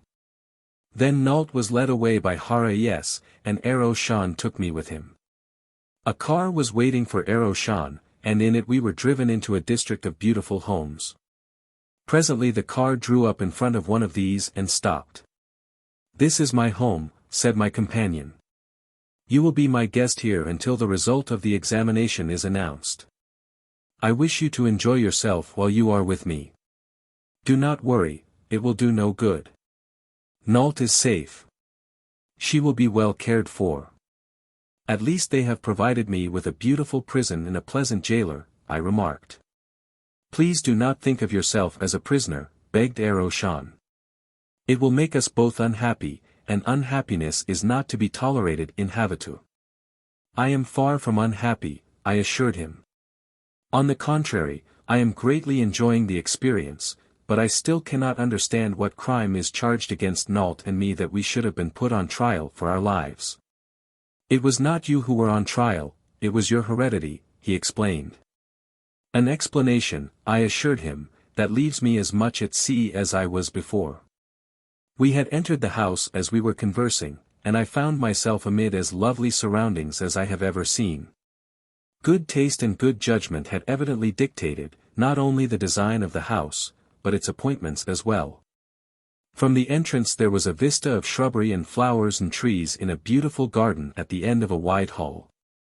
It was to this garden that Aroshan led me and then to an apartment that opened upon it. You will find everything here for your convenience and comfort, he said. I shall detail a man to wait upon you, he will be courteous and efficient. But he will also be responsible for your presence when it is again required at the central laboratories. And now, he said, seating himself in a chair near a window, let me try to answer your last question more explicitly. Havatoo and the race that inhabits it are the result of generations of scientific culture. Originally we were a people ruled by hereditary Jongs that various factions sought to dominate for their own enrichment and without consideration for the welfare of the remainder of the people. If we had a good Jong who was also a strong character we were well ruled, otherwise the politicians misruled us. These politicians were opportunists, demagogues, or worse. For the most part they were men without culture or great intelligence, for the better classes would not enter politics where they were forced to mingle with men of this stamp. Half of our people lived in direst poverty, in vice, in filth. And they bred like flies. The better classes, refusing to bring children into such a world, dwindled rapidly. Ignorance and mediocrity ruled. Then a great Jong came to the throne. He abrogated all existing laws and government and vested both in himself. 2 titles have been conferred upon him, one while he lived, the other after his death. The first was Mankar the Bloody, the second, Mankar the Savior.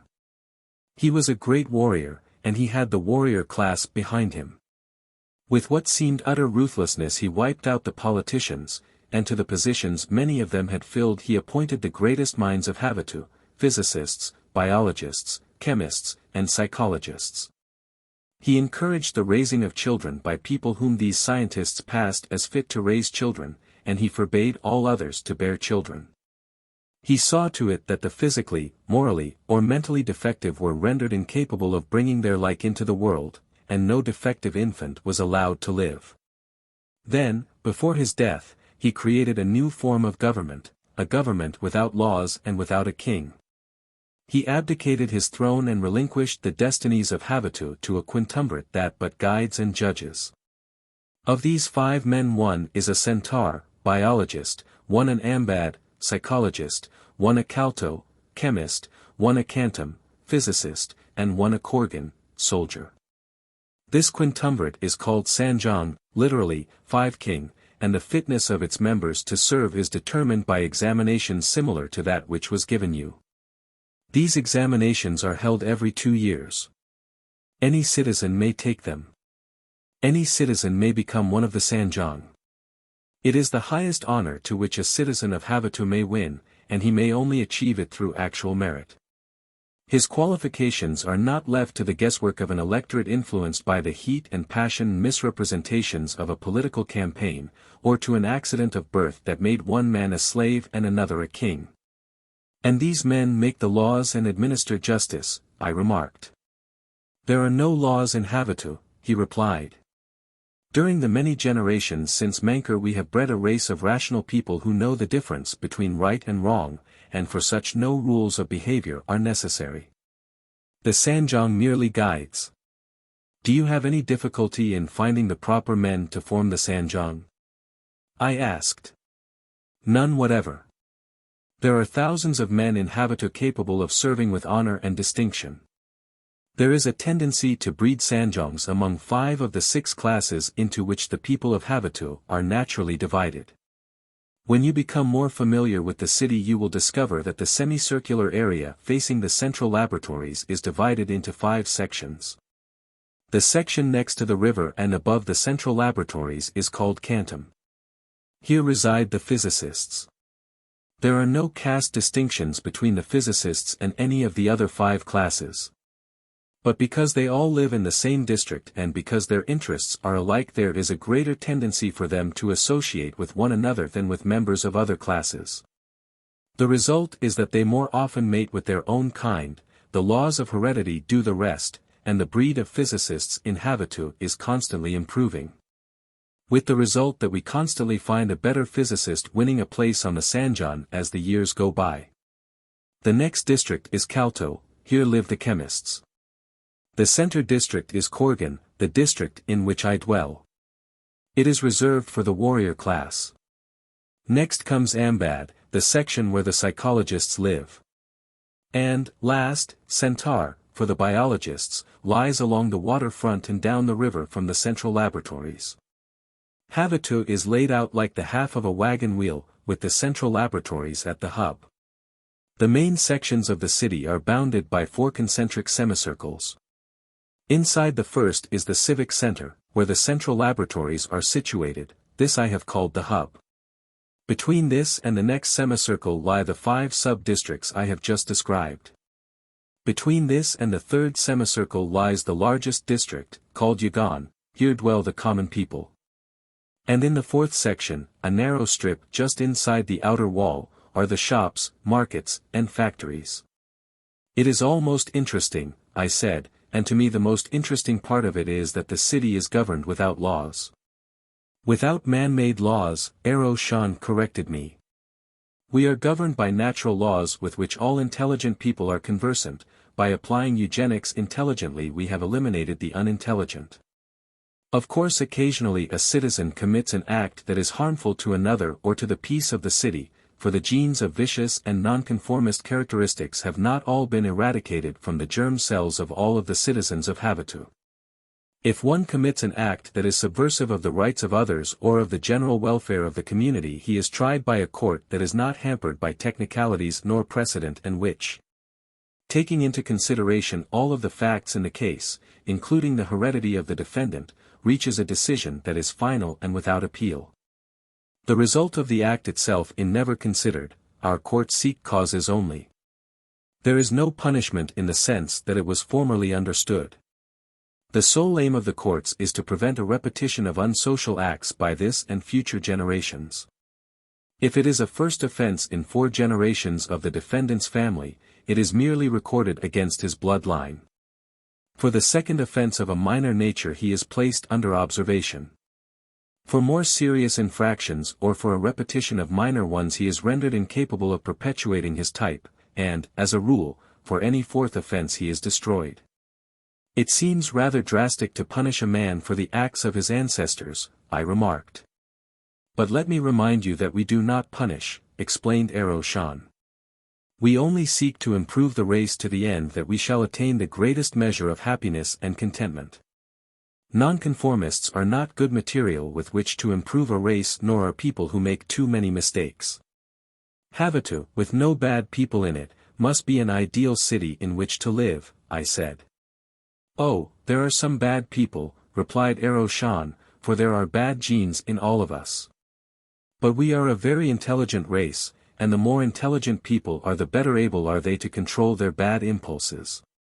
Occasionally strangers enter Havatoo, bad men from the city across the river. How they accomplish it is a mystery that has never been solved, but we know that they come and steal a man or a woman occasionally. Sometimes we catch them, and when we do we destroy them. Rarely, our own people commit crimes, usually crimes of passion, but occasionally one commits a premeditated crime. The latter are a menace to the race and are not permitted to survive and transmit their characteristics to future generations or influence the present by their bad examples. As he ceased speaking, a very powerfully built man came to the door of the room. "You sent for me, Korgan Centaur Ero Shan?" he asked. "Come in, Herlak," said Ero Shan. Then he turned to me. "Herlak will serve and guard you until the result of the examination is announced. You will find him an efficient and pleasant companion. Herlak," he continued, addressing my guard, "this man is a stranger in Havatoo. He has just been before the examining board. You will be responsible for him until the board's decision has been announced. His name is Carson Napier." The man inclined his head. "I understand," he said. "You will both dine with me in an hour," Ero Shan announced as he took his departure. "If you would like to rest before dinner," said Herlak, "there is a couch in the next room." I went in and lay down, and Herlak came and sat in a chair in the same room. It was evident that he was not going to let me get out of his sight. I was tired, but not sleepy, so I started a conversation with Herlak. "Are you employed in Ero Shan's house?" I asked. "I am a soldier in the unit he commands," he explained. "An officer?" "No, a common soldier." "But he asked you to dine with him." "In my world, officers do not mingle socially with common soldiers." Herlak laughed. "Similar social conditions prevailed in Havatoo ages ago," he said, "but not now. There are no social distinctions. We are all far too intelligent, too cultured, and too sure of ourselves to need artificial conventions to determine our importance. Whether a man cleans a street or is a member of the Sanjang is not so important as is how he performs the duties of his position, his civic morality, and his culture. In a city where all are intelligent and cultured, all men must be more or less companionable, and an officer suffers no loss of authority by mingling with his men socially. But don't the soldiers take advantage of this familiarity to impose upon their officers?" I asked. Herlak looked his surprise. "Why should they?" he demanded. "They know their duties as well as the officer knows his. And it is the aim in life of every good citizen to do his duty, not to evade it." I shook my head as I thought of the mess that Earthmen have made of government and civilization by neglecting to apply to the human race the simple rules which they observe to improve the breeds of dogs and cows and swine. "Do the various classes mingle to the extent of intermarrying?" I asked. "Of course," replied Herlak. "It is thus that we maintain the high moral and mental standards of the people.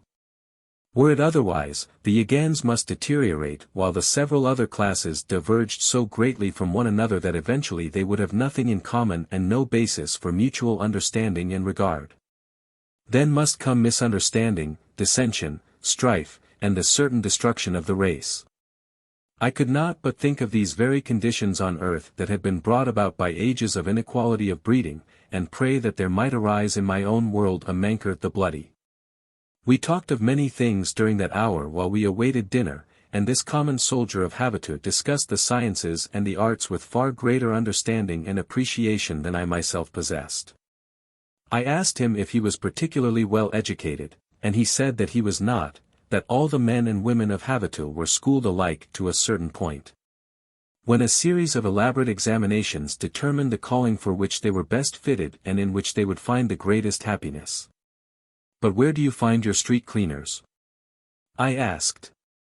"You speak as though some reproach might attach to that calling," he remonstrated. "But it is work that many might find distasteful," I argued. "Necessary and useful work is never distasteful to the man best fitted to do it.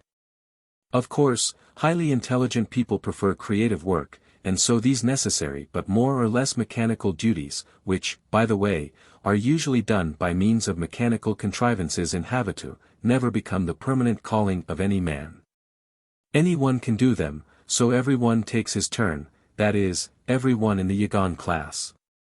It is his contribution to the public welfare, a tax paid in useful labor. And now a girl came to summon us to dinner. She was a very lovely girl. Her sarong-like garment was of fine material, her ornaments of great beauty. A member of Shan's family? I asked Herlack after she had left. She is employed in his house, replied Herlack. Korgan Centaur Shan has no family. I had heard this Korgan Centaur title attached to Shan's name previously, and had wondered relative to its significance. The two words mean warrior biologist, but they made no sense to me as a title. I questioned Herlack concerning them as we crossed the garden in response to the summons to dinner. The title means that he is both a warrior and a biologist. He has passed examinations admitting him to both classes. The fact that he is a member of one of the other 4 classes as well as a Korgan makes him an officer and eligible to the title. We common soldiers would not care to serve under any but a brilliant man.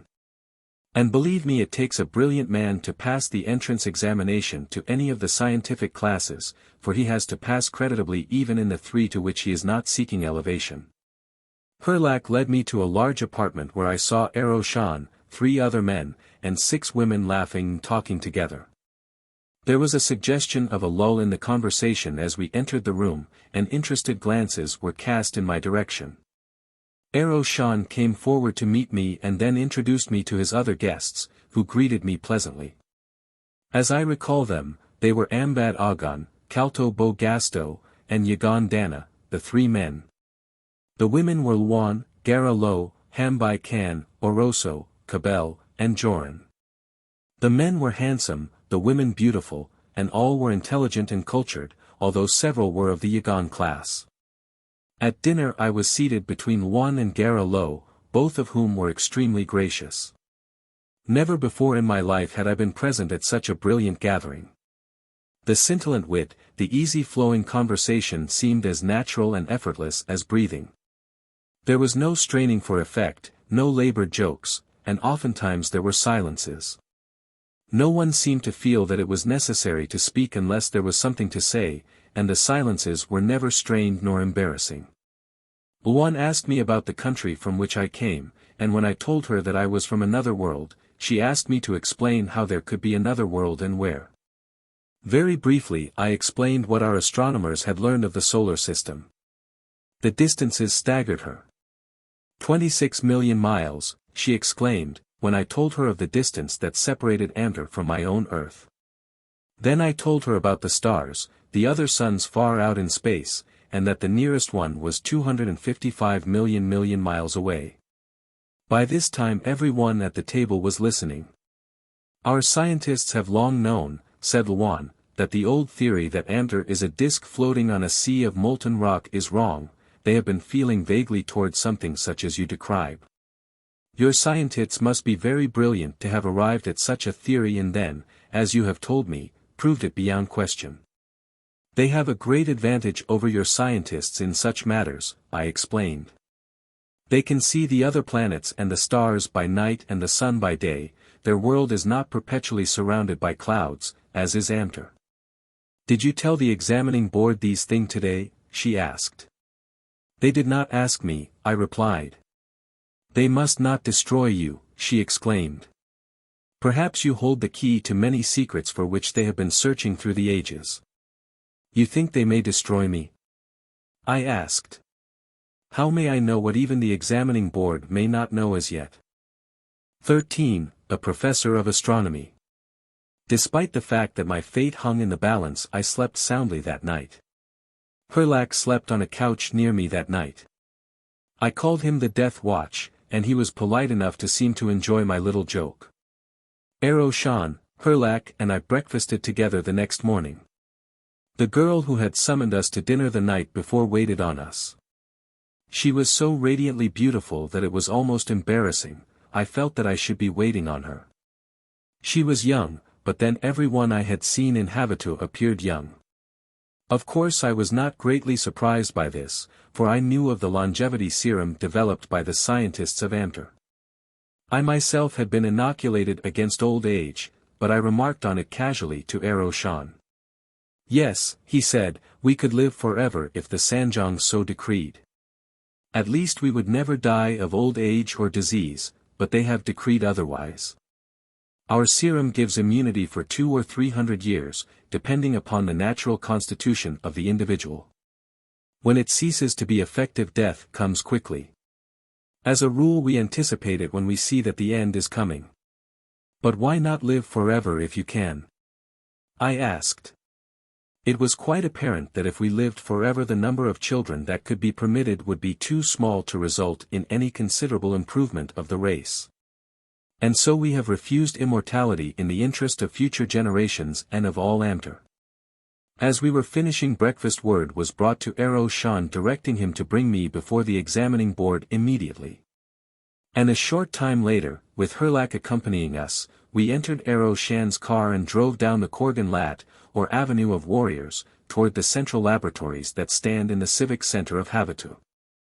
Both Shan and Herlack were unusually quiet and grave during the drive, and I sensed that they anticipated that the worst was about to befall me. Nor can I say that I was particularly blithe, though the least of my worries was occasioned by what lay in store for me. It was Duare I was thinking of, Duare and Nault.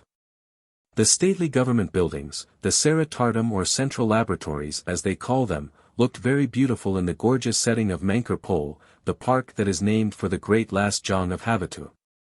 As we drove in and stopped before the building in which I had been examined the day before. The naming of these building laboratories explains tersely their psychology of government. They have made a science of the business of governing, but research and experimentation continue, and scientists carry on such work in laboratories. I like the idea, and I recommend it to Earthmen, not merely the name but the application of science to the betterment of the human race and the conditions under which it lives. We did not have to wait after we entered the building, but were immediately ushered into the presence of the examining board. Their grave faces portended bad news, and I prepared myself for the worst. Through my mind raced plans for escape, but something told me that these people did things so well and were so efficient that there would be no escape from whatever fate they decreed for me. Kantam Shogun, chief of the board, invited me to be seated, and I took a chair facing the August 5. Shan sat at my right, Herlack at my left. Carson Napier, commenced Kantam Shogun, our examination of you shows that you are not without merit. Physically you approach that perfection toward which our race is constantly striving. Intellectually you are alert but ill-trained, you have no culture. While that might be remedied, I regret to advise you that you possess inherent psychological faults that, if transmitted to progeny or allowed to contaminate others through association with you, would work inestimable wrong on future generations. You are the unfortunate victim of inherited repressions, complexes, and fears. To a great extent you have risen above these destructive characteristics, but the chromosomes of your germ cells are replete with these vicious genes, constituting a potential menace to generations yet unborn. With deep regret, therefore, we could but conclude that it would best serve the interests of humanity were you destroyed. May I ask, I inquired, by what right you elect to say whether or not I shall live? I am not a citizen of Havatoo. I did not come to Havatoo of my own free will. If Kantam Shogun raised his hand in a gesture that enjoined silence. I repeat, he said, that we regret the necessity, but there is nothing more to be said upon the subject. Your accomplishments are not such as to outweigh your inherited defects. This is unfortunate, but of course Havatoo cannot be expected to suffer because of it. So I was to die. After all that I had passed through, it verged upon the ridiculous that I should die thus tamely simply because one of my ancestors failed to exercise a little intelligence in the selection of his bride. And to come all this long way just to die. It made me smile. Why do you smile? Inquired a member of the board. Does death seem an amusing thing to you? Or do you smile because you expect to escape death through some ruse? I smile, I replied. When perhaps I should weep at the thought of all the toil and knowledge and energy that were wasted to transport me 26 million miles just to die because 5 men of another world believe that I have inherited some bad genes. 26 million miles, exclaimed a member of the board, and a second. Another world. What do you mean? I mean that I came here from another world 26 million miles from Amter, I replied. A world much further advanced in some respects than yours. Every member of the board evinced keen interest in my statement. I heard one of them remark to another, "This bears out the theory that many of us have long held." "Most interesting, and not improbable," said another. "I should like to hear more." "You say that Amter is not the only world," demanded Kantam Shogun, "that there is another?" "The heavens are filled with countless worlds," I replied. "Your world and mine and at least 8 other worlds revolve around a great ball of flaming gases that we call a sun, and this sun with its worlds or planets is called a solar system. The illimitable void of the heavens is starred with countless other suns, many of which are the centers of other solar systems, and no man knows how many worlds there are." "Wait," said Kantam Shogun. "You have said enough to suggest that our examination of you may have been faulty and that it presumed that we possessed the sum total of available human knowledge. Now it appears that you may possess knowledge of such vast importance as to outweigh the biological inadequacies inherent in you. We shall question you further upon the subject of this theory which you have propounded, and in the meantime the execution of our sentence is postponed. Our final decision as to your future will depend upon the outcome of this further questioning. Science may ignore no possible source of knowledge, and if your theory is sound and opens a new field to science, you shall be free to enjoy Havatoo for life, nor shall you go unhonored." Although I had graduated with honors from a college of high scholastic standing, I realized as I stood in the presence of these supermen of science that what Kantam Shogun had said of me was true. By comparison with them I was poorly trained and uncultured, my degrees meaningless, my diploma a mere scrap of paper. Yet in one field of science I surpassed them, and as I explained the solar system and drew diagrams of it for them I saw the keen interest and the ready understanding with which they grasped all I said. Now, for the first time, they were listening to an explanation of the phenomena of the transition from day to night and from night to day, of the seasons, of the tides. Their vision restricted by the cloud envelopes that constantly enshroud Venus, they had been able to see nothing upon which to base a planetary theory. And so it is not strange that astronomy was an unknown science to them, that the sun and the stars did not exist insofar as they were concerned. For 4 hours they listened to me and questioned me. Then they instructed Aroshan and Herlack to withdraw to an anteroom with me and wait there until we were again summoned. We did not have long to wait. In less than 15 minutes we were recalled before the board. "It is our unanimous opinion," announced Kantam Shogun, "that your value to humanity far outweighs the danger that it incurs from your inherited defects. You are to live and enjoy the freedom of Havatoo. Your duties will consist of instructing others in that new science which you call astronomy and in applying it for the welfare of humanity. As you are now the only member of your class, you may live in any section of the city you choose. Your requisitions for all that you require for your personal needs and the advancement of your department will be honored by the Seratartum. For the time being I recommend you to the guidance of Korgan Centaur Aroshan, as you are a stranger to Havatoo and will wish to become familiar with our customs and our manners." With that he dismissed us. "Before I go, may I ask what is to become of the girl, Nault, who was taken with me yesterday?" I inquired. "She was considered fit to remain in the Yagan section of Havatoo," he replied. "When her duties have been definitely determined and her living quarters assigned her, I will let you know where you may find her." It was with a feeling of relief that I left the Seratartum with Aroshan and Herlack. Nault was safe, and so was I. Now if I could only find Duare. I spent the following several days familiarizing myself with the city and purchasing such things as I required, all of which were suggested by Aroshan. Among them was a car. It was very easy, all I had to do was sign a voucher. "But what check have they on my expenditures?" I asked my friend.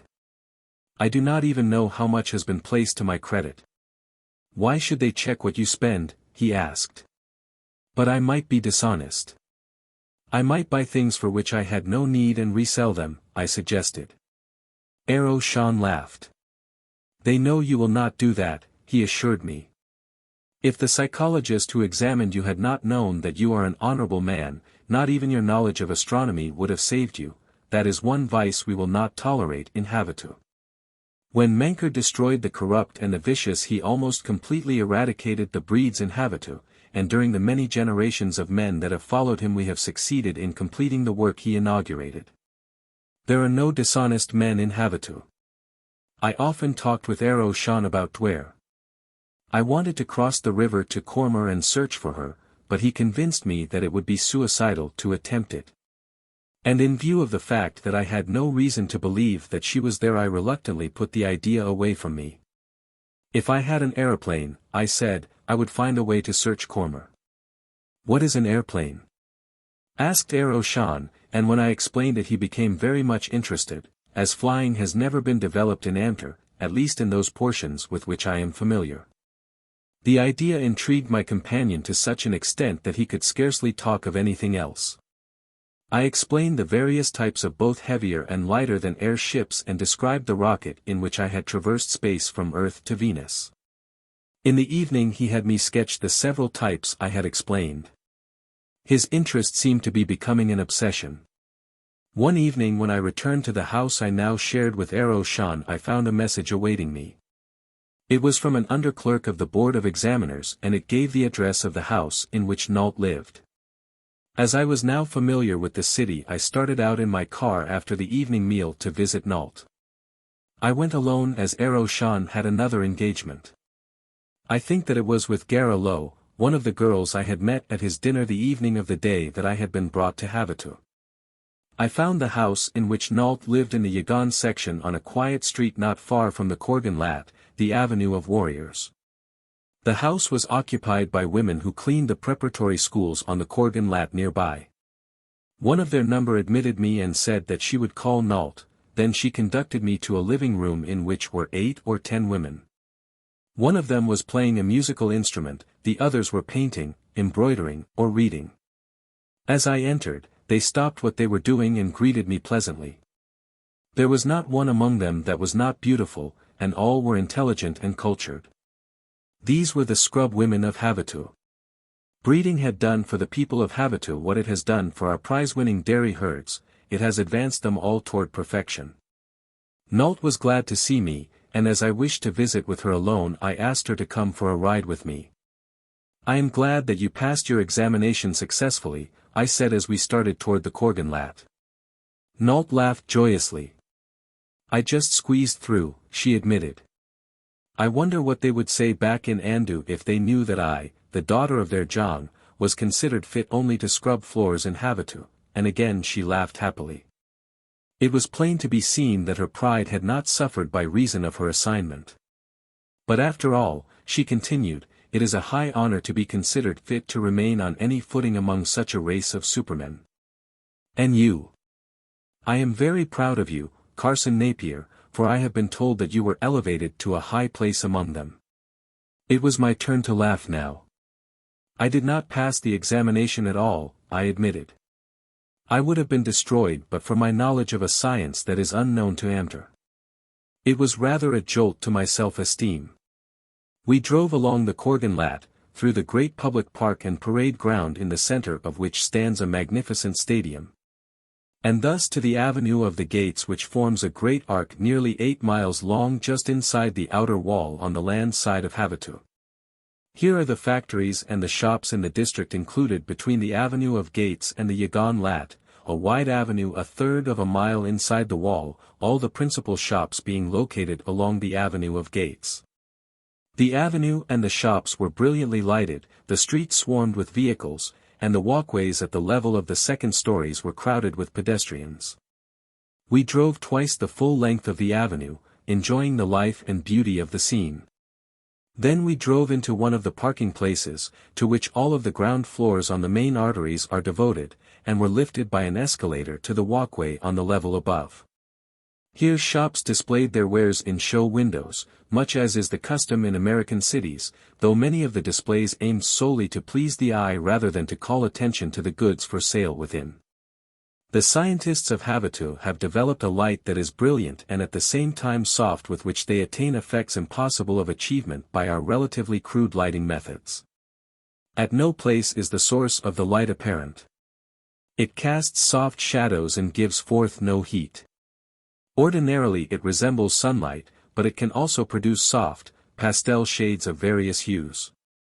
After we had enjoyed the spectacle for an hour, mingling with the happy crowd upon the walkway, I made a few small purchases, including a gift for Nault. Then we returned to my car, and I took my companion home. The next morning I was busy organizing my classes in astronomy, and so numerous were those wishing to enroll that I had to organize several large classes. And as only 4 hours a day are ordinarily devoted to work of any nature, it was evident that I should have to devote my time at first to the training of instructors if the new science was to be expounded to all the inhabitants who were interested. I was greatly flattered by the personnel of the first matriculants. Not only were there scientists and soldiers from the first 5 classes of Havatoo, but every member of the Sanjong, the ruling quintumvirate of Havatoo, enrolled. The thirst of these people for useful knowledge is insatiable. Shortly after noon, my work for the day having been completed, I received a summons to call upon Corgan Cantamoher, the warrior physicist who had arranged for the examination of Nault and myself the day Ero Shan brought us to the city. I could not but wonder what he wanted of me. Could it be that I must undergo another examination? Always, I presume, I shall connect Moher's name with examinations. As I entered his office on the Sarah Tartam, he greeted me with the same pleasant demeanor that had marked his attitude the day he had told me I was to be examined to ascertain whether or not I should be permitted to live. So his graciousness was not entirely reassuring. "Come over here and sit down near me," he said. "I have something here that I should like to discuss with you." As I took a chair beside him, I saw spread on his desk the sketches of airships that I had made for Ero Shan. These, he said, pointing to the sketches, were brought to me by Ero Shan, who explained them as best he could. He was quite excited and enthusiastic about them, and I must confess that he imparted some of his enthusiasm to me.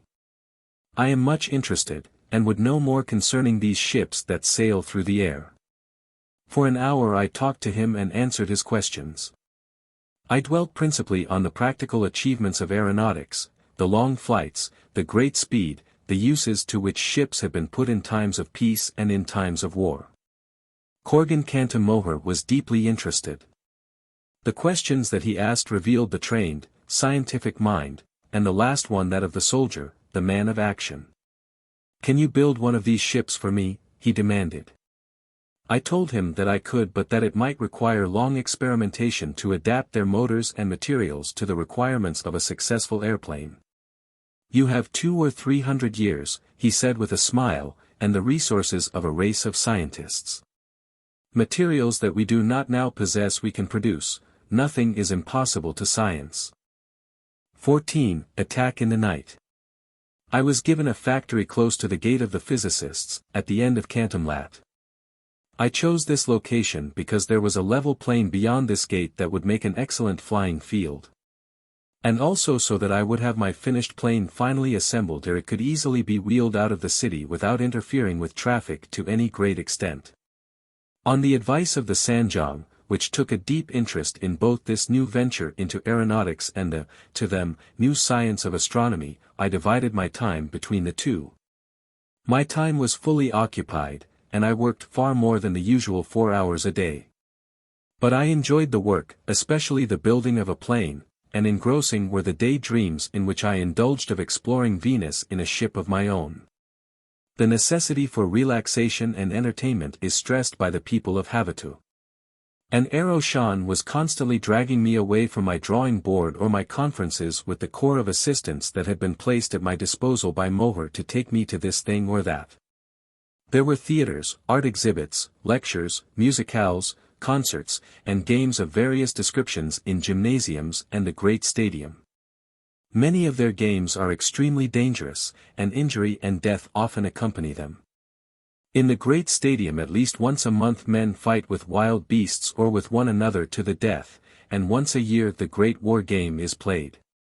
Ero Shan, Gara Lo, Ero Shan's friend, Nault, and I attended this year's game together. To Nault and I it was all new, we did not know what to expect. "Probably we shall witness an exhibition of such scientific wonders as only the men of Havatoo are capable," I suggested to her. "I haven't the faintest conception of what it will be," she replied. "No one will tell me anything about it.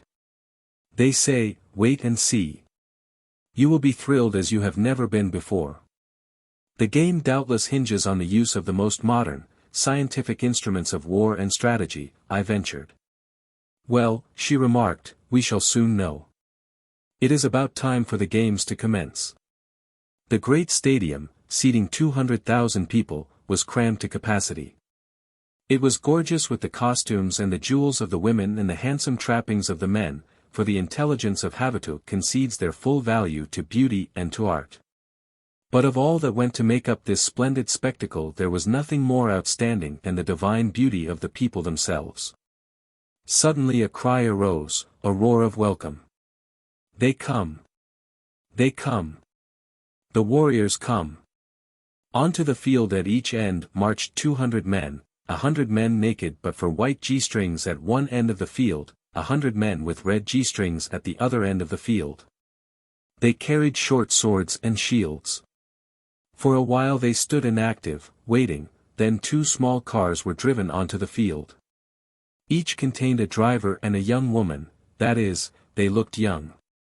Of course they might have been anywhere from 18 to 300 years old, for the people of Havatoo do not age after maturity, I mean they do not age in appearance. One of the cars was red, the other white. The red car attached itself to the contingent wearing the red G-strings, the white car to the whites. When they were in position the 2 factions paraded entirely around the field clockwise. As they passed the stands the people cheered and shouted words of encouragement and praise, and when the warriors had completed the circuit they took their places again at each end of the field. Presently a trumpet sounded, and the reds and the whites approached each other. Now their formations were changed. There was an advance party and a rear guard, there were flankers on either side. The cars remained in the rear, just in front of the rear guard. On running boards that encircled the cars were a number of warriors. I leaned toward Shan. Tell us something of the idea of the game, I begged, so that we may understand and enjoy it better. It is simple, he replied. They contend for 15 vir, the equivalent of 60 minutes of Earth time, and the side that captures the opponent's queen oftenest is the winner. I do not know what I expected, but certainly not that which followed. The reds formed a wedge with its apex toward the whites, then charged. In the melee that ensued I saw 3 men killed and more than a dozen wounded, but the whites held their queen. When a queen was pressed too closely her car turned and fled, the rear guard coming up to repel the enemy. The tide of battle moved up and down the field. Sometimes the whites seemed about to capture the red queen, again their own was in danger. There were many individual duels and a display of marvelous swordsmanship throughout. But the whole thing seemed so out of harmony with all that I had heretofore seen in Havatoo that I could find no explanation for it. Here was the highest type of culture and civilization that man might imagine suddenly reverting to barbarism. It was inexplicable. And the strangest part of all of it to me was the almost savage enjoyment with which the people viewed the bloody spectacle. I must admit that I found it thrilling, but I was glad when it was over. Only 1 queen was captured during the entire game. At the very last the white queen fell into the hands of the reds, but only after the last of her defenders had fallen. Of the 200 men who took part in the game, not one came through unwounded, 50 were killed on the field, and I afterward learned that 10 more died of their wounds later. As we drove from the stadium toward our house I asked Shan how such a savage and brutal exhibition could be tolerated, much less enjoyed, by the refined and cultured inhabitants of Havatoo. We have few wars, he replied. For ages war was man's natural state. It gave expression to the spirit of adventure which is a part of his inheritance. Our psychologists discovered that man must have some outlet for this age-old urge. If it be not given him by wars or dangerous games he will seek it in the commission of crimes or in quarrels with his fellows. It is better that it is so. Without it man would stagnate, he would die of ennui. I was now working on my plane with the keenest enthusiasm, for I now saw rapidly taking form such a ship as, I truly believe, might be built nowhere in the universe other than in Havatoo. Here I had at my disposal materials that only the chemists of Havatoo might produce, synthetic wood and steel and fabric that offered incalculable strength and durability combined with negligible weight. I had also the element VIII, undiscovered on Earth, and the substance lore to furnish fuel for my engine. The action of the element VIII upon the element XIII, which is contained in the substance lore, results in absolute annihilation of the lore. Some conception of the amount of energy thus released may be obtained by considering the fact that there is 18,000 million times as much energy liberated by the annihilation of a ton of coal as by its combustion. Fuel for the life of my ship could be held in the palm of my hand, and with the materials that entered into its construction the probable life of the ship was computed by the physicists working on it to be in the neighborhood of 50 years. Can you wonder that I looked forward with impatience to the completion of such a marvel ship? At last it was finished. I spent the final afternoon checking it over carefully with my large corps of assistants. On the morrow it was to be wheeled out for my trial flight. I knew that it would be successful. All my assistants knew that it would be, it was a scientific certainty that it must fly. That evening I determined to indulge in a little relaxation. And I called Nault on the wireless, transmitterless, receiverless communicating system that is one of the wonders of Havatoo. I asked her if she would take dinner with me, and she accepted with an alacrity and display of pleasure that warmed my heart. We dined in a little public garden on the roof of a building at the corner of Yagan Lat and Havatoo Lat, just inside the river wall at the lower end of Havatoo Lat, the avenue that tends along the waterfront. "It seems good to see you again," said Nault. "It has been a long time, not since the war games. I thought you had forgotten me." "Far from it," I assured her, "but I have been working day and night on my airship." "I have heard some mention of it," she said, "but no one that I have talked with seemed to understand very much about it." "Just what is it and what will it do?" "It is a ship that flies through the air faster than a bird can wing," I replied. "But what good will that be?" she demanded. "It will carry people quickly and safely from one place to another," I explained. "You don't mean to say that people will ride in it," she exclaimed. "Why, certainly, why else should I build it? That is what it is for." "But what will keep it in the air? Will it flap its wings like a bird?" "No, it will soar like a bird on stationary wings." "But how will you get through the forests where the trees grow close together?" "I shall fly over the forests." "So high?" "Oh, it will be dangerous," she cried. "Please do not go up in it, Carson Napier." "It will be very safe," I assured her, "much safer than incurring the dangers of the forests on foot.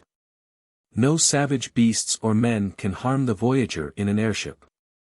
"But think of being way up above the trees," she said with a little shudder. "I shall fly even higher than that," I told her. "I shall fly over the loftiest mountains." "But you will never fly over the great trees of Amter, I know that," she stated emphatically. She referred to the gigantic trees that raise their tips 5,000 feet above the surface of Amter to drink the moisture from the inner cloud envelope. "Yes. Possibly I shall fly even above those," I replied, though I will admit that flying blind in that solid bank of clouds does not appeal to me. She shook her head. "I shall be afraid every time I know that you are up in the thing." "Oh, no you won't, not after you are familiar with it. Some day soon I am going to take you up with me." "Not I." "We could fly to Andu," I said. "I have been thinking of that ever since I started to build the ship." "To Andu," she exclaimed. "Home. Oh, Carson, if we only could. But we can, that is if we can find Andu. This ship will take us anywhere. If we could carry enough food and water we could stay in the air for 50 years, and it certainly wouldn't take that long to find Andu." "I love it here in Havatoo," she said, musingly, "but after all, home is home. I want to see my own people, but I would like to come back to Havatoo again." "That is, if..." "If what?" I asked. "If you are going to be here." I reached across the table and pressed her hand. "We have been pretty good friends, haven't we, Nault? I should miss you terribly if I thought that I were not to see you again." "I think that you are the best friend I ever had," she said, and then she looked up at me quickly and laughed. "Do you know," she continued. But stopped suddenly and looked down, as a slight flush suffused her cheeks. "Do I know what?" I asked. "Well, I might as well confess. There was a long time that I thought that I loved you. That would have been a great honor, Nault. I tried to hide it because I knew that you loved Duare, and now recently Shan has been coming to see me, and I know that I did not know before what love was." "You love Shan?" "Yes. I am glad. He is a splendid fellow. I know you will both be happy." "That might be true but for one thing," she said. "And what is that?" "Shan does not love me."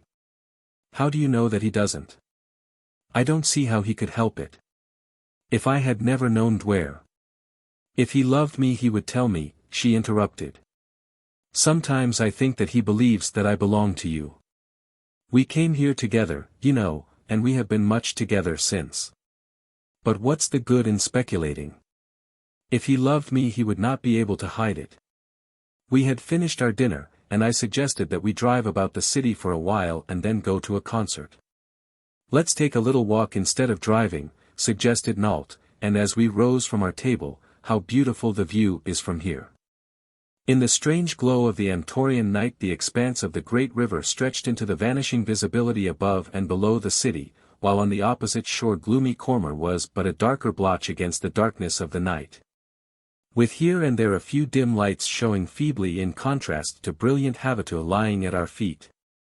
We followed the walkway along Havatoo Lat to a narrow side street that extended away from the river. "Let's turn here," said Nault. "I feel like quiet and dim lights tonight, not the brilliance and the crowds of Havatoo Lat." The street that we turned into was in the Yagan section of the city. It was but dimly lighted, and the walkway was deserted. It was a quiet and restful street even by comparison with the far from noisy main avenues of Havatoo, where raucous noises are anathema. We had proceeded but a short distance from Havatoo Lat when I heard a door open behind us and footsteps on the walkway. I gave the matter no thought.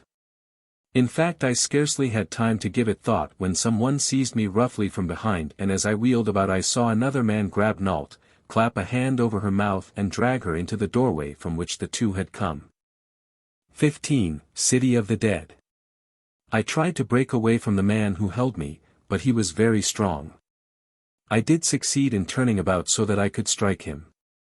And this I did repeatedly, hitting him in the face as he sought to reach my throat with his fingers. We must have made quite a lot of noise in that quiet street although neither of us spoke, for soon a head was put out of a window, and presently men and women came running from their houses. But before any of them reached us I had tripped my assailant and was on top of him clutching his throat. I would have choked the life out of him had not several men dragged me from him. They were shocked and angry because of this unseemly disturbance and brawl on a street in Havatoo, and they placed us under arrest, nor would they listen to what I tried to tell them. "The judges will listen to you," was all they would say. "It is not our province to judge. As every citizen of Havatoo has police powers and there is no other police force, there was no delay as there would have been in an earthly city while waiting for the police to answer a summons. We were bundled into a large car belonging to one of the citizens, and with an adequate guard we were whisked away toward the Serra Tartam. They do things with celerity in Havatoo. They may have a jail. I presume they have, but they didn't waste any time or cause the state any expense by putting us in to be boarded and lodged by the taxpayers. 5 men were hastily summoned, one from each of the 5 upper classes. They were judge, jury, and court of last resort. They sat in a large room that resembled a huge library. They were served by a dozen clerks. One of the judges asked us our names, and when we had given them 2 clerks went quickly to the shelves and brought forth books in which they began to search. Then the judges asked those who had arrested us to explain why they brought us in. During the recital of our violation of the peace of Havatoo one of the clerks, evidently having found what he sought, laid his book open before the judges, the other was still searching. From the open book one of the judges read aloud my official record since I had come to Havatoo. including the result of the examination that I had undergone and its embarrassing finding. A judge asked me to state my case. In a few brief words I told of the unprovoked attack upon us and the abduction of Nault, and in conclusion I said, "Instead of wasting time trying me for being the victim of this unwarranted attack and defending myself against my assailant, you should be helping me search for the girl who has been stolen.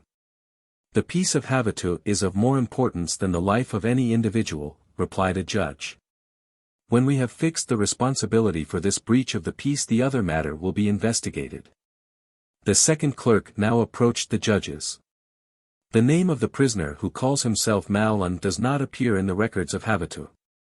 All eyes turned toward my assailant, Malun, and for the first time I had a good look at him under a bright light. I saw his eyes. Instantly I recalled what I had evidently noticed only subconsciously before, the chill of the flesh of his hands and his throat when I had fought with him. And now those eyes. They were the eyes of a dead man. I wheeled toward the judges. "I understand it all now," I cried. "When I first came to Havatoo I was told that there were few bad men in the city, but that occasionally, none knew how, bad men came from the city of Cormer across the river and stole men and women from Havatoo. This man is from Cormer. He is not a living man, he is a corpse. He and his companion sought to steal Nault and me for score." With calm efficiency the judges made a few brief and simple, but none the less effective, tests upon Malun. Then they whispered together for a few seconds without leaving the bench. Following this, the one who acted as spokesman for the tribunal cleared his throat. "Malun," he announced, "you will be decapitated and cremated forthwith. Carson Napier, you are exonerated with honor. You are free. You may conduct a search for your companion and call upon any citizen of Havatoo to assist you in any way that you desire assistance." As I was leaving the room I heard a mirthless laugh burst from the dead mouth of Malun. Horribly it rang in my ears as I hastened out into the night. The dead man laughing because he was sentenced to death.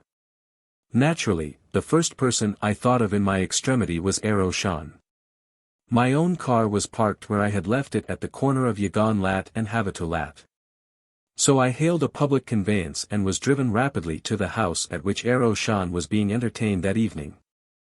I did not go in but sent word that I wished to speak to him upon a matter of great urgency, and a moment later I saw him coming from the house toward me. "What brings you here, Carson?" he asked. "I thought you were spending the evening with Nault." When I told him what had happened he went very white. "There is no time to be lost," he cried. "Can you find that house again?" I told him that I could. "That doorway is indelibly burned into my memory." "Dismiss your car, we will go in mine," he said, and a moment later we were speeding toward the place where I had lost Nault. "You have all my sympathy, my friend," said Arrow-Shan. "To have lost the woman you love, and such a woman, is a calamity beyond any feeble words to express."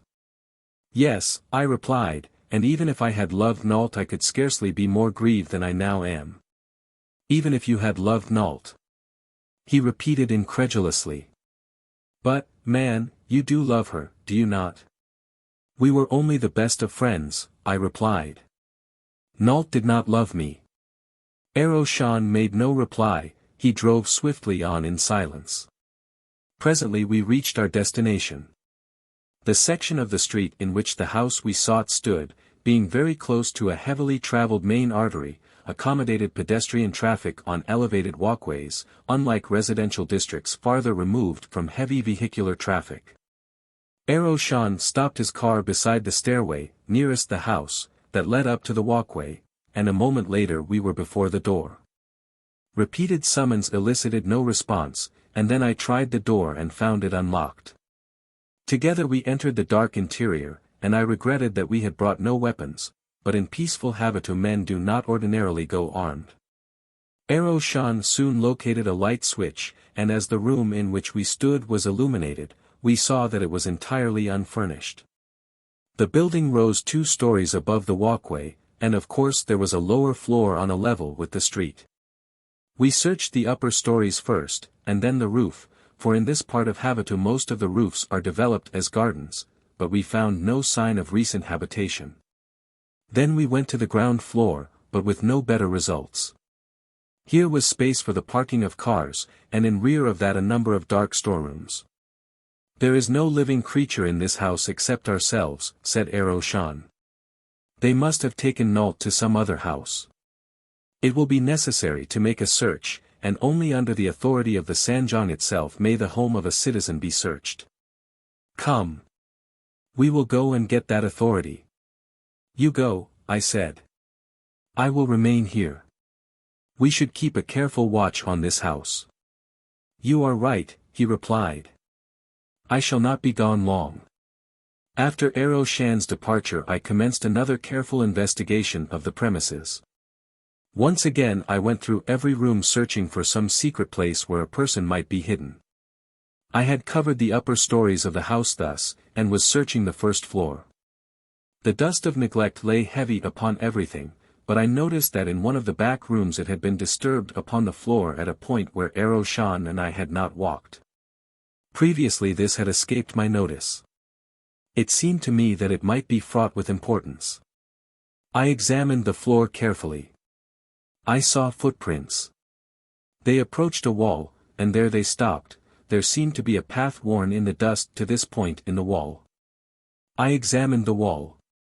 It was covered with a form of synthetic wood common in Havatoo, and when I rapped upon it it sounded hollow. The wall covering was applied in panels about 3 feet wide, and at the top of the panel I was examining was a small round hole about an inch in diameter. Inserting a forefinger in this hole I discovered just what I had imagined I would discover, a latch. I tripped it, and with a slight pressure the panel swung toward me, revealing a dark aperture beyond it. At my feet I dimly discerned the top of a flight of steps. I listened intently. No sound came up to me from the gloom into which the stairs disappeared. Naturally, I was convinced that Nault's abductor had carried her down that stairway. I should have waited for the return of Shan, but I thought that Nault might be in danger. I could not think of wasting a single precious instant in delay. I placed a foot upon the stairs and started to descend. And as I did so the panel closed softly behind me, actuated by a spring. I heard the latch click. I was now in utter darkness. I had to feel my way. At any moment I might come upon Nault's abductor waiting to dispatch me. It was a most uncomfortable sensation. The stairway, which was apparently cut from the living limestone that underlies Havatoo, ran straight down to a great depth. From the bottom of the stairway I felt my way along a narrow corridor. Occasionally I stopped and listened. At first I heard not a sound. The silence was the silence of the grave. Presently the walls commenced to feel moist, and then, occasionally, a drop of water fell upon my head.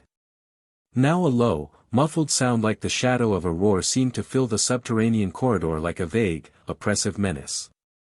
On and on I groped my way. I could not advance rapidly, for I was compelled to feel every forward footstep before taking it. I could not know what lay beyond the last. Thus I continued on for a long distance until finally my extended foot felt an obstruction. Investigating, I found that it was the lowest step of a flight of stairs. Cautiously I ascended, and at the top I came against a blank wall.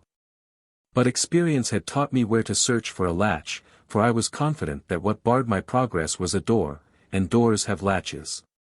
Presently my fingers found what they sought. A door gave to the pressure of my hand. I pushed it slowly and cautiously until a narrow crack permitted me to look beyond it.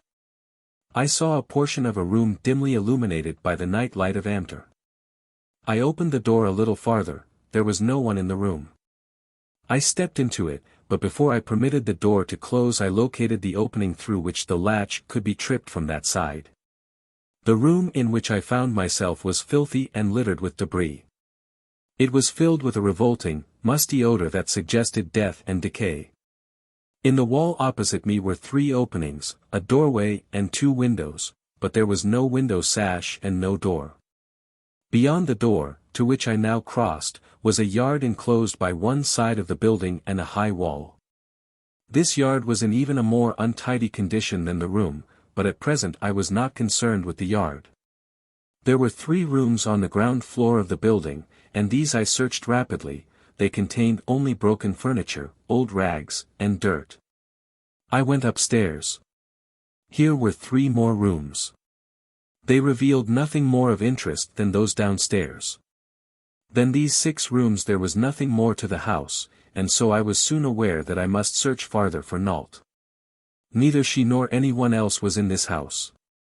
From an upper window I looked out over the yard. Beyond the wall I saw a street. It was a dingy, gloomy street. The houses that fronted it were drab and dilapidated, but I did not have to look out upon this scene to know where I was. Long before this I had guessed that I was in Cormer, the city of the cruel Jong of Morav. The tunnel through which I had passed from Havatoo had carried me beneath the great river that is called Jerlit cum Rav, River of Death. Now I knew that Nault had been abducted by the agents of Score. From the window I saw an occasional pedestrian on the street that passed the house. They moved with slow, shuffling steps. I could not but shudder as I contemplated these gruesome figures that should long have been mouldering in their graves, but I did not give myself over for long to these depressing thoughts. There was another even more terrible that assailed my mind. Somewhere in this city of the dead was Nault in danger so great that I turned cold at the mere thought of it. I must find her. But how? Descending to the yard, I passed through a gateway in the wall out into the street. Only the natural, nocturnal light of Amter illuminated the scene. I did not know which way to go, yet I knew that I must keep moving if I were not to attract attention. I must admit that I felt quite helpless and inadequate to the task before me. My judgment and my knowledge of Score suggested that where Score was there I would find Nault, and so I knew that I must find the Jong's palace. If I might only stop one of the pedestrians and ask him. But that I did not dare do, for to reveal my ignorance of the location of the Jong's palace would be to brand me a stranger and therefore an enemy. I was approaching 2 men who were walking in the opposite direction to that which I had chosen. As I passed them I noted their somber garb, and I saw them half stop as we came abreast and eye me intently. But they did not accost me, and it was with relief that I realized that they had gone on their way. Now I understood that with my handsome trappings and my brisk, alert step and carriage I would be a marked man in Cormer. It became absolutely imperative, therefore, that I disguise myself. But that was going to be more easily thought of than accomplished. However, it must be done. I could never hope to find and rescue Nault if I were constantly subject to detection and arrest. Turning, I retraced my steps to the mean hovel I had just quitted. For there I remembered having seen odds and ends of rags and discarded clothing from among which I hoped that I might select sufficient to cover my nakedness and replace the fine apparel I had purchased in Havatoo. Nor was I disappointed, and a few moments later I emerged again upon the streets clothed in the cleanest of the foul garments I had had to select from. And now, to carry out my disguise to the fullest, I shuffled slowly along like some carrion from a forgotten grave. Again I met pedestrians, but this time they gave me no second look, and I knew that my disguise was ample. To all outward appearances, in this unlighted city of the dead, I was just another corpse. In a few houses dim lights burned, but I heard no noises, no singing, no laughter. Somewhere in this city of horror was Nault. That so sweet and lovely a creature was breathing this fetid air was sufficiently appalling, but of far greater import was the fact that her life hung in the balance. If Score was in the city he might kill her quickly in a fit of mad revenge because she had escaped him once. My sustaining hope was that Score was at his castle and that his minions would hold Nault unharmed until he returned to Cormer. But how to learn these things? I knew that it would be dangerous to question any of the inhabitants. But finally I realized that in no other way might I quickly find the house of Score, and haste was essential if I were to find Nault before it was too late. As I wandered without plan I saw nothing to indicate that I was approaching a better section such as I felt might contain the palace of a Jong. The houses were all low and grimy and unlovely. I saw a man standing at the intersection of 2 streets, and as I came close to him I stopped. He looked at me with his glassy eyes. "I am lost," I said. "We are all lost," he replied, his dead tongue thick in his dead mouth. I cannot find the house where I live. Go into any house, what difference does it make? I want to find my own house, I insisted. Go and find it then. How should I know where it is if you do not? It is near the house of the Zhang, I told him. Then go to the house of the Zhang, he suggested surlily. Where is it? I demanded in the same thick tones. He pointed down the street that I had been following. And then he turned and shuffled away in the opposite direction, while I continued on in the direction he had indicated. I wished to reach my destination quickly. But I dared not accelerate my speed for fear of attracting attention, and so I shuffled along in the lifeless manner of the other wayfarers that I had seen. Somewhere ahead of me lay the palace of Skor, Zhang of Morov. There I was certain I would find Nalt. But after I found her, what? 16. A surprise. The palace of Skor was a three-storied building of grey stone similar in its ugliness to his castle by the river in the forest, but it was considerably larger. It stood in no spacious plaza. Mean hovels were its near neighbors. All about it was a high wall, and before heavy gates stood a dozen warriors. It looked impregnable. I shuffled slowly past the gates, observing from the corners of my eyes. It seemed useless to attempt to enter there. The guards were posted for a purpose, and that purpose must be to keep out those who had no business within. What reason could I give for wishing to enter, what reason that they would accept? It was evident that I must seek some other means of ingress. If I failed to find any, then I might return to the gates as a last resort, but I can tell you that the outlook seemed most hopeless. I followed the high wall that enclosed the palace grounds, but nowhere did I find any place to scale it.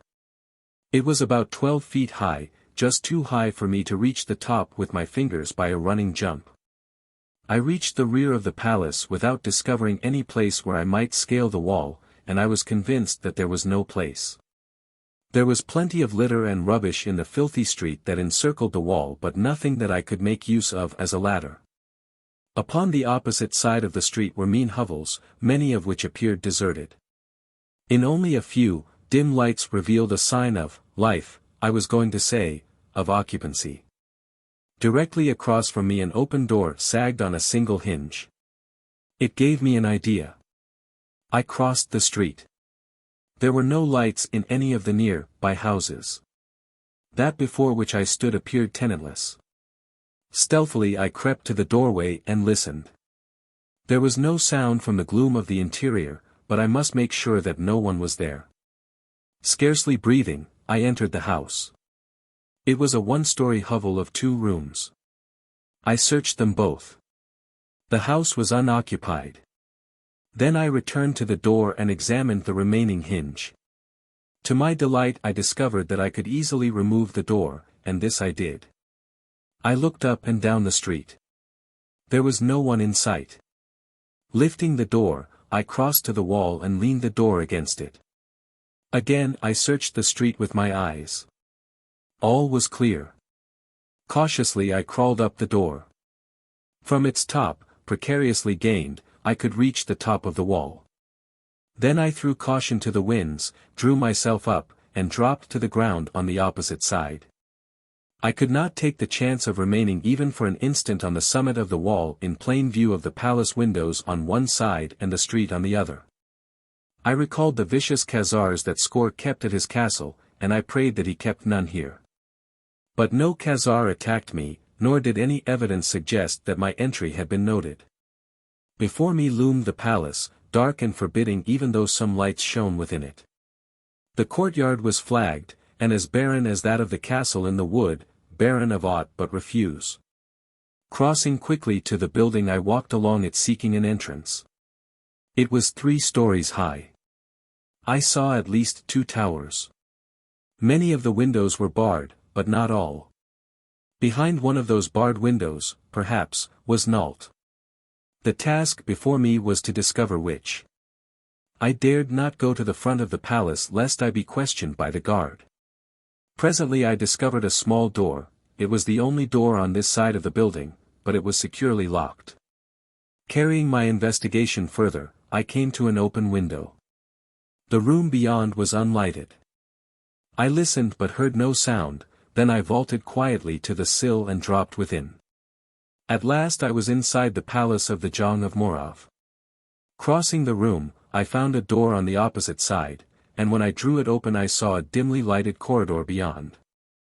And with the opening of the door sounds from the interior of the palace reached my ears. The corridor was deserted as I stepped into it and made my way in the direction of the sounds I had heard. At a turning I came to a broader and better lighted corridor, but here dead men and women passed to and fro. Some were carrying dishes laden with food in one direction, others were bearing empty dishes in the opposite direction. I knew that I risked detection and exposure, but I also knew that it was a risk I must take sooner or later. As well now, I thought, as any time. I noticed that these corpses were painted in the semblance of life and health, only their eyes and their shuffling gait revealed the truth. My eyes I could not change, but I kept them lowered as I shuffled into the corridor behind a man carrying a large platter of food. I followed him to a large room in which 20 men and women were seated at a banquet table. Here at last, I thought, were living people, the masters of Cormer. They did not seem a very gay company, but that I could understand in surroundings such as theirs. The men were handsome, the women beautiful. I wondered what had brought them and what kept them in this horrid city of death. A remarkable feature of the assemblage was the audience that packed the room, leaving only sufficient space for the servants to pass around the table. These people were so well painted that at first I thought them alive too. Seeing an opportunity to lose my identity in the crowd, I wormed my way behind the rear rank and then gradually worked my way around the room and toward the front rank of the spectators until I stood directly in rear of a large throne-like chair that stood at the head of the table and which I assumed to be Score's chair. Close contact with the men and women watching the banquetiers soon disclosed the fact that I was doubtless the only living creature among them, for no makeup, however marvelous, could alter the expressionlessness of those dead eyes or call back the fire of life or the light of soul. Poor creatures! How I pitied them! And now, from the lower end of the chamber, came a blare of trumpets, and all the banquetiers arose and faced in that direction. 4 trumpeters marching abreast entered the banquet hall, and behind them came 8 warriors in splendid harness. Following these were a man and a woman, partially hidden from my sight by the warriors and the trumpeters marching in front of them. These 2 were followed by 8 more warriors. And now the trumpeters and the warriors separated and formed an aisle down which the man and the woman walked. Then I saw them, and my heart stood still. Score and Duare. The man I loathed, the woman I loved. Duare's head was still high, it would be difficult to break that proud spirit, but the loathing, the anguish, the hopelessness in her eyes, struck me like a dagger to the heart. Yet, even so, hope bounded in my breast as I saw them, for they were expressions, and they told me that Score had not yet worked his worst upon her. They seated themselves, Score at the head of the table, Duare at his right, scarce 3 paces from me, and the guests resumed their seats. I had come for naught, and I had found Duare. How was I to rescue her now that I had found her? I realized that I must do nothing precipitate. Here, faced by overwhelming odds in the stronghold of an enemy, I knew that I might accomplish nothing by force. Strategy and stealth were the weapons that would avail me most. I looked about the room. On one side were windows, in the center of the opposite wall was a small door, at the far end the large doors through which all seemed to be entering or leaving, and behind me was another small doorway. I had no plan, but it was well to note the things that I had noted. I saw Score pound on the table with his fist. All the guests looked up. Score raised a goblet, and the guests did likewise. To the Jong, he cried. To the Jong, repeated the guests. Drink, commanded Score, and the guests drank. Then Score addressed them. It was not a speech, it was a monologue to which all listened. In it occurred what Score evidently considered an amusing anecdote. When he had narrated it he paused, waiting. There was only silence. Score scowled. Laugh, he snapped, and the guests laughed, hollow, mirthless laughs. It was then, with those laughs, that my suspicions were aroused. When Score finished his monologue there was another silence until he commanded, "Applaud." Score smiled and bowed in acknowledgement of the ensuing applause just as though it had been spontaneous and genuine. "Eat," he commanded, and the guests ate. Then he said, "Talk," and they commenced to converse. "Let us be gay," cried Score. "This is a happy moment for Morav. I bring you your future queen." He pointed to Duare. There was only silence. "Applaud," growled Score, and when they had done his bidding he urged them again to be gay. "Let us have laughter," he bid them. "Starting at my left you will take turns laughing, and when the laughter has passed around the table to the future queen you will start over again." The laughter commenced. It rose and fell as it passed around the table. God, what a travesty on gaiety it was! I had passed closer until I stood directly behind Score's chair.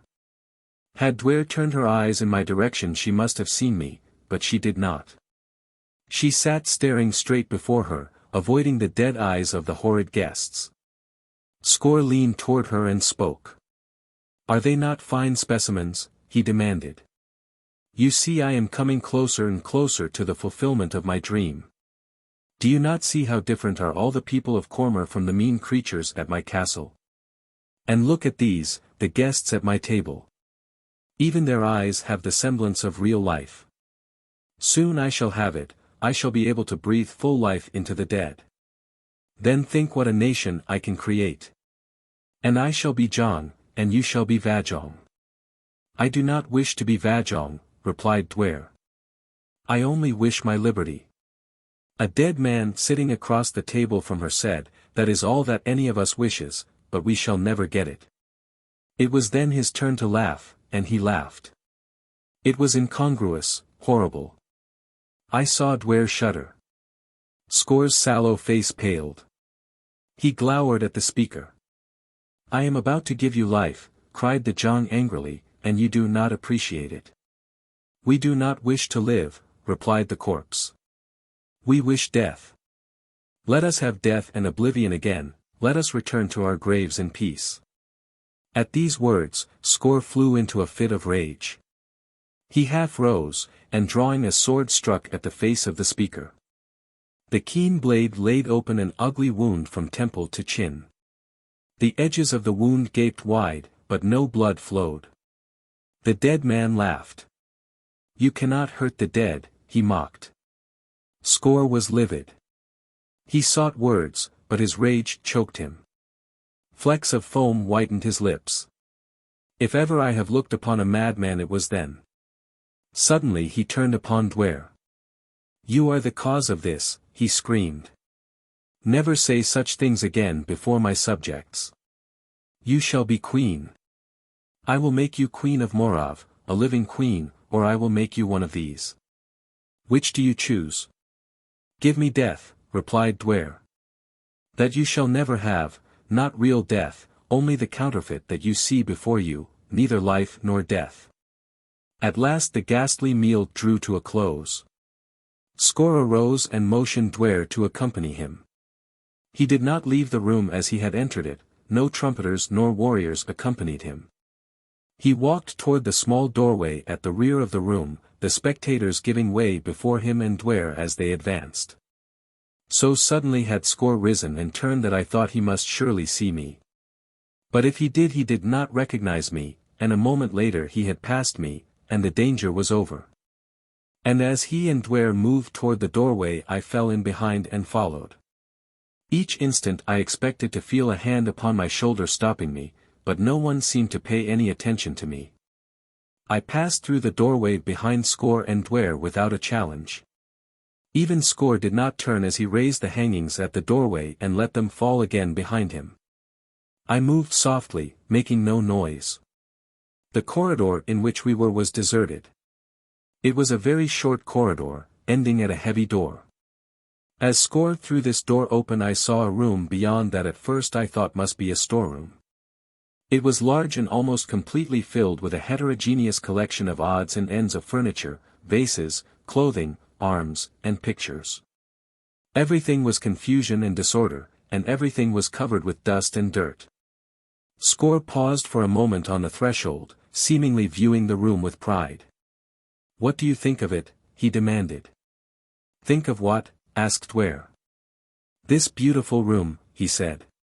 "In all Amdra there cannot be a more beautiful room, nowhere else can there be another such collection of beautiful objects, and now to them I am adding the most beautiful of all, you. This, Duare, is to be your room, the private apartment of the Queen of Morav." I stepped in and closed the door behind me, for I had seen that but for us three there was no one else in the apartment, and now seemed as good a time to act as any. I had not meant to make any noise as I entered. Score was armed and I was not, and it had been my intention to throw myself upon him from the rear and overpower him before he could have an opportunity to use his weapons against me. But the lock of the door clicked as I closed it, and Score wheeled and faced me. 17. In hiding. As the eyes of the John of Morav fell upon me he recognized me, and he voiced a sardonic laugh as he whipped out his sword and brought my charge to a sudden, ignominious stop. One does not finish a charge with the point of a sword in one's belly. "So oh," he exclaimed, "it is you. Well, well. It is good to see you again. I did not expect to be so honored. I thought fortune had been very kind to me when she returned the two young women. And now you have come. What a merry party we shall have." With the last words his tone, which had been sarcastically bantering, changed. He fairly hissed that gay sentence. And the expression on his face changed too. It became suddenly malevolent, and his eyes glittered with the same mad fire of insanity that I had seen there before. Behind him stood Duare, her wide eyes fixed upon me with incredulity mixed with terror. "Oh, why did you come, Carson?" she cried. "Now he will kill you." "I will tell you why he came," said Score. "He came for the other girl, for Nault, not for you. You have been here a long time, but he did not come. Tonight one of my people seized the girl, Nault, in Havatoo. And he came immediately to try to rescue her, the fool. I have known for a long time that they were in Havatoo. My spies have seen them there together. I do not know how he got here, but here he is, and here he stays, forever. He poked me in the belly with the point of his sword. How would you like to die, fool?" he snarled. "A quick thrust through the heart, perhaps. That would mutilate you least. You will make a fine specimen. Come, now, what have you to say? Remember this will be the last chance you will have to think with your own brain, hereafter I shall do your thinking for you.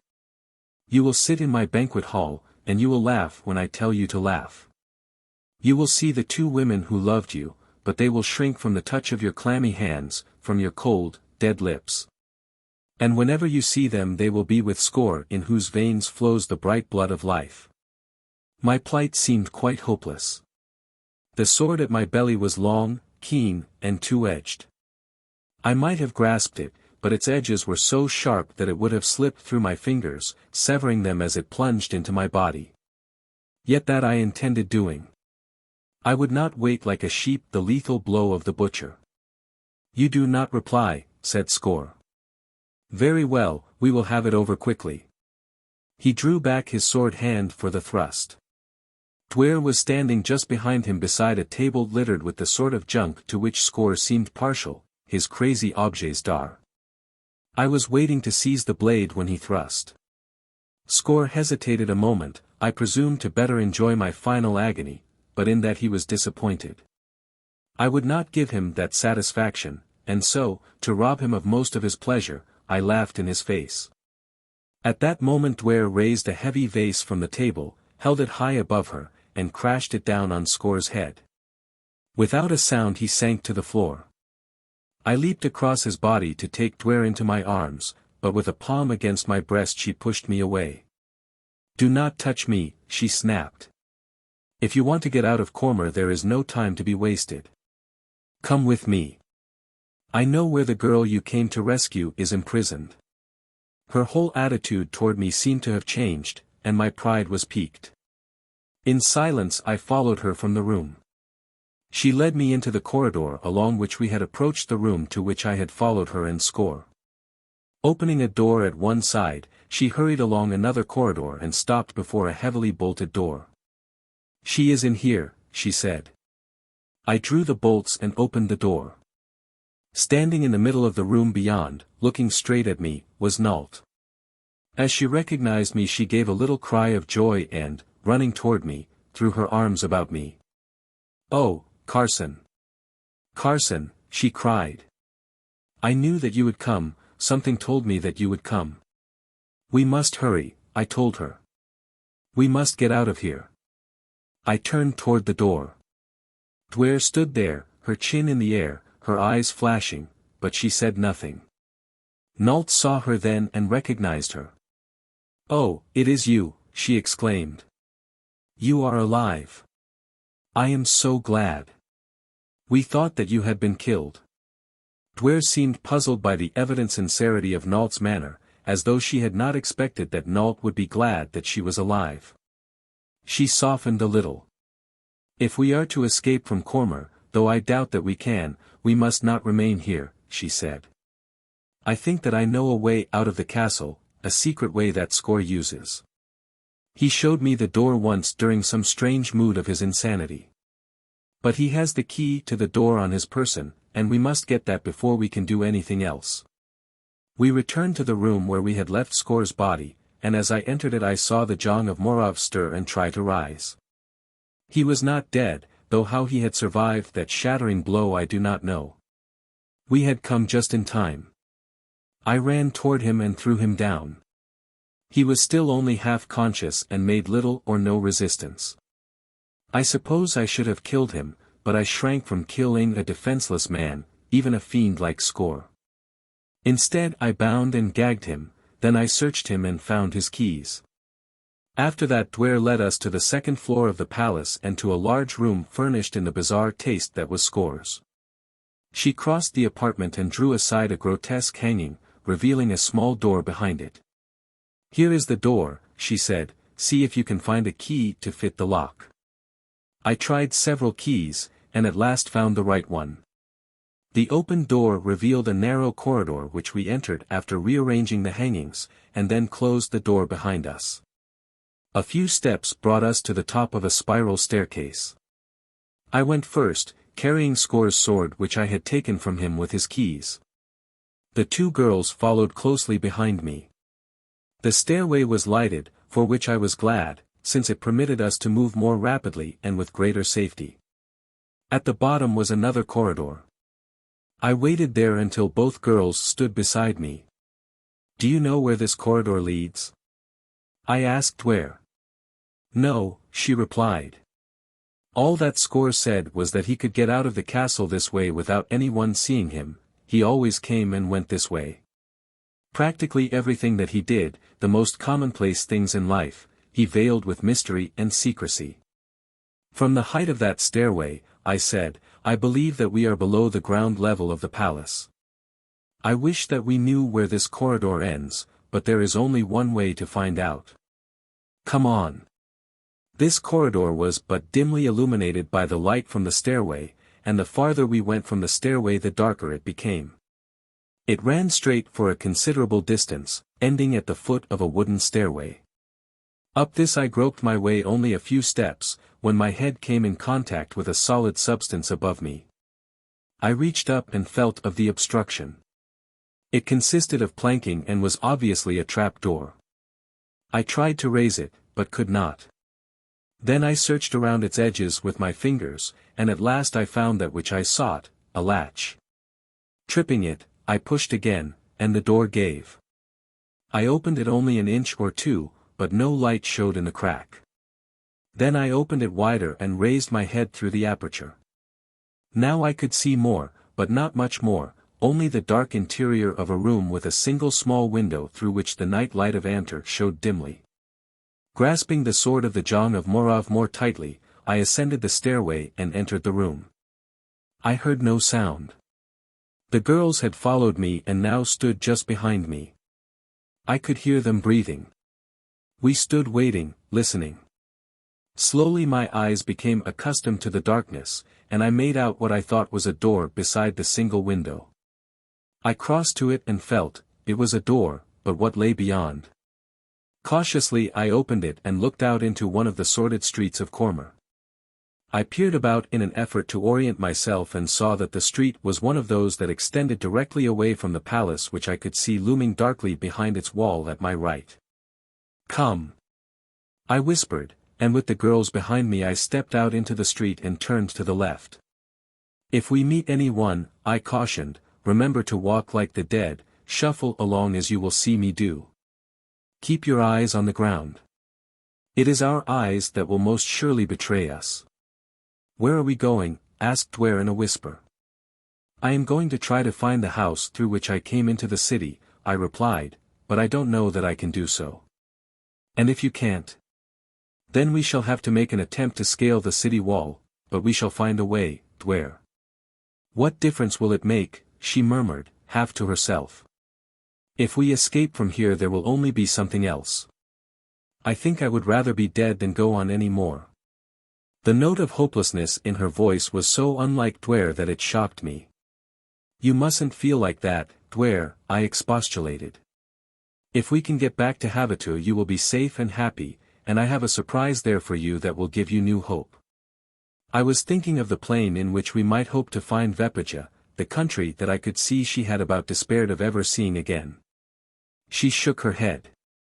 "There is no hope of happiness, ever, for Duare." Some figures approaching us along the dusty street put an end to our conversation. With lowered eyes and shuffling feet we neared them. They passed, and I breathed again in relief. It would be useless to recount our futile search for the house I could not find. All the remainder of the night we searched, and with the coming of dawn I realized that we must find a place to hide until night came again. I saw a house with a broken door, no unusual sight in dismal Cormer, and investigation indicated that it was tenantless. We entered and ascended to the second floor. Here, in a back room, we prepared to await the ending of the long day that lay ahead of us. We were all tired, almost exhausted, and so we lay down on the rough planks and sought to sleep. We did not talk. Each seemed occupied with his own dismal thoughts. Presently, from their regular breathing, I realized that the girls were both asleep, and very shortly thereafter I must have fallen asleep myself. How long I slept I do not know. I was awakened by footsteps in an adjoining room. Someone was moving about, and I heard mutterings as of a person talking to himself. Slowly I rose to my feet, holding Score's sword in readiness. Its uselessness against the dead did not occur to me, yet had it, I still would have felt safer with the sword in my hand. The footsteps approached the door to the room in which we had sought sanctuary, and a moment later an old woman stopped upon the threshold and looked at me in astonishment. "What are you doing here?" she demanded. If she was surprised, no less was I, for old age was something I had never before seen in Amter. Her voice awakened the girls, and I heard them rising to their feet behind me.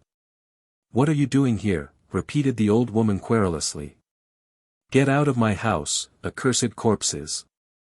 I'll have none of the spawn of Score's evil brain in my house." I looked at her in astonishment. "Aren't you dead?" I demanded. "Of course I'm not dead," she snapped. "Neither are we," I told her. "Eh? Not dead?" She came closer. "Let me see your eyes." "No, they do not look like dead eyes, but they say that Score has found some foul way in which to put a false light of life into dead eyes." "We are not dead," I insisted. "Then what are you doing in Cormer?" "I thought that I knew all of the living men and women here, and I do not know you." "Are the women alive too?" "Yes, we are all alive." I thought quickly. I wondered if I might trust her with our secret and seek her aid. She evidently hated Score, and we were already in her power if she wished to denounce us. I felt that we could not be much worse off in any event. We were prisoners of Score. We escaped.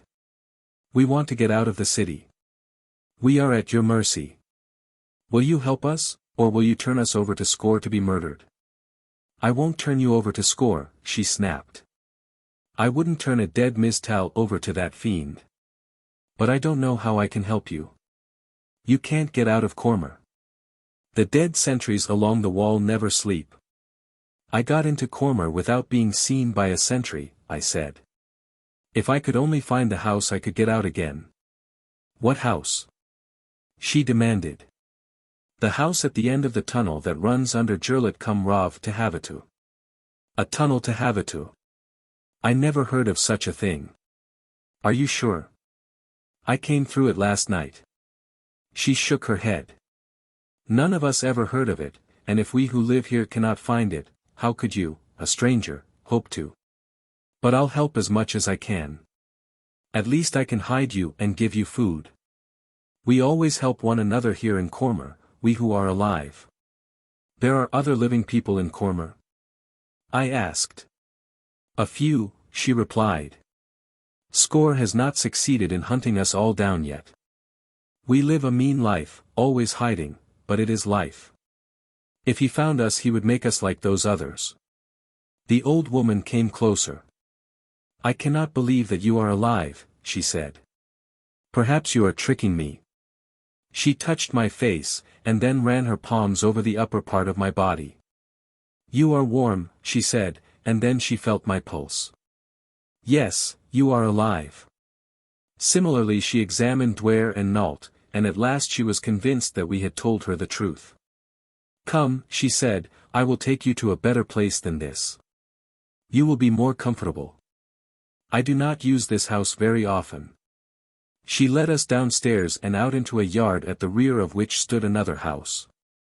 It was a mean house, poorly furnished. She took us into a back room and told us to remain there. I suppose you want food, she said. And water, added Nault, I have had none since yesterday evening. You poor thing, said the old woman. I'll get it for you. How young and pretty you are. Once I was young and pretty too. Why have you aged? I asked. I thought that all the people of Anther held the secret of longevity. But how may one obtain the serum in Cormer? We had it once, before Score came, but he took it away from us. He said that he would create a new race that would not require it, for they would never grow old. The effects of my last inoculation have worn off, and now I am growing old and shall die. It is not so bad to die, if Score does not find one's corpse. We of the living here bury our dead in secret beneath the floors of our houses. My mate and our 2 children lie beneath this floor. But I must go and fetch food and water for you. I shall not be gone long. And with that, she left us. Poor old creature, said Nault. She has nothing to look forward to except the grave, with the chance that Score may rob her of even that poor future. How strange she looked. There was a shocked expression in Duare's eyes as she spoke. So that is old age. I never saw it before. That is the way I should look some day, were it not for the serum. How ghastly. Oh, I should rather die than be like that. Old age. Oh, how terrible. Here was a unique experience. I was witnessing the reactions of a 19-year-old girl who had never before seen the ravages of old age, and I could not but wonder if the subconscious effect of old age on youth accustomed to seeing it was not similar. But these meditations were interrupted by the return of the old woman, and I caught a new insight into the character of Duare. As the old woman entered the room, her arms laden, Duare ran forward and took the things from her. You should have let me come with you and help you, she said. I am younger and stronger. Then she placed the food and water upon a table, and with a sweet smile she put an arm about the withered shoulders of the old crone and drew her toward a bench. Sit down, she said. Nault and I will prepare the food. You just sit here and rest until it is ready, and then we shall all eat together. The old woman looked at her in astonishment for a moment and then burst into tears. Duare dropped to the bench beside her and put her arms about her. Why do you cry? she asked. I don't know why I cry, sobbed the old creature. I feel like singing, but I cry. It has been so long since I have heard kind words, since anyone has cared whether I was happy or sad, tired or rested. I saw the tears come to Duare's eyes and to Nault's, and they had to busy themselves with the preparation of the food to hide their emotions. That night a dozen of the living of Cormer came to the house of Cruna, the old woman who had befriended us. They were all very old, some of them older than Cruna. They laughed at Cruna's fears that Score wanted them. And pointed out, as evidently they had many times before, that if it was old body Score wanted he long since could have found them, for their old age was ample evidence that they were of the living. But Cruna insisted that they were all in danger. And I soon realized that it was her pet obsession, without which she would probably be more miserable than she was with it.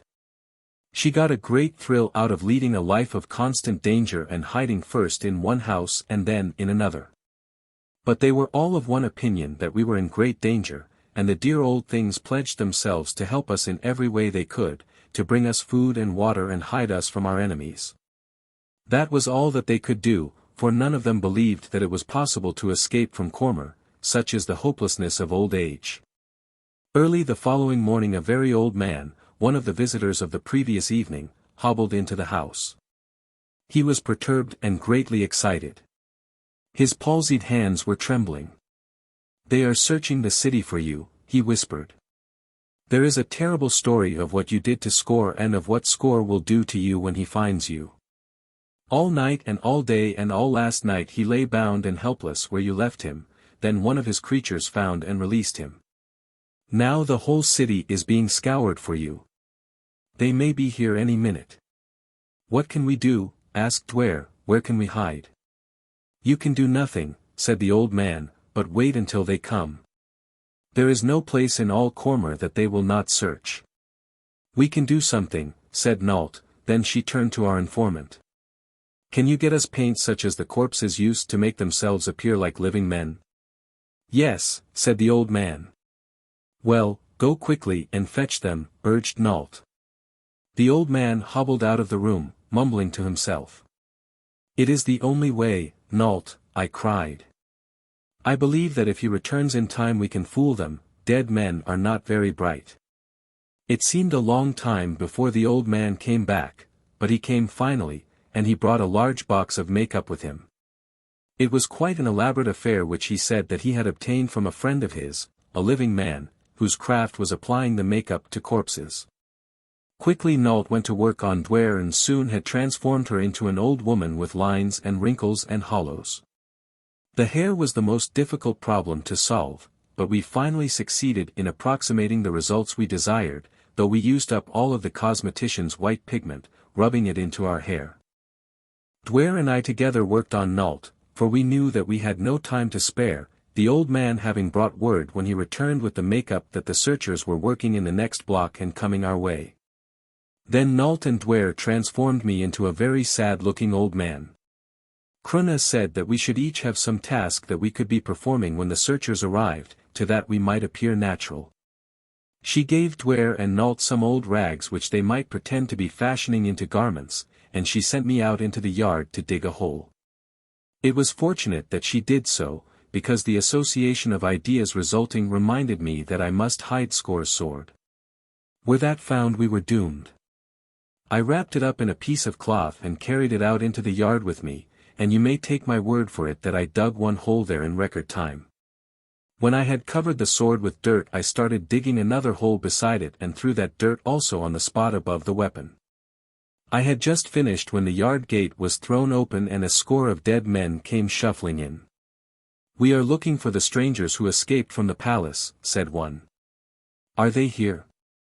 I cupped my hand behind my ear and said, eh. The fellow repeated his question, shouting very loud, and again I did the same thing and said, eh. Then he gave up and went on into the house, followed by the others.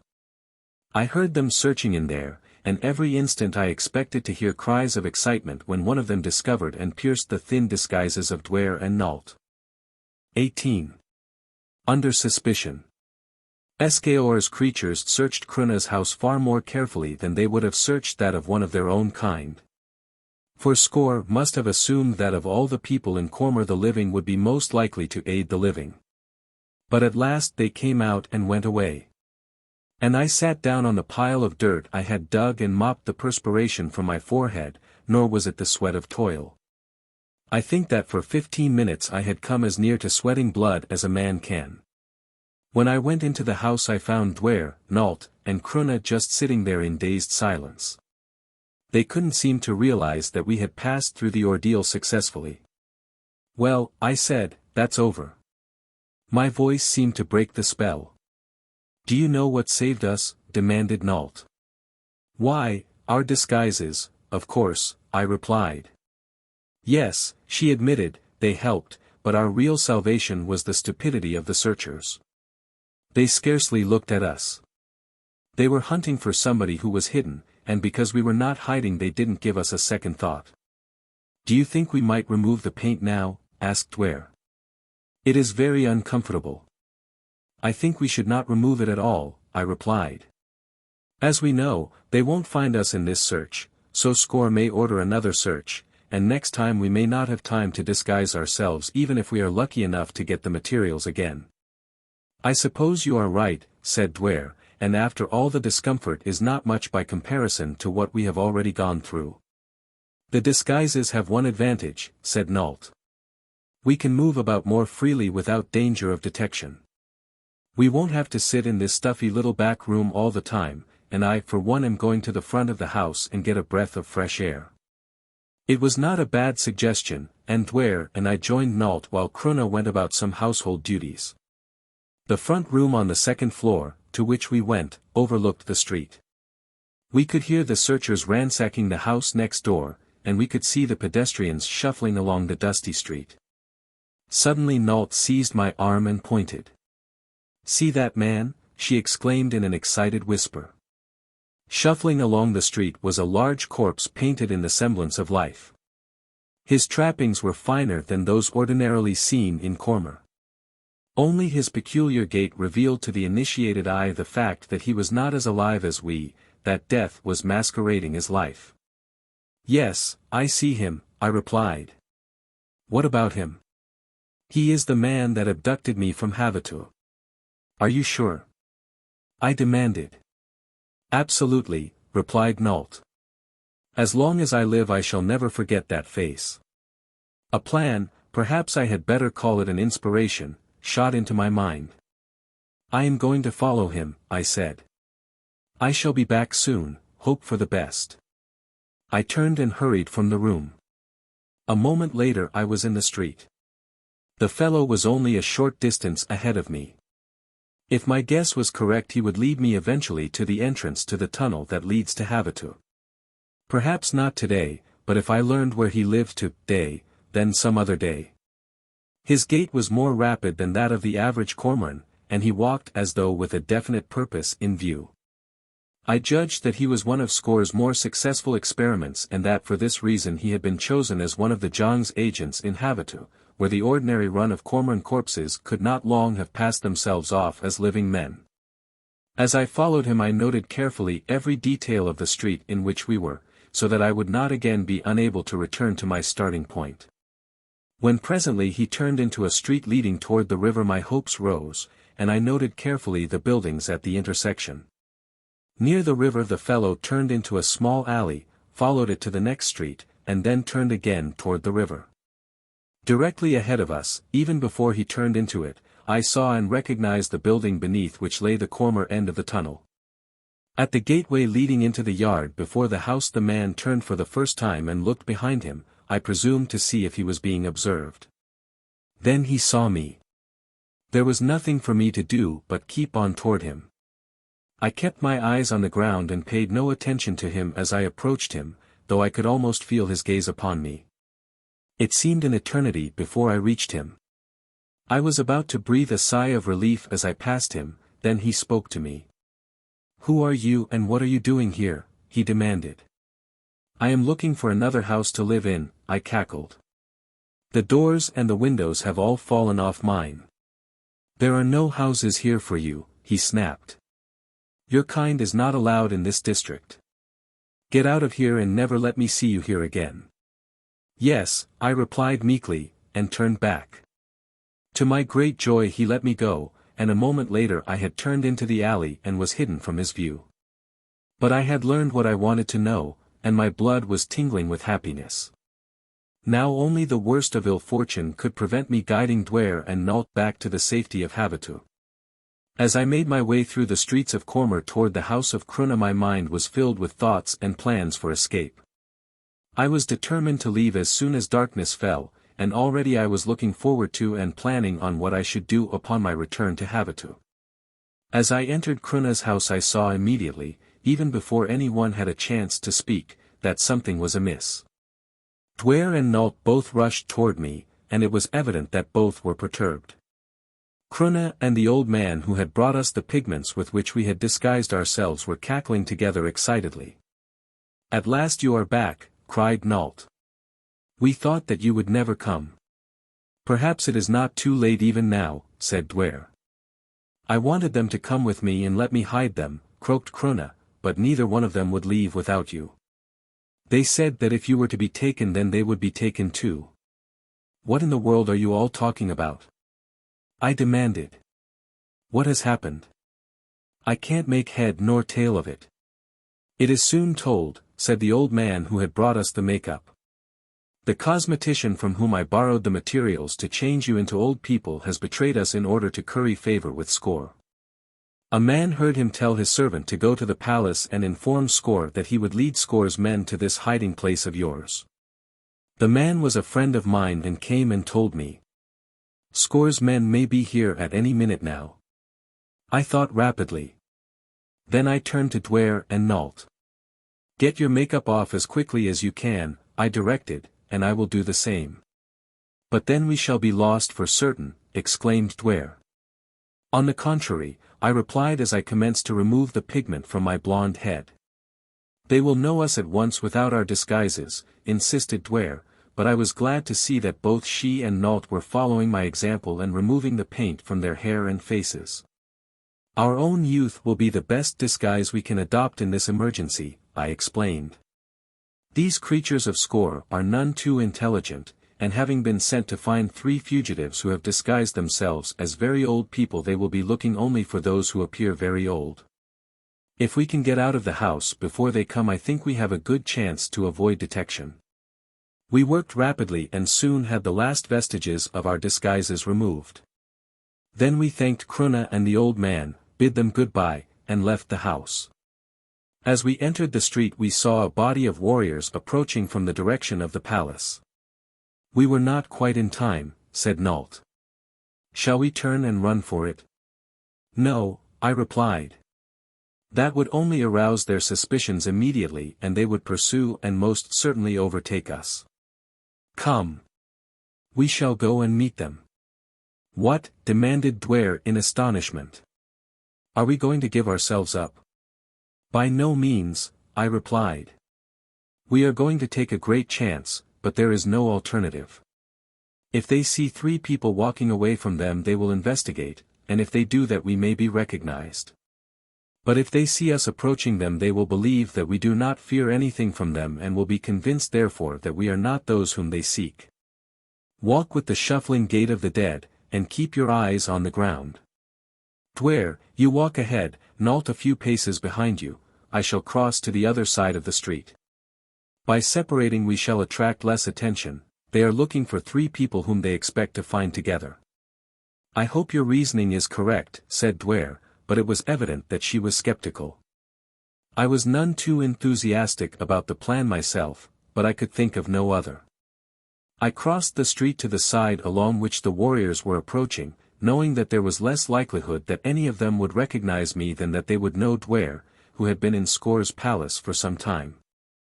I must admit that I felt none too comfortable as the distance between me and the warriors steadily lessened, but I kept my eyes on the ground and shuffled slowly along.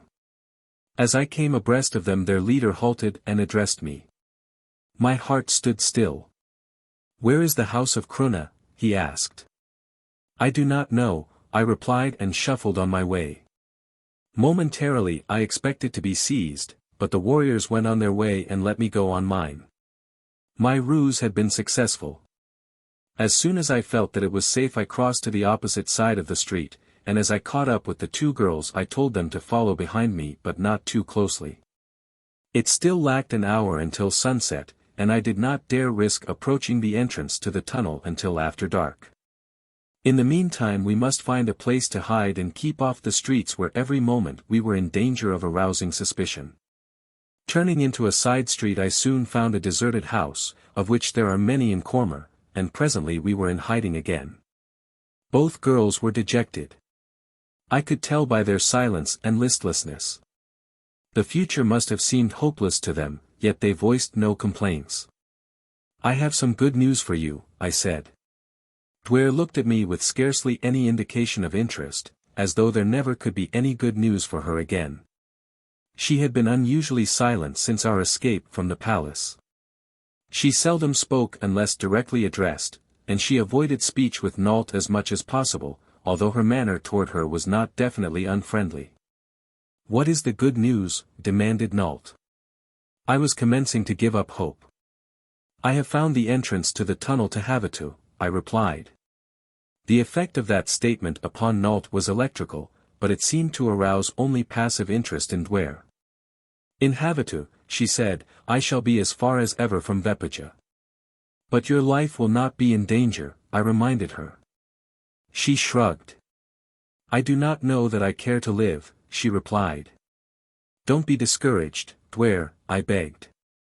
"Once we are in Havatoo I am confident that I shall discover a way to find Vepaja and return you to your people." I was thinking of the plane ready and waiting in its hangar on Canton Lat, but I didn't say anything about it. I wanted to save it as a surprise for her, and, anyway, we were not yet in Havatoo. The 2 hours that we waited until complete darkness enveloped the city were as long a 2 hours as I have ever spent. But at last it seemed safe to attempt to reach the silent, deserted house near the river front, where all our hopes were centered. The street was deserted when we left the building where we had been hiding. I was certain of my way to our destination, and without delay or adventure we at last came in sight of the decaying structure that hid the entrance to our avenue of escape. I led the girls into the dark interior of the building, and there we huddled in the dark, listening. I regretted then that I had been unable to retrieve the sword I had taken from Score and buried in the yard of Kruna's home. It would have given me a feeling of far greater security than I now enjoyed. Satisfied at last that we were the sole occupants of the building and that no one had followed us, I crossed to the doorway that hid the entrance to the tunnel, Duare and Nault close behind me. I had no difficulty in finding the latch, and a moment later we were descending into the dark corridor with liberty and safety almost in our grasp. There was a chance that we might meet one of Score's creatures returning from Havatoo. But I felt that everything was in our favor inasmuch as one of them had just crossed in the opposite direction, and there had never been any evidence that they were in Havatoo in great numbers. It was my opinion that the two that set upon Nault and me were alone in that venture, and if that were true it was also doubtless true that Score never had more than a couple of his retainers in Havatoo at the same time. I certainly hoped that I was right. In silence, through the utter darkness, we groped our way along the cold, moist corridor beneath the river of death. I moved more rapidly than I had when I had come through it to Cormer, for I knew now that no pitfalls lay in my path. At last I felt the stairs leading upward at the tunnel's end, and a moment later I stopped behind the door that would let us into Havatoo. I did not wait, I did not listen. Nothing could have stopped me then.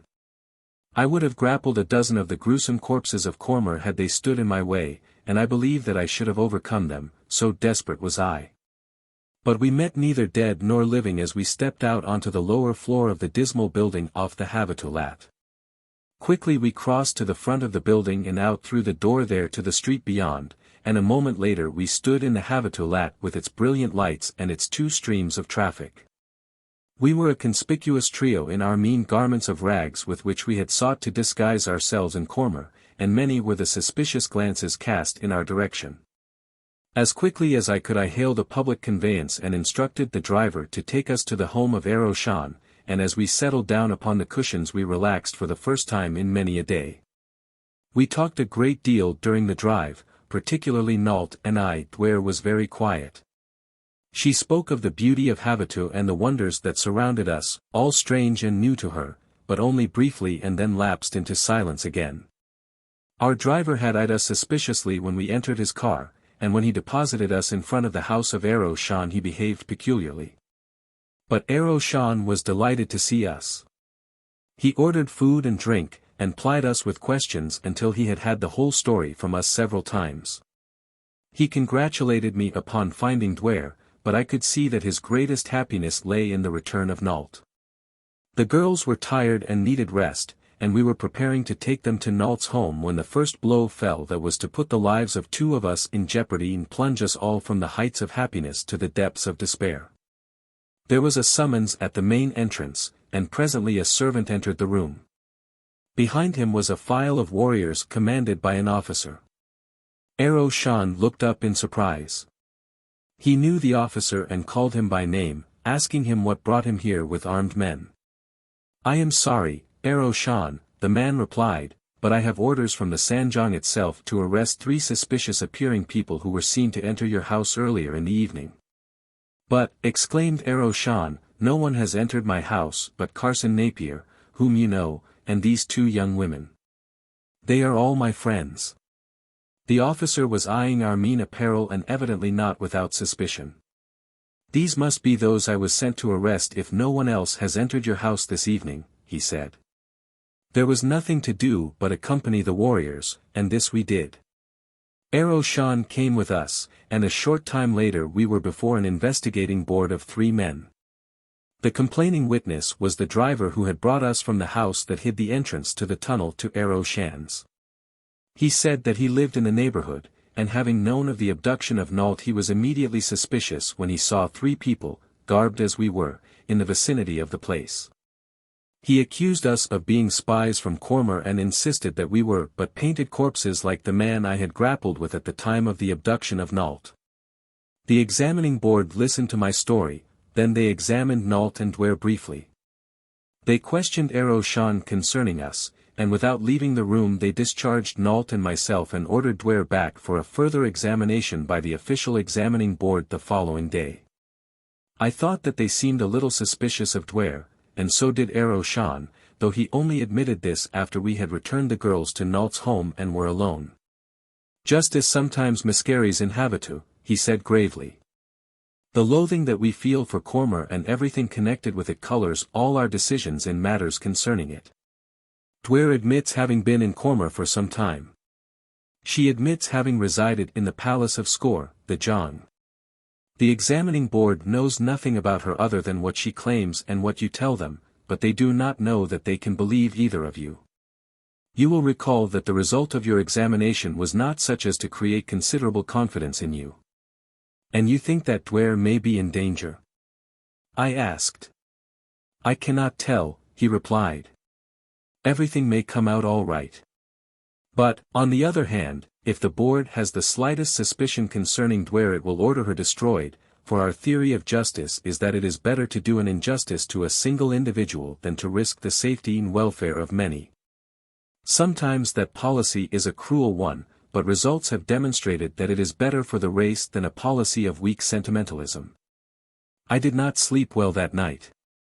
The weight of a great fear for the outcome of tomorrow's trial oppressed me. 19. Flight. I was not permitted to accompany Duare to her examination.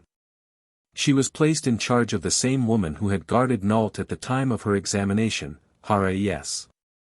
To pass the hours until the result should be made known, I went to the hangar to inspect my plane. It was in perfect condition.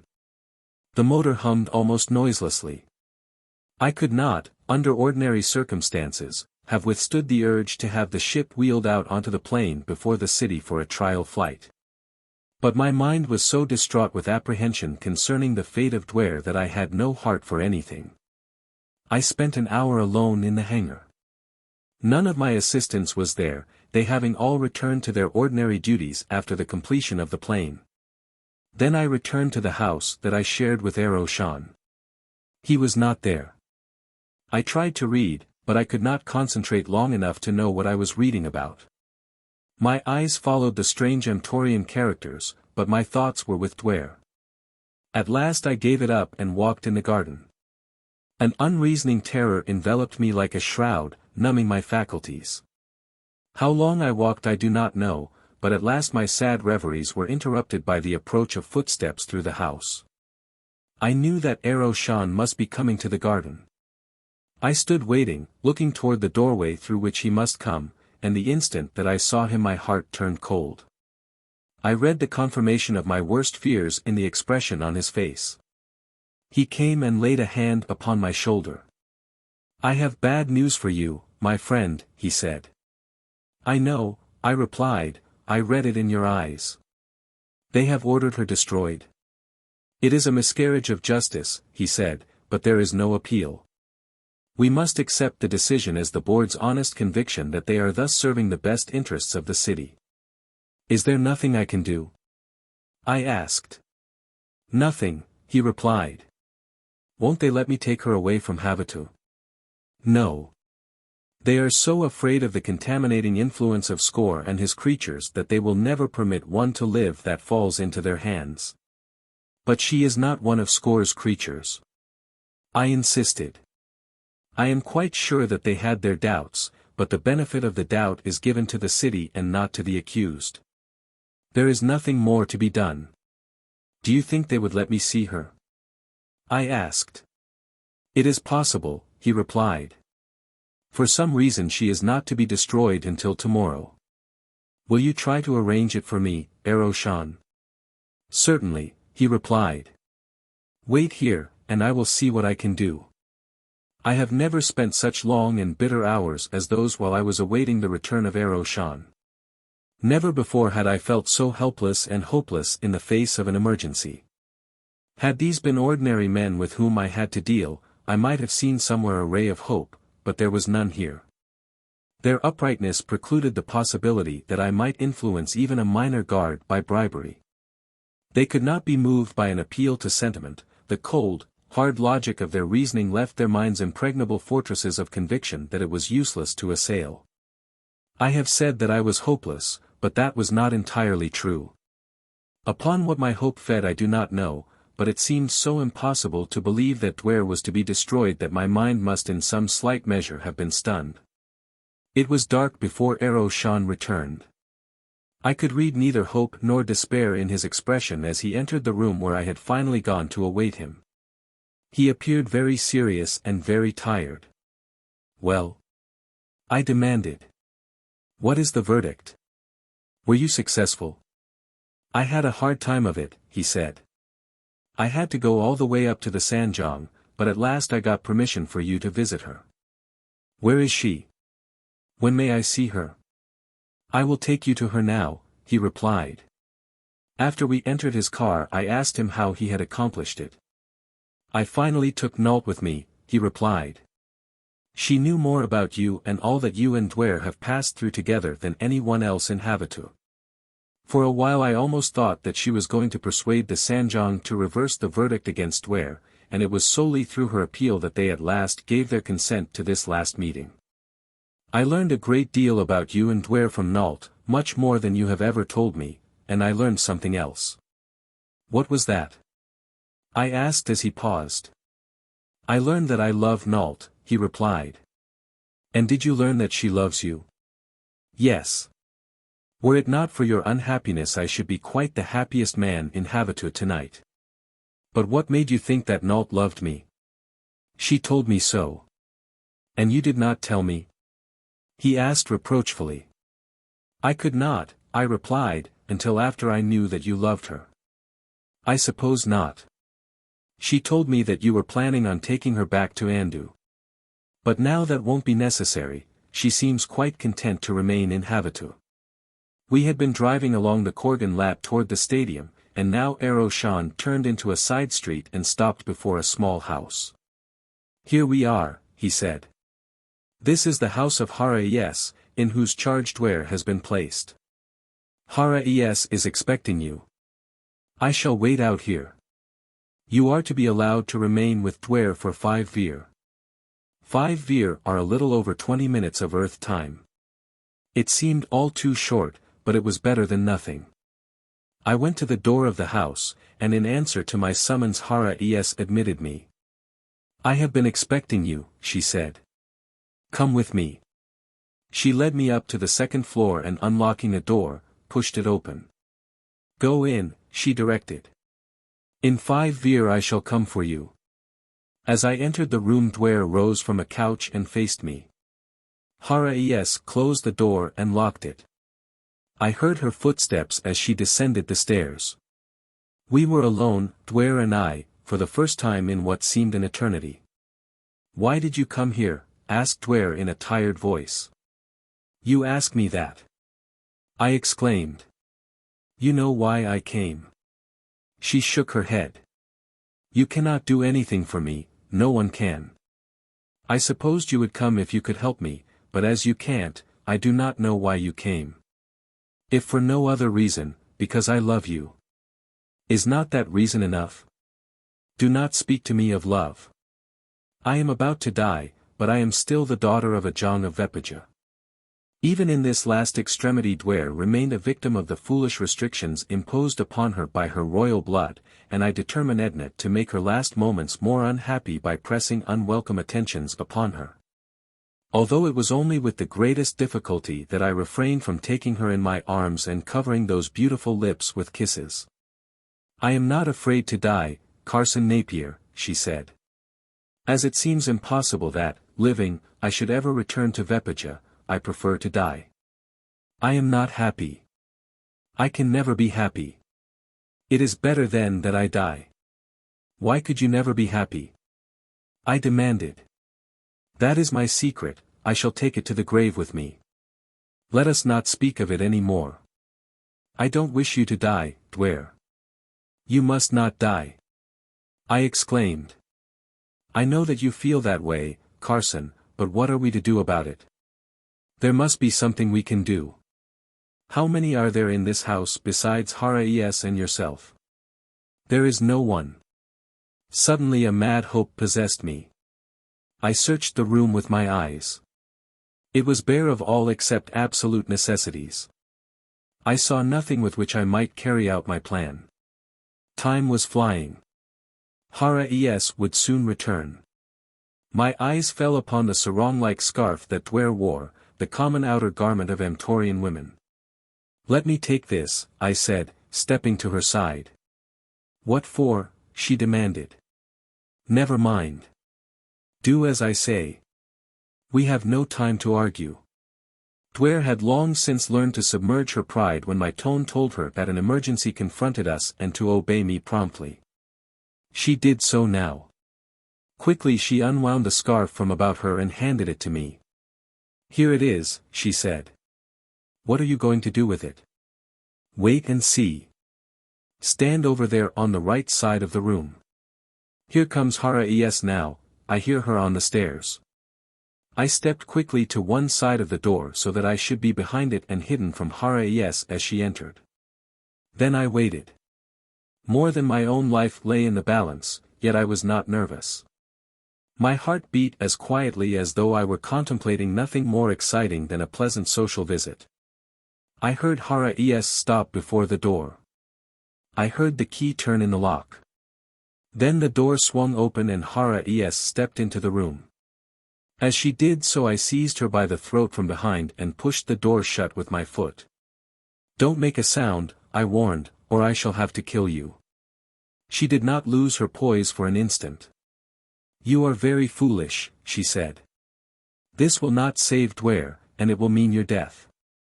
You cannot escape from Havatoo." I made no reply, but worked quickly and in silence. I bound her securely with the scarf and then gagged her. When I had finished I raised her from the floor and placed her on the couch. "I am sorry, Hara-es, for what I was compelled to do. I am going now to get rid of Earthman. He will know nothing of what I have done. Please be sure to inform the Sanjong that Earthman is in no way responsible for what has happened, or what is going to happen. I shall leave you here until I can get away from Earthman without arousing his suspicions. In the meantime, Duare, watch Hara-es closely until I return. See that she does not loosen her bonds.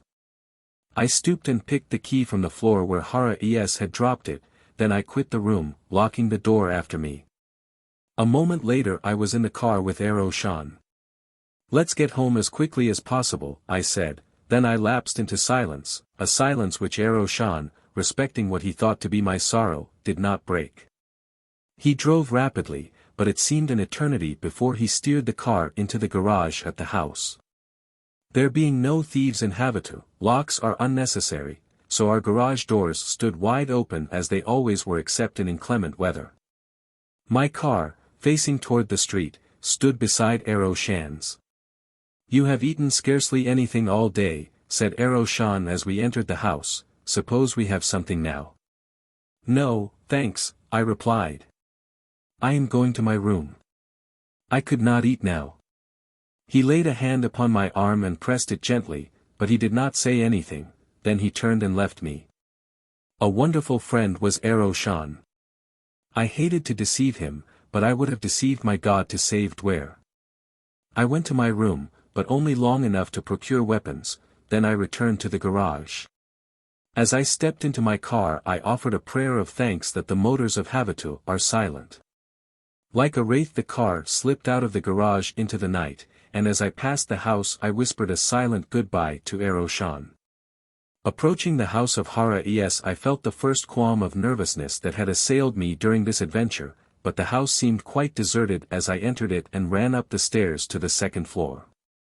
Unlocking the door of the room in which I had left Duare and Hara-es, I breathed a sigh of relief as I saw them both there. I crossed quickly to the couch and examined Hara-es's bonds. They appeared quite secure. "Come," I said to Duare. "We have no time to waste." She followed me out of the room. I locked the door on Hara-es, found another sarong for Duare in a room on the first floor, and a moment later Duare and I were in my car. "Where are we going?" she asked. "We cannot hide in Havatoo. They will find us." "We are going to leave Havatoo forever," I replied, and just then I saw a car pass us and draw up in front of the house we had just left. 2 men were in it. One of them jumped out and ran to the door, then I opened the throttle. I had seen enough to turn me cold with apprehension. Duare had seen, too. "Now they will discover everything," she said, "and you will be killed." I knew that it would end in disaster. "Oh, why didn't you let me die alone?" "I want to die. But I won't let you." She said nothing more, and we sped through the now almost deserted streets of Havatoo toward the Cantum Lat and the Gate of the Physicists. We had gone about 2 miles of the 3 that we must cover before we reached our destination when I heard an ominous sound such as I had never before heard in Havatoo. It sounded like the wailing of sirens such as are used on police cars in the large cities of America. Instantly I knew that it was an alarm, and I guessed that the man who had entered the house of Hara-es had discovered her and that our escape was known. Closer and closer came the sounds of the wailing sirens as I drew up before the hangar where my plane stood. They seemed to be converging upon us from all directions. I was not surprised that they should have guessed where they would find us, for it would have been obvious to even duller minds than those of Havatoo that here lay my only chance to escape. Fairly dragging Duare with me, I leaped from the car and ran into the hangar.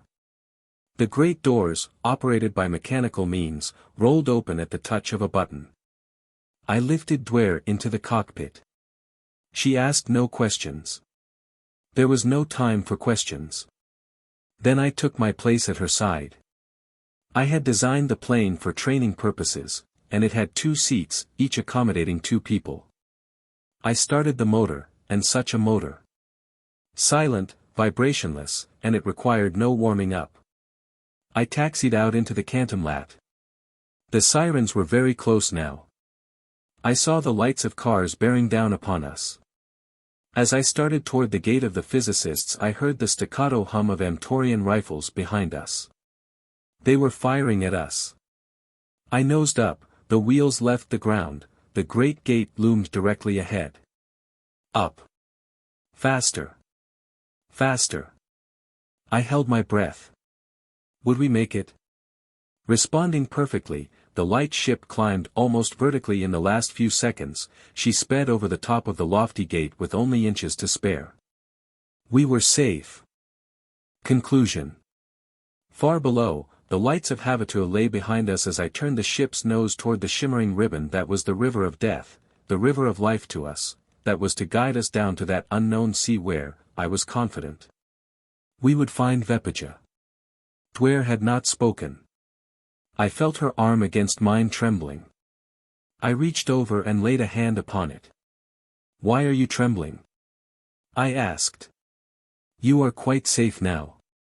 "What is this thing we are in?" she asked. "Why does it not fall to the ground and kill us? What keeps it up?" I explained as best I could, telling her that there was no danger that it would fall, and then she drew a deep, long sigh of relief. "If you say that we are safe, then I am afraid no longer," she said. "But tell me, why are you making this sacrifice for me?" "What sacrifice?" I asked. "You can never return to Havatoo now, they would kill you." "I do not want to return to Havatoo if you cannot live there in safety," I replied. "But what of Nault?" she asked. "You love one another, and now you can never see her again." "I do not love Nault, nor does she love me. I love only you, Duare. And Nault and Shan love one another." She sat in silence for a long time, then, presently, she turned and looked up into my face. "Carson," she said in a low voice. "Yes, Duare, what is it?" "I love you." I could not believe that I had heard aright. "But, Duare, you are the daughter of a Jong of Vepaja," I exclaimed. "That I have known always," she said, "but I have just learned that above all things else I am a woman." I took her in my arms then. I could have held her thus forever, but I had to release her a moment later to right the ship as it went into a tail spin. The end.